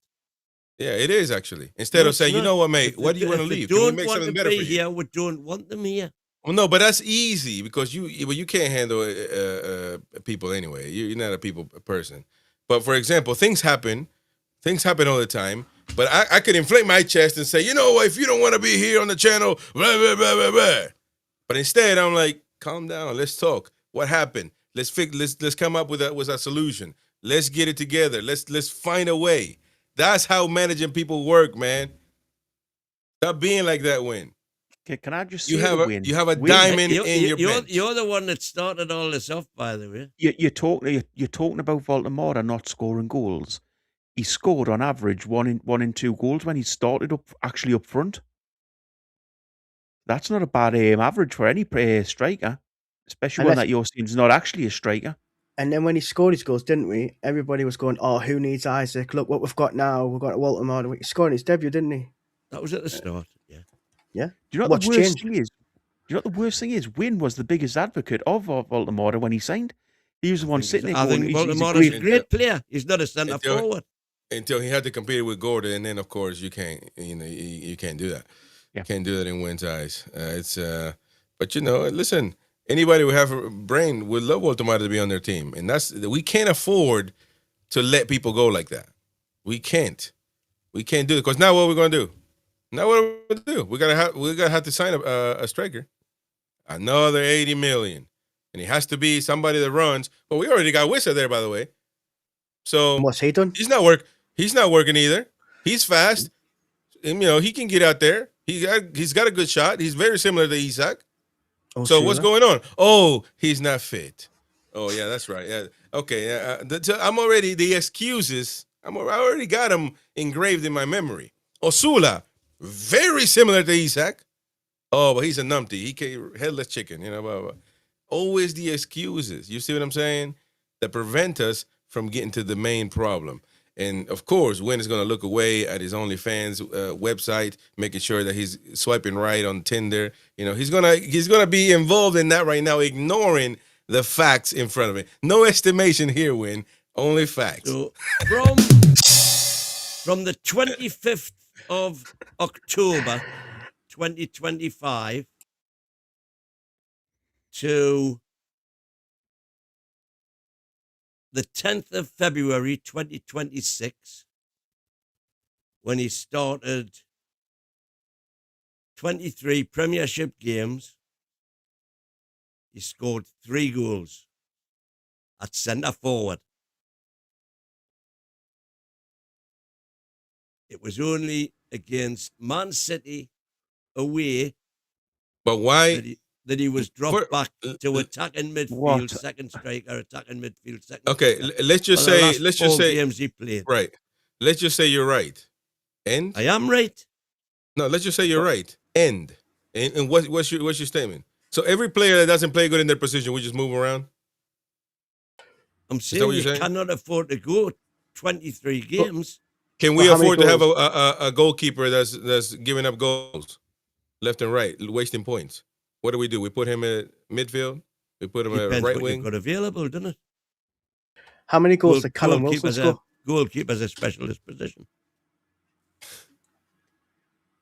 You know, how many goals did Callum Wilson score? And he was our main striker for a while. He was slow. He was. Didn't And by the drop way, him. we weren't playing that 4-3-3 high press. Only we played with Isak. That's it. We didn't play with Callum with Wilson's stats for Newcastle were outstanding. They Yeah, were? but he On the was an bench. injury. He was on the bench. Plus, he had an injury list, but he didn't score that many goals. He didn't get 20 goals a season. They were outstanding on the bench. He did get 20 goals a season. Well, every season. Not every season, no, because he was injured most of the time. But yeah. But the one season when he was injury free, he got 20. But wasn't he like once in a blue moon? I remember last year when Wynn said Wilson, guarantee Wilson's gonna get 10 goals. I think he barely got 1. I think. So there you go, man. Come on. Never got a game. You're not good for predictions, Win. But hopefully Not by we him. have some Earlier. good-minded people in there and don't sell Woltemade. Go on, Bogey. Earlier this 23 Premier League. Earlier this season, somebody's saying that they were waiting for Wissa to get back because he would be. What type of bullet was it, Win? He was Silver going to bullet? be the silver bullet, yep. Still could be. What happened there? Well, we're still waiting. See if he gets fit. This dude is criminal, man. I swear to God. Lee wants us to talk about the defense for once. Absolutely abysmal. Well, again, I think it's a team effort, man. I don't necessarily think it's because it's easy to say, again, easy to apply the Woltemade rule. You know, you just swap players. Chow is not good. Win has an issue with Chow after his best signing all season. No. One of the reasons the defence has been so bad for a large chunk of the season is because they were getting the ball off Woltemade and clearing it. Oh, Woltemade is the That's poor. That's really poor from him. Oh my God, we have managed to get to Woltemade from the defense. It is insane, man. The good thing is I maintain my convictions. I remember one play where Gordon gave up the ball on the right wing, I think, and everybody and their mama here blamed him for that goal. That 20 million things happened in between, and I said, "Here, look, it's not his fault because he just lost the ball. Doesn't mean that everybody else needs to crumble. If he can't lose the ball playing right wing somewhere around there, then what are we doing?" So I defended Gordon in that particular play. It's a shoot. Right too. But a numpty here is going to say that Woltemade lost the ball in his box as a striker, and therefore we're knackered in the back. You know, it's just unbelievable. But look, we know what the problem with the defense has been this season. It's the whole team. We don't know how to defend. It's because they've all been injured. Man, this is insane, man. The whole team's got to Valentino take the played 7 blame. games together, 5 clean sheets. So What's he done when he's played? Why did he drop them two again? Why did he drop Tino then against Barcelona and bring Trips in? I've got no idea. Why did he do the same against Sunderland? No Exactly. idea. So you're talking about your best players, your best defense, and you're putting them stats there, which you're putting them stats out there to prove it. You're playing the 2 biggest games of the season, the Barcelona game and the Sunderland game, and he drops the best defense of the season. I agree. What's your problem? Well, my problem is Eddie Howe. That's a terrible That's the decision. manager, isn't it? That's the manager. Do I agree with what he did? No, I don't. Well, you didn't voice it at the time anyway. It's easy to say Yes, now. I did.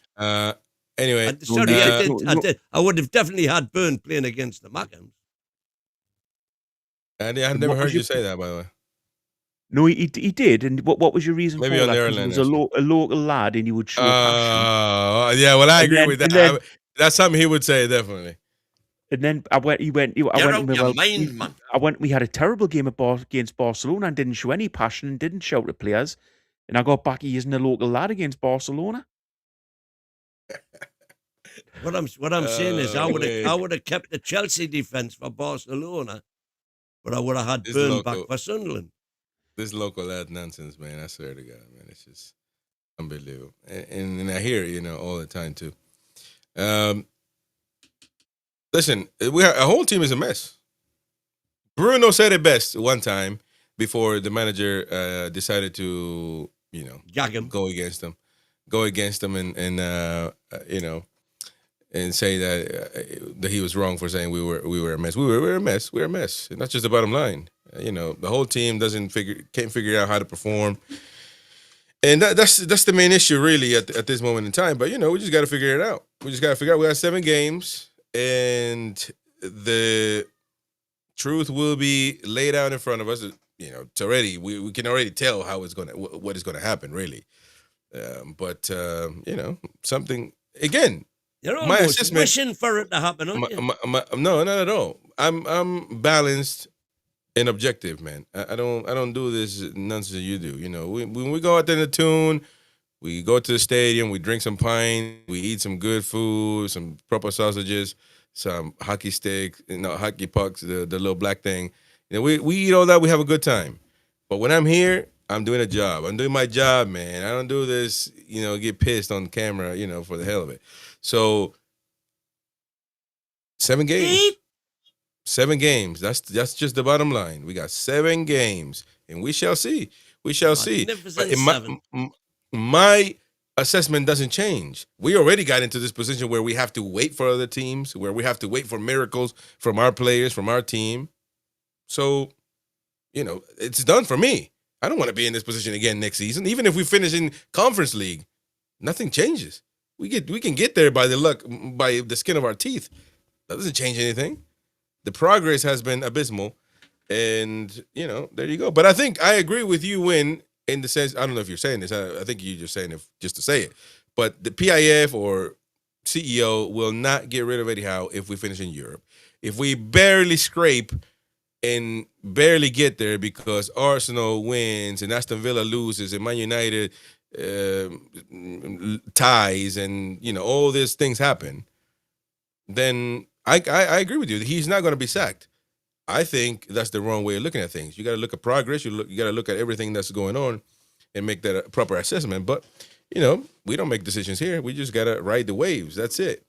And so that's that. You would agree that if 20 other teams get results and that's how we qualify, you celebrate that, you parade that. I think that's rubbish, mediocrity. I don't want to celebrate that crap. But it is what it is. At the end of a season, every team gets what they deserve. Yeah, that's it. So do you still think we can get 21 points out of these last 7 games? Well, of course we can. But you said you thought there was a good chance that we would.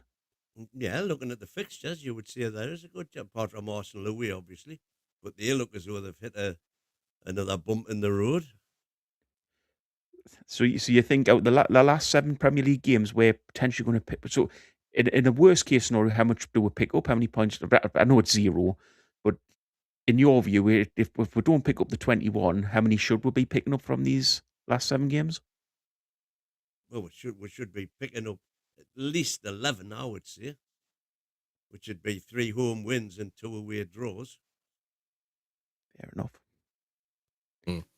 Where does that get we in the league? Not high enough. Bye-bye. Okay. So all that positive nonsense is for no reason. Right.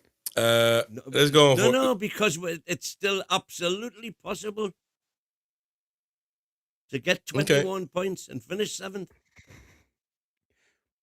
So it looks like when we were linked with Saeed El Malaz, from according to Sport Build, that's pretty much debunked now because his family has reportedly turned down an approach from Newcastle United, who represent the 19-year-old. The El Malaz family responded to Newcastle's interest by indicating that the young attacker is leaning towards a move to Brighton this summer. The German's family sees a move to Brighton more appealing for his development than Newcastle. So, wow, that's eye-opening and very, very eye-opening once again. That's interesting. What do you make of that? Well, it depends on, A, have we actually made an approach? And if so, how do the figures compare between the two? I don't know. Who says we've made this built again, is it? I'm not knocking built, by the way, because they've got good information. Yeah, well, I think we made an approach. Oh, by the way, Mbappe's got one back for Real Madrid in the 74th minute. I think we made an approach, but he players choosing to go to Brighton. That's shocking to me, going over there. Yeah, it is what it is. I mean, that just puts things into perspective. Maybe moonwalking. We may be moonwalking from the good old times. We may be going backwards, and you're not paying attention to. You're not seeing the light, mate. You're not seeing the light. In other news, according to iNews, Mark Douglas says Newcastle are looking to sign four first-team starters this summer. A goalkeeper. Thank you, by the way, to Connor again, keeping us updated on social media as well as on our private live news forum and everything else. Doing a great job, getting news from all over the place, giving us stories to talk about. According to iNews, Mark Douglas, Newcastle are looking to sign 4 first-team starters this summer. A goalkeeper, a striker, a right back, and a midfielder are seen as priority positions for the club. The report goes on to say two of Tonali, Bruno, Tino, and Gordon will likely leave this summer. So two out of Tonali, Bruno, Tino, and Gordon, with European qualification unlikely. Ooh, when you didn't want to hear that. And another trip to Champions League out of reach. You still say that we can finish Champions League? Yep. Anyway. The recruiting strategy of the Magpies will be influenced by financial considerations and constraints. So we're still talking about constraint. We just saw the stadium, haven't used Isaac money. We're still talking about constraints. You make it make sense. I don't know how that makes sense. But so what do you guys make of that? We're looking to sign 4 first-team starters, midfielder, right back, striker, and a goalkeeper. So your wish will come true that Woltemade, they're probably looking for a replacement to Woltemade. They're looking for a replacement to goalkeeper, maybe Trafford. I think we're going to go back for Trafford. That's just my instinct. Right back and midfielder, because they think Tonali, Bruno, Tino, or Gordon, two of the 4 will leave. So what do you make about that? That's incredible. That's insane, man.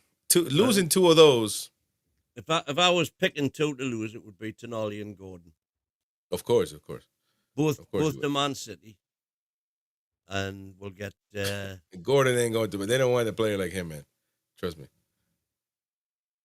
They want a team player. Gordon is exactly that. Team player. Yeah, okay. He'll tell... Well, but to be fair, you got a point. He ain't got the bollocks to tell... Pep Guardiola, he doesn't want to play on the right or the left. He that only goes with certain people. So anyway, continue. Obviously, we're going to need a right back. Didn't say he wouldn't play on the right. He said he didn't enjoy playing on the right. I don't enjoy. Yeah. Imagine, Sean. Imagine you telling your boss, "I don't enjoy doing this. Can Can I be somewhere else? You know, I don't enjoy going to work, that, but can I have a year off today? Yeah. yeah. No. It's insane. You know, you should play. You should be able to play anywhere really up front if that's where you're going to play. But I mean, we asked Woltemade to play in midfield, and he's a center forward. So why can't we ask Gordon to play on the right if it fits the team? Anyway, but that's just me using. We asked Woltemade to play in midfield because he was failing at centre forward. Stick him in goal. And Gordon has failed at left back for a good part of the season, and for a good part of the season, he was failing at center forward as well. So but that's just me using common sense. I mean, my bad. I forgot. Feel it left back, left wing. Left wing. I don't think he did feel it left wing. Of course you did. By the way, he just only scored his second goal as a striker from open play in like 100 years. So let me just remind you of that. That's not his position. Oh, so how many goals did he score from left wing when he was playing left wing? Not including penalties, how many goals did he score from there? 3, I think. 0? Well, I can remember 1 against Man City. So interesting. You would get rid of Tonali and Gordon. Bulky, who would you let go if out of the 4 if it was up to you? Definitely Gordon. I think he's one that we can't let go. Probably Tino at right back, just simply down to his injury problems that he's had. It'll be he's got injury problems, and potentially that's just going to keep on happening to him. Look at Botman. Sean, what do you think? I say Gordon and Tino, yeah. Yeah. Because obviously, so I would agree. I would agree with that 100% because I think that we can live without Gordon. It's not really anything special. Hasn't been doing anything special this season, and we can live without Tino. Simply because he's a fullback out of all of them. You can replace a fullback easier than anybody else, really, than an attacker or a midfielder like Bruno or Tonali. And Tino, is just a fullback. It's not the end of the world, man. It's that easy. It's not the end of the world. You can go get Hernandez, for God's sake. Much better than Tino. Lewis Hall's a different kettle of fish, man. I wouldn't be happy seeing Lewis Hall go at all. Well, if you give me to choose Lewis Hall or Tino, I would definitely choose to keep Lewis Hall, no doubt. But I would do everything in my power to keep Tonali and Bruno. I mean, those two need to stay. If you get rid of one of them too, then I mean, what the hell kind of midfielder you got? I mean, the sad thing is, we might not have had to have even been discussing this if we'd finished. If we'd had a good season, would maybe have been discussing potentially losing one of them. But now, because of the season we've had, we're looking at losing 2 of them. And there's still potential out there to lose 3 of them. That's a massive loss to this squad. What's evident, Boki, is that whether we like to admit it or not, it's the facts are in front of you to see. The project has not even stalled. Is going backwards. Really, we stole the car uphill. We're starting to go backwards, and some fans want to admit it, some fans don't. But players don't care about your feelings. They care about facts. And they don't see that, they might not see that this is going anywhere or any farther. Even Bruno, the Bruno rumors are not there just for the sake of being rumors, man. There's something there, right? And you can't blame the guy. You can love Newcastle all you want to, but if it ain't working, then he's going to have to try to find his luck somewhere else, where he can maybe win championships. He'll always be able to come back to Newcastle. That's never going to go anywhere. But that is a problem because, again, I repeat myself once again. It's easy to say, this is Newcastle United. If you don't want to stay here, leave. But when everybody's trying to leave, then you have a problem that you need to fix. I don't know how to fix that. There are some underlying issues with this whole situation. Because if Bruno is tempted to leave, if Tonali is tempted to leave, and Tino and Gordon, and now you got Isak left already in not so desired ways, then you're in a very tough situation. I mean, you're gonna have Burn is never going to want to leave. But what does that tell you? I'm afraid of that. I don't want to go back to the Stone Ages again. That Win enjoys so much about, just because he got a discount on the season ticket. That's what you care about. And if you do, have to go back to that. Who's the best manager to get you out of that? Somebody else other than Howe. I disagree. I think you could pick any manager you want, and they wouldn't have the CV that Howe's got for bringing on bad players, turning them into good players, turning good players into great players. You don't need to bring bad players, man. You need to bring good quality players. You don't have to buy championship players. We are not in that position. But you need when to bring good players. You're bringing that up as well. In regards to the Howe CV, how many young players has he developed at Newcastle and at obviously previous clubs he's managed, Burnley and Bournemouth? How many players has he actually developed over the years as a young player? I can only speak for Newcastle at the minute. I would need to talk to a Bournemouth fan to get the Bournemouth details. Fair enough. So we'll just use Newcastle. How many young players has he developed? Hall, Miley, Anderson. Well, Anderson wouldn't have developed if he'd still been here. Hall and Kean he wouldn't have developed as quickly as he has developed. Hall and Kean did he develop because of the grounding he got here? Hall and Livramento. Well, Hall and Livramento were bought in as potential first team players. They weren't cheap players that were bought in. No. What I'm saying is young players at the club. Who's he developed for young players at the club? Well, he hasn't because the academy. That's the exact point. The academy's been crap. But he's had chances. We've talked about this, so let's not go down that. He's had chances. So if the project now is that we're going to bring young players in, either Howe has to change as completely as a manager, develop to get them into the team, or we need a manager who's willing to do Bruno and Botman. And he's out. But that's old. That's old news. That's old news. They were proven players. They weren't. Well, not all players, man. Not all of them. £1 million players. But say you're right. What? This so long ago, man. What about now? That's the thing you're not getting. What do you mean? What do you mean so long ago?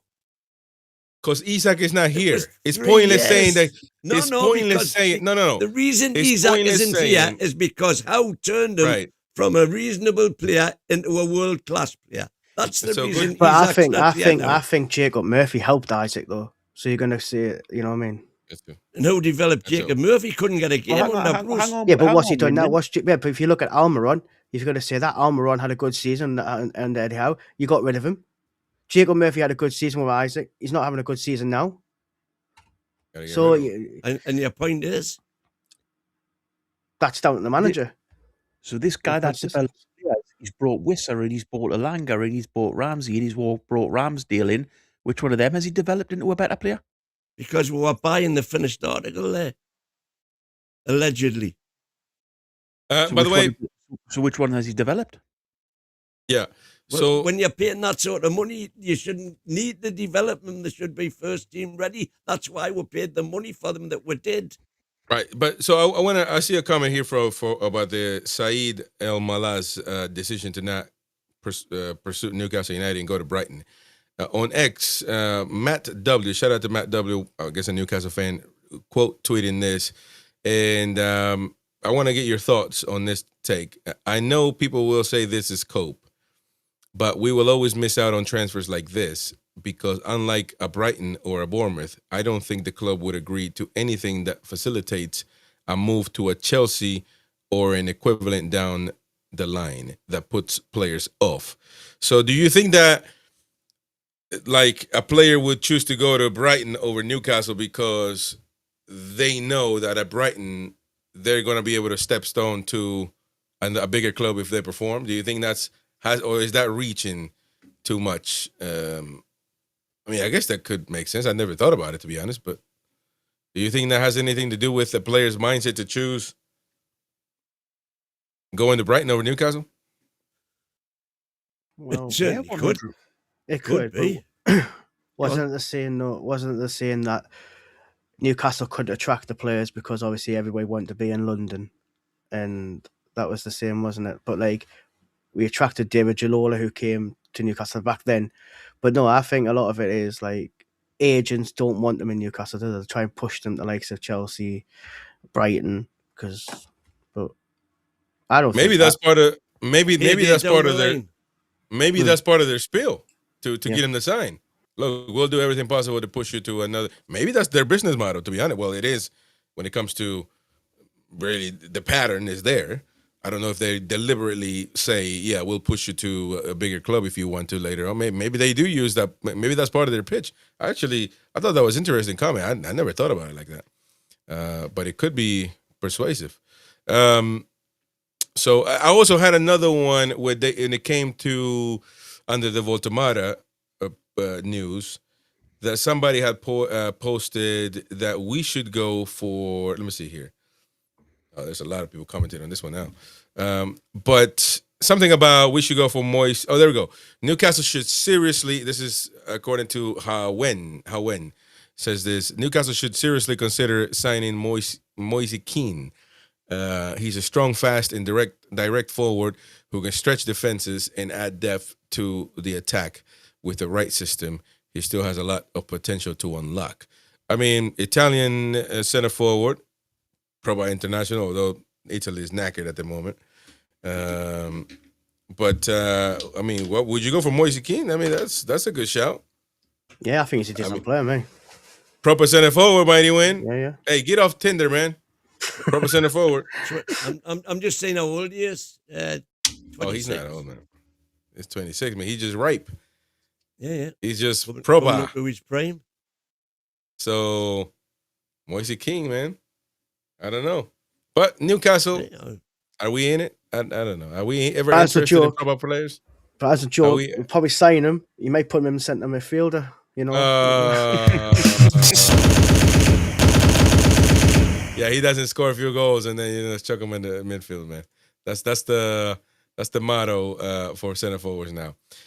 Listen up. Let's go with the start comments before we end the show. Let's see what the people are saying out there in the chat.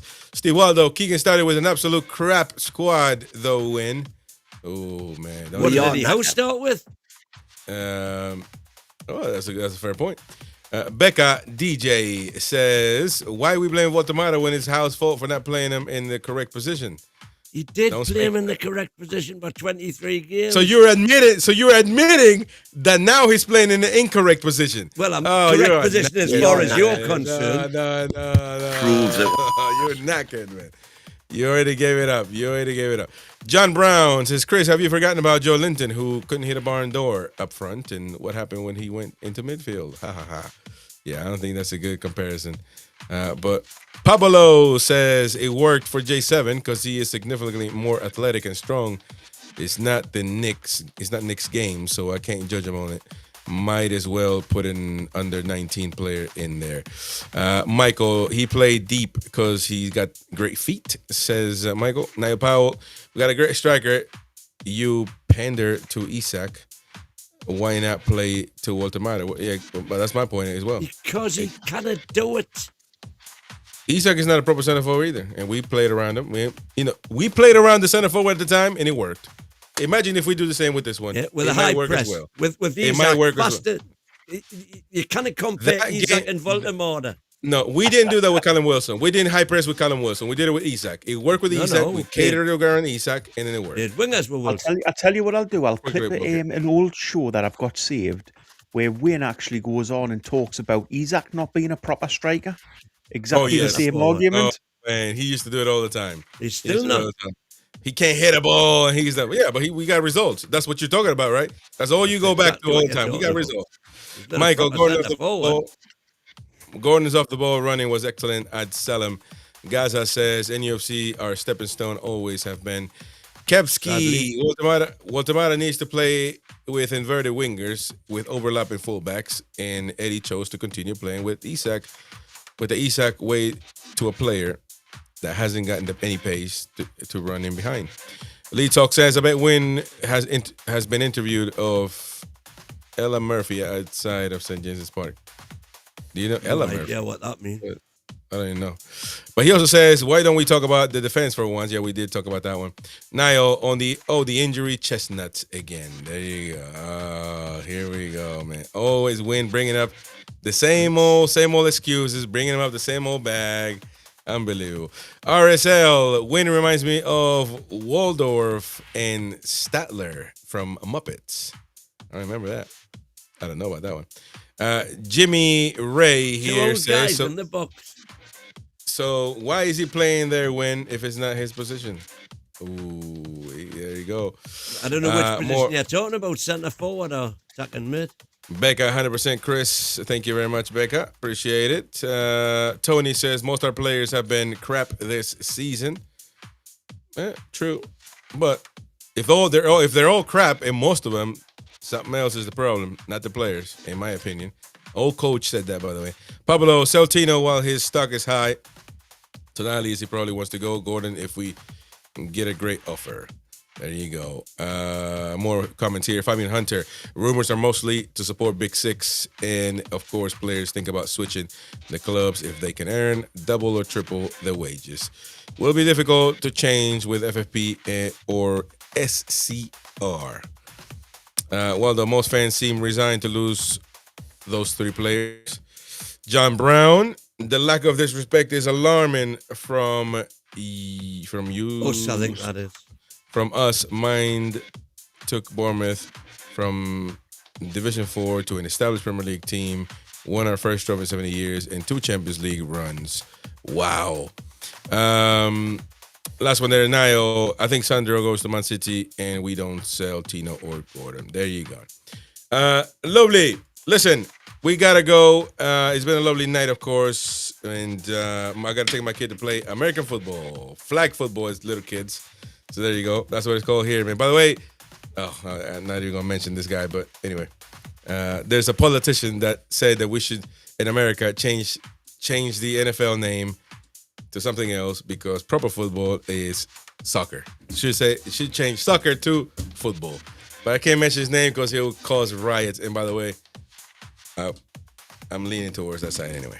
Anyways, thank you very much, folks. I appreciate you very much indeed. Thank you. If anybody's super chatted, I don't know. Well, yeah, we got some gifted memberships there. Thank you, Bevis, for super chatting.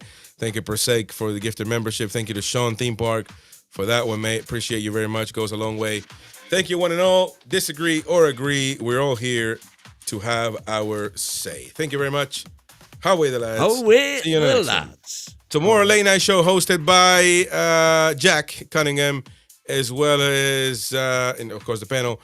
And the following day will be Michael late night as well. Kevin, watch out for Kevin. Kevin might be back pretty soon, ladies and gents. We need more Kev back. Happy clapping as usual. Anyways, see you all. Take care and how